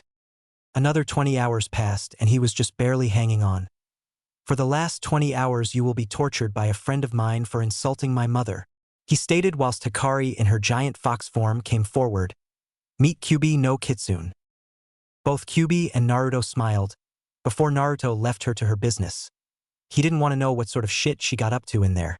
The genjutsu dropped and Sasuke screamed like a little girl before collapsing. Foolish little cousin, he said in a cold voice that sent shivers down the spines of most people there. Without even waiting for the announcement of him whining, he shunshined in a flock of crows back to his seat in the rails and sat down, ignoring all questions posed to him. Kurenai looked his way and gave him a look of regret, which he could only assume was to do with the secret she was holding.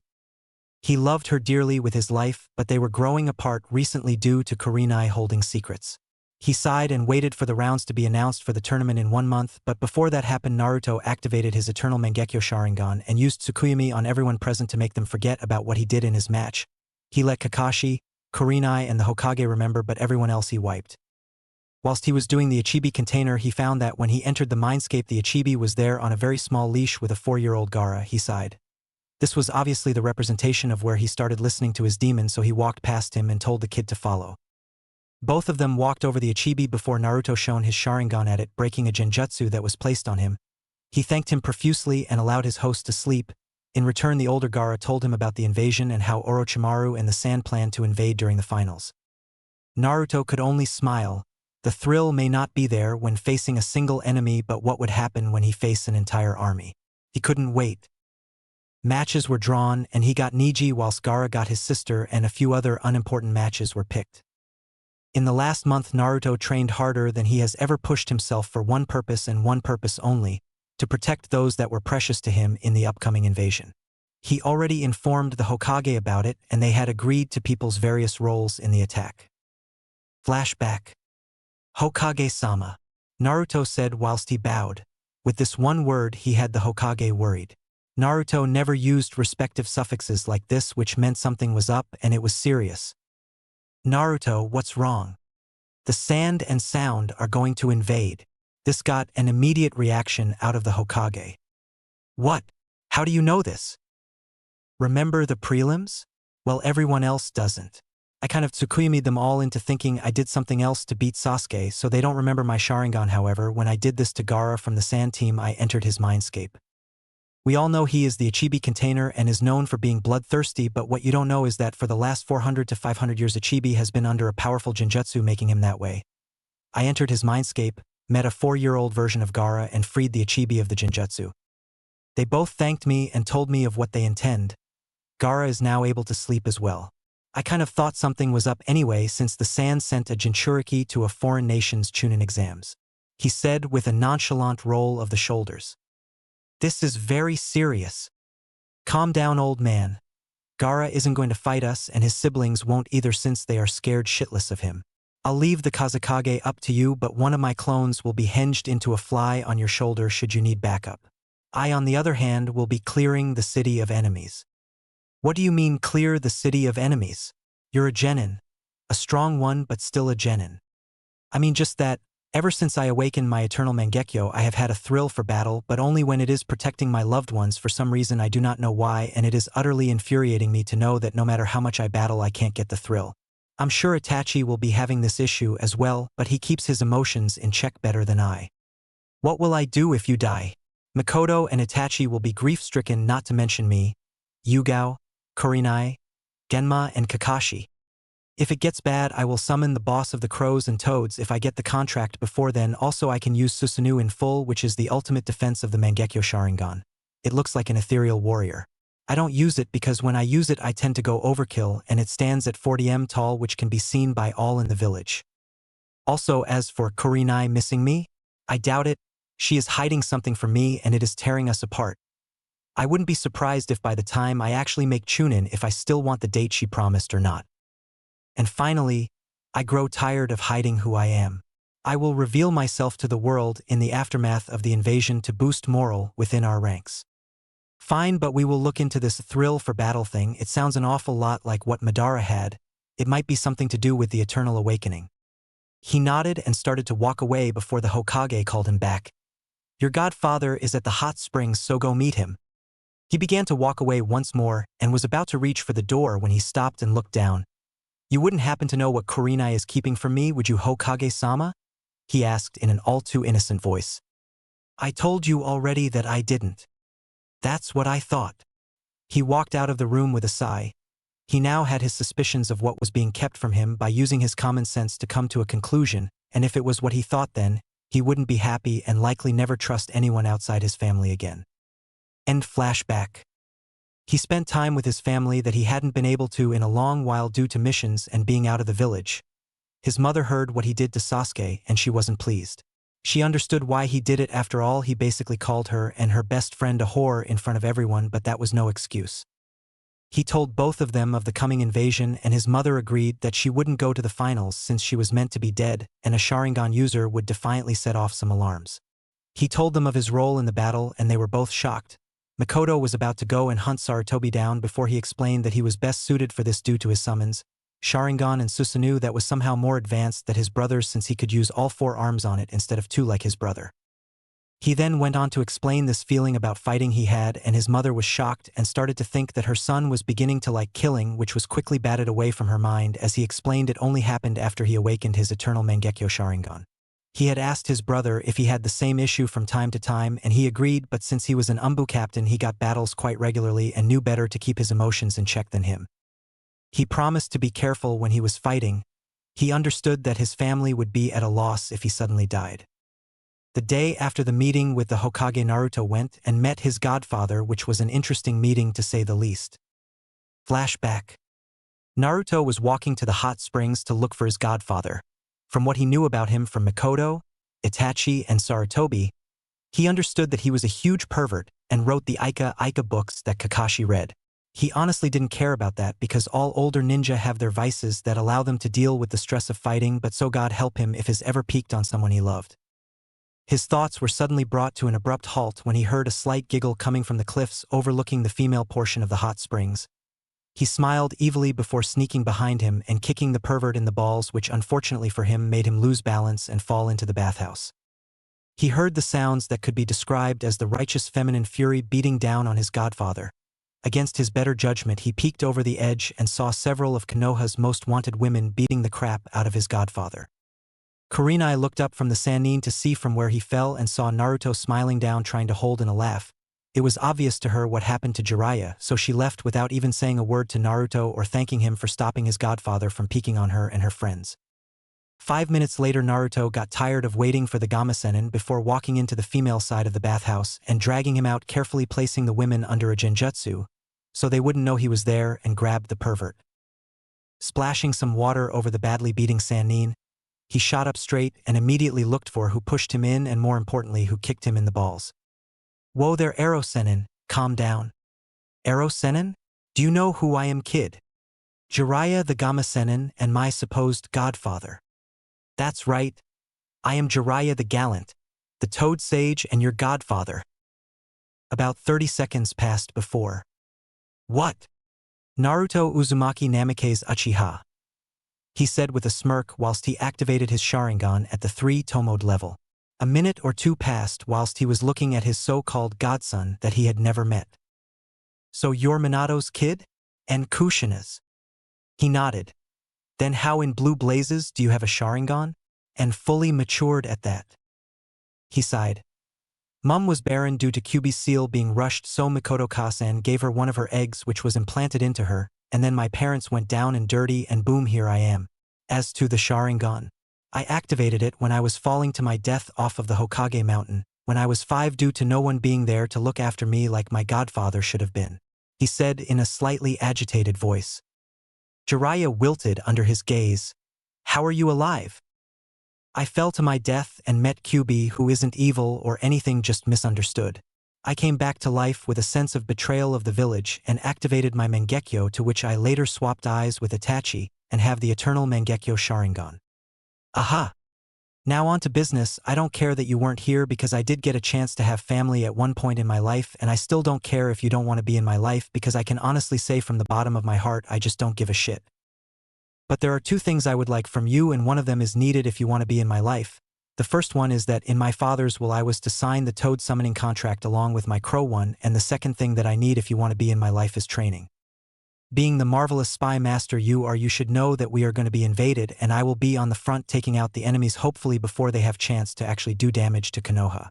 I am strong, probably the strongest of my age group, and almost stronger than Itachi when it comes to genjutsu alone. My taijutsu is nothing to scoff at, and my ninjutsu, well, let's just say I leave shadow clones learning jutsu from my father library daily to lean and master. Okay brat.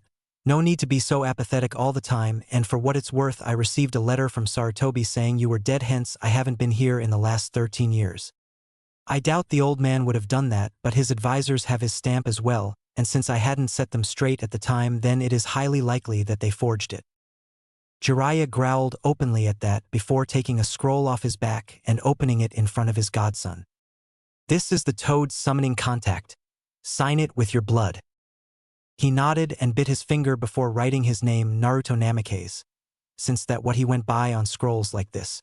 Jiraiya nodded before taking his godson to a isolated training ground and telling him to do the summoning ritual as usual, but think about toads instead of crows since he had 2 contracts.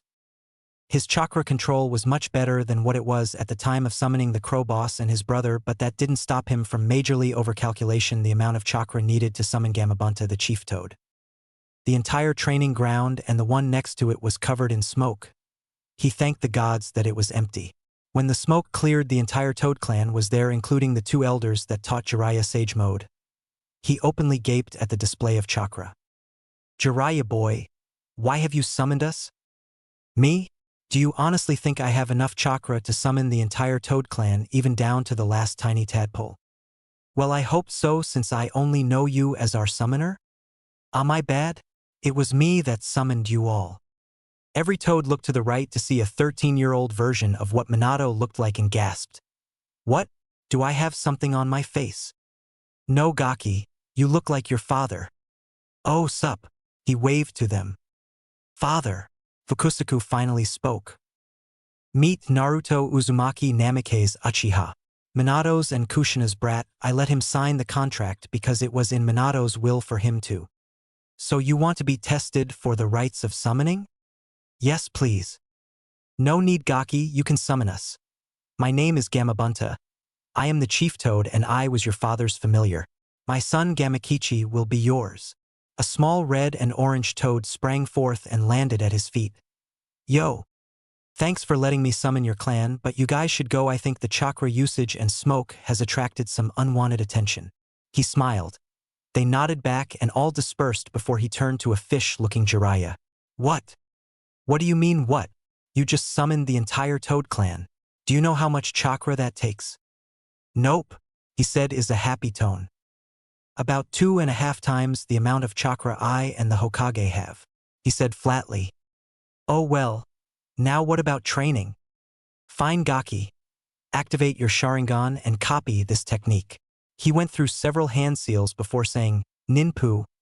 Hari Jizo, his hair extended around him and covered him in a defensive type of barrier. This is a defensive barrier I made with hair. It can hold anything lower than a B-rank jutsu, and it is also extremely useful for taijutsu defense. He let the technique go before going through some more hand seals and saying Ninpu Hari Jigaku and needles of hair shot towards a tree opposite. This was meant to be used with the first technique I shown you but can be used on its own obviously. Now get and let me do some research. Come find me if you need any help or any more techniques. Naruto nodded before thanking him and leaving him to his research. End flashback. After his eventful meeting with his godfather, Naruto decided to spend the rest of the month working on his jutsu recreation for the upcoming invasion. He firmly believed that these jutsu will help save his and his friends' lives. He was in the library at one point, while his clones were, and one of them was at the desk his father used before him, writing down jutsu theory before becoming stuck on a particular hand seal sequence. Becoming increasingly frustrated, the clone banged his head repeatedly on the desk only for something to fall on his head and dispel. Naruto got the memories and went to check what it was. Apparently above his father's desk there was an engraved leaf insignia like on the headbands that the ninja wear, and the middle bit of the leaf fell off and landed on the clone's head. Naruto didn't like the idea that part of his father's library was falling to pieces, so he went to put it back but found inside 2 scrolls. Genuinely surprised, he pulled out the scrolls to find his father's legendary techniques, the Rasengan and the Hiraishin. Naruto took note that they were extremely well hidden apart from the fact that the little hole had no seals active over it, and he had to admit it didn't matter because he would have never thought to have looked there.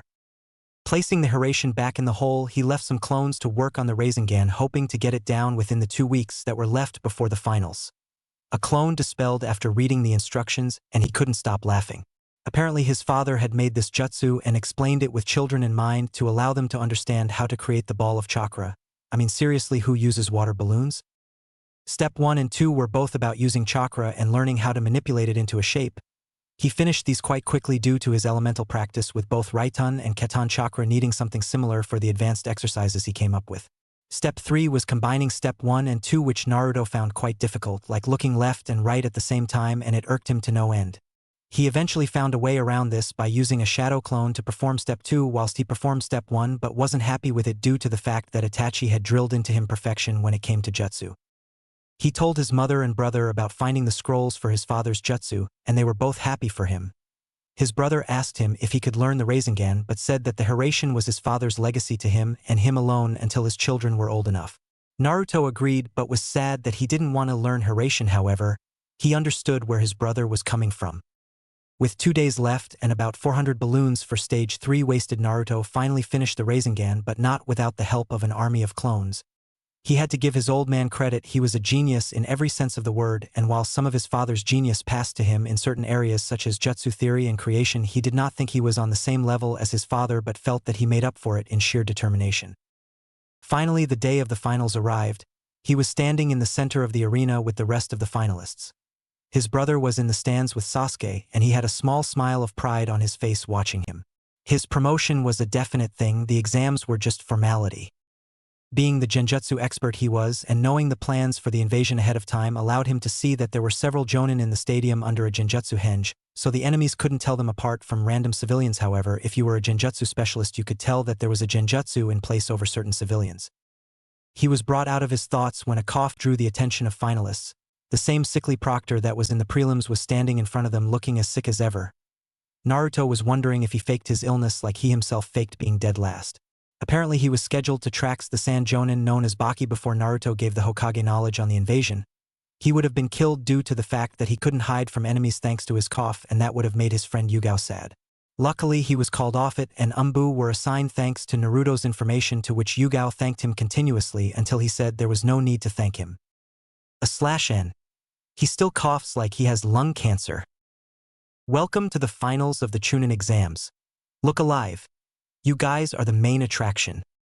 The Hokage stood up, trying his best not to ignore the faux Kazekage that was beside him to deliver his speech to begin the Chunin Exam finals. "Welcome one and all to the Chunin Exam's finals." He received a roar of approval from the crowd. "Now that I have said welcome, let's enjoy the exams. Please do not leave your seats until the interval, and even then do not leave the stadium. Thank you and enjoy," he said in a happy tone before sitting back down. "All right, you heard the Hokage. All of you except Neji Hyuga and Naruto Uzumaki go and wait in the contestants' box." 2 minutes later, and Naruto and Neji were alone on the field, staring at each other. "Are both fighters ready?" He got 2 nods. "Begin." Nothing happened for a moment before Neji smirked and said, "You should give up dead last. Fate has decided that I am to be victorious." In a matter-of-fact tone, like he knew he was going to win. "I hate it when people underestimate me," Naruto said plainly in a monotone voice that reminded several jonins of Itachi Uchiha. Neji raised an eyebrow. "Fate has determined me to win from birth. I am to be a genius selected by fate, and you are the dead last selected by fate. Mention fate once more, and I'm going to test out a new genjutsu on you that will be extremely painful," he said with slightly narrowed eyes. The jonin that knew of his hidden strength and penchant for genjutsu cringed. They all knew that he had skills in the art that surpassed Itachi at his age and even Kurenai now. "Fate has..." He didn't get to finish. Naruto determined his genjutsu level to be high enough, and Hikari explained that he should be able to cast genjutsu with eye contact without the Sharingan now, like he does with jutsu, depending if he memorized the chakra flow or not for the jutsu. Naruto locked eyes without the Sharingan and calmly stated, "Megan, Norawa no Torai." Seconds passed as the crowd watched on and saw Neji with a glossed look in his eyes, showing he is currently under a genjutsu, and Naruto standing there with his arms crossed before Neji starts screaming and holding his head in pain. Those that knew of the cage bird seal that was branded on every branch member knew what it looked like, but the Hyuga knew it was a genjutsu. After a minute or two of screaming, he stopped the genjutsu and Neji was out cold on the floor drooling. "Brutal but effective. I warned him not to mention fate," he said in nothing more than a whisper as he was announced the winner. Everyone in the contestant box except Gaara looked at him strangely. "What? I warned him, and genjutsu can be damn painful." He ignored all the matches until the second round and heard his name called again. Apparently he was fighting Gaara. They both looked at each other and nodded before shining to the field in their respective flickers of both sand and crows. Many were surprised to see that he knew Itachi's crow Shunshin and wondered if he was training the boy, but he refused to answer questions even to Sasuke, who was trying still to get Itachi to train him. Naruto looked into the eyes of Gaara, his Jinchuriki brother in all but blood. "Let's give them a good show, brother?" Gaara actually smiled, scaring the shit out of the Suna team. "Agreed, brother. Let's see how one does against 9. Jonin, who knew of the plan but didn't know of what Gaara contained, widened their eyes, and civilians that were smart enough to pick up the reference hoped that he would kill their local demon. Just as they were about to begin, feathers started to fall from the sky. Apparently Orochimaru ordered the invasion to be moved up in time due to his previous experience with Naruto in the Forest of Death. "Looks like we have to wait, brother. Contain your family and friends and try your best to contain Sunanins. I'm going to the front, and I will try not to kill Sunanins since Orochimaru is behind this." Gaara nodded in understanding before shining to the contestants' box and wrapping a sand dome around his siblings and Jonin sensei, only to shin off again to place more Suna ninja in the dome. The Jonin under the Genjutsu Henge released it and started fighting both sound and sand ninja. Both were falling rather quickly due to the fact that Konoha employed its rather famous teamwork and utilized the element of surprise. Naruto appeared in front of Kakashi and the other Jonin. "I have orders, Kakashi, and you know about Gaara, so I'll be off then to get lost on the road to life," he said before disappearing in a crackle of lightning for speed. He developed 2 different Shunshins. One of them was developed for speed and one of them was developed for distraction, hence the lightning and crows. Naruto reached a roof far from the action before going through several hand seals and saying, "Kuchios no Jutsu. Karasu no Senshi Ryoden, Crow Warrior Brigade." 100 poofs of smoke appeared before him, and crows wearing different sets of armor stood looking at their summoner. "Naruto-sama, why have you summoned the entire brigade? My home is being invaded. You are to search the village and attack any ninja wearing sand or sound headbands. Kill them if you want, it doesn't matter to me." "Yes, sir," the lead crow practically shouted in glee. He hardly ever got his entire brigade to fight together anymore. The crows all flew away in different directions before Naruto himself sensed a large amount of chakra being used near the main gate. He surmised that it was being used to summon something since it was about the size needed for a boss summon or a large summon. Rushing to the front gate, Naruto found it slightly unnerving how the village was empty of shinobi except in the stadium, and then he remembered the 3-stage plan that the Hokage came up with for any invasion. Stage 1. Secure prisoners. Stage 2. Evacuate civilians with Genin whilst Chunin evacuate VIPs. Stage 3. Retaliate. Naruto wasn't going to let them into the village because of the amount of damage a summons that size could do, so before they would enter he would have to take care of them. He was starting to feel the thrill of battle. He was going to enjoy the battle but not the killing itself, however that was the life of a shinobi. Arriving at the gate, he shunshined to the top of the arch so he could see the approaching threat. There were 3 snakes the size of a large train. He sighed and pumped enough chakra to summon the big 3, as Jiraiya called them. Gamabunta, Gamahiro, and Gamaken. Kuchios no Jutsu. Naruto was standing atop Gamabunta's head. "Alright boys, listen up. We are being invaded and I figured you guys would like some snake skin wallets. Let's go show those fools why you do not mess with our homes, shall we? What do you say, Bunta, Hiro, and Ken? Drinks are on me tonight. Gaki. I like you more and more each time you summon me. I am ungraceful, but I will do my best. I will try to help you, but I am clumsy." With that said, all 3 toads jumped towards the snakes.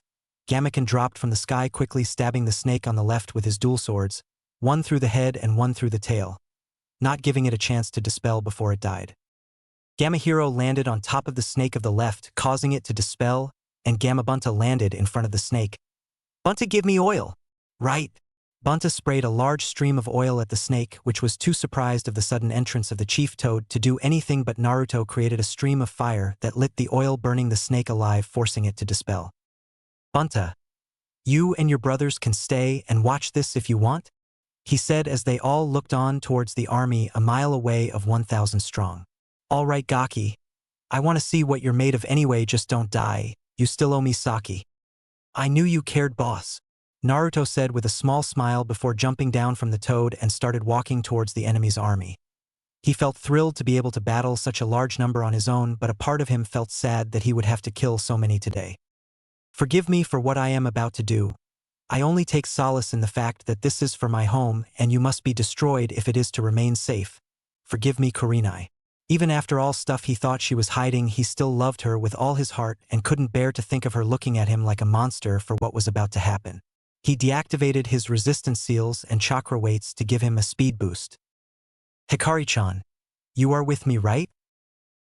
"I have always been with you and will be with you always, Naruto. Thank you for staying with me, Hikari. I am kinda scared at the moment.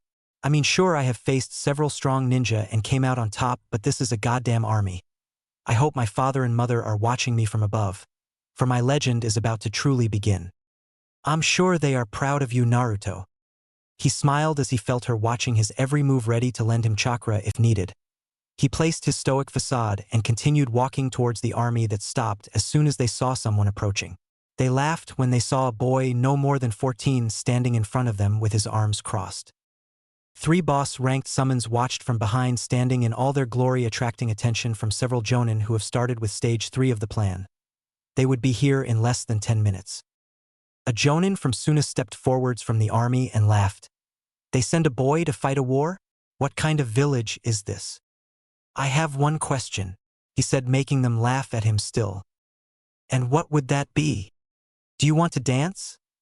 he said before grinning and activating his Sharingan, causing several of the army to falter before they even start.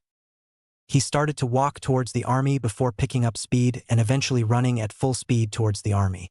"I want to dance," he said as he met the first man in the army, quickly snapping his neck. Using his superior speed from months of training with his resistance seals and chakra weights, he made quick work of the smaller cannon fodder of the army. He was being brutally efficient when it came to killing the enemy because he didn't want to waste energy that he was sure he would need. Jumping over about 20 enemies before landing with his feet on an enemy Nin's shoulders and twisting his neck to snap it, he fell forwards and used his weight to grab 2 kunai from the enemy's pouch. Sharingan eyes ablaze, twitching at all the information he was taking in, predicting several movements from the enemy, allowing him to react. He threw the kunai he stole and plunged them into two enemies' chests. He didn't have time to react before a sound. Nin threw a kunai with explosive note at him, hoping to hurt him. With the foresight of the Sharingan, he saw the kunai coming and caught it at the last minute in midair before sticking the tag on an enemy and kicking him into a crowd and throwing the kunai back to the sound, Nin leaving the tag to explode near the ninja's friends. Whilst this was going on, a crowd of Jonin were forming by the summons. They watched as this 13-year-old boy systematically destroyed around 60 shinobi in under 10 minutes and was not even looking winded. "Holy shit, look at the Gaki go!"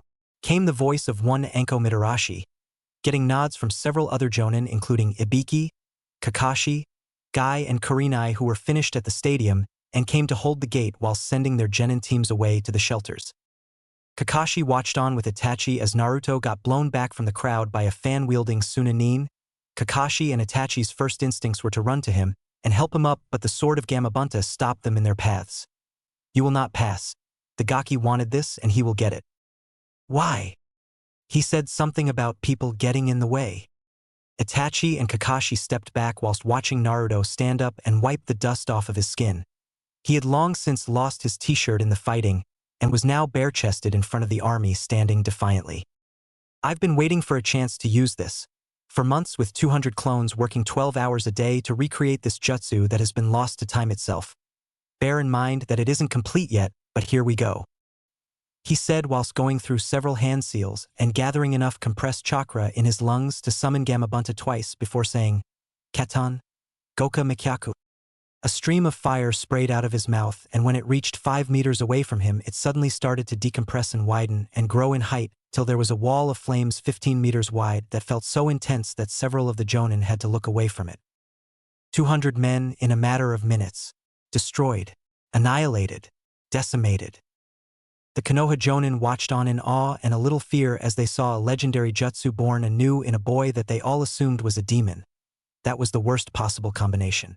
Anko whistled in admiration at the display of power. "Hikari-chan, how much chakra do I have left?" "About 2/3Ds. Using that much chakra in the jutsu had amazing results but cost you some of your reserves. I will refill them when you get to 30%, otherwise it would bring you unneeded fatigue." "Arigato, Hikari-chan." Now Lesson 1. Taijutsu is finished.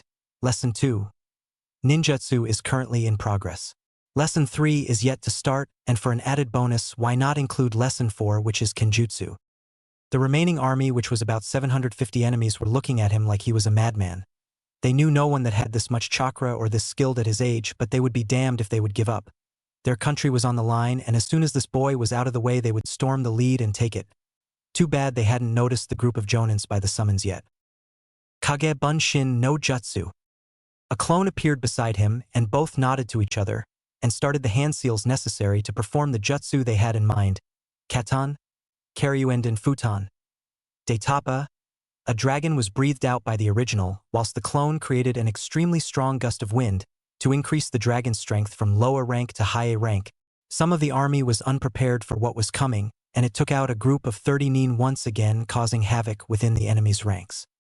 Last part of Lesson 2 for now, guys. Prepare yourselves. Hikari-chan, prepare please. This is mostly going to drain me to about 25%, so if you could refill me, that would be great. "No problem, Naruto-kun," she said without noticing the kun suffix she added by accident. Kakashi had wide eyes at what he was seeing Naruto do. This was turning into a slaughter rather than an invasion, and the combination jutsu he saw Naruto use was amazing.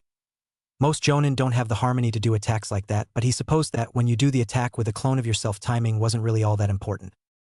His eyes widened even further when he heard Naruto's next jutsu.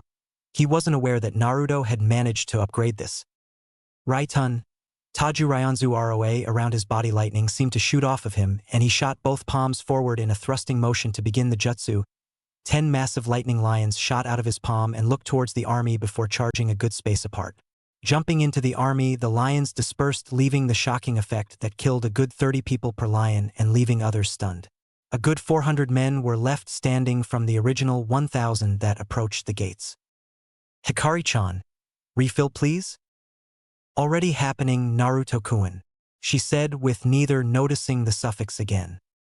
Naruto heard cheers from behind him and turned around to see around 150 Jonin looking at him and what was left of the army.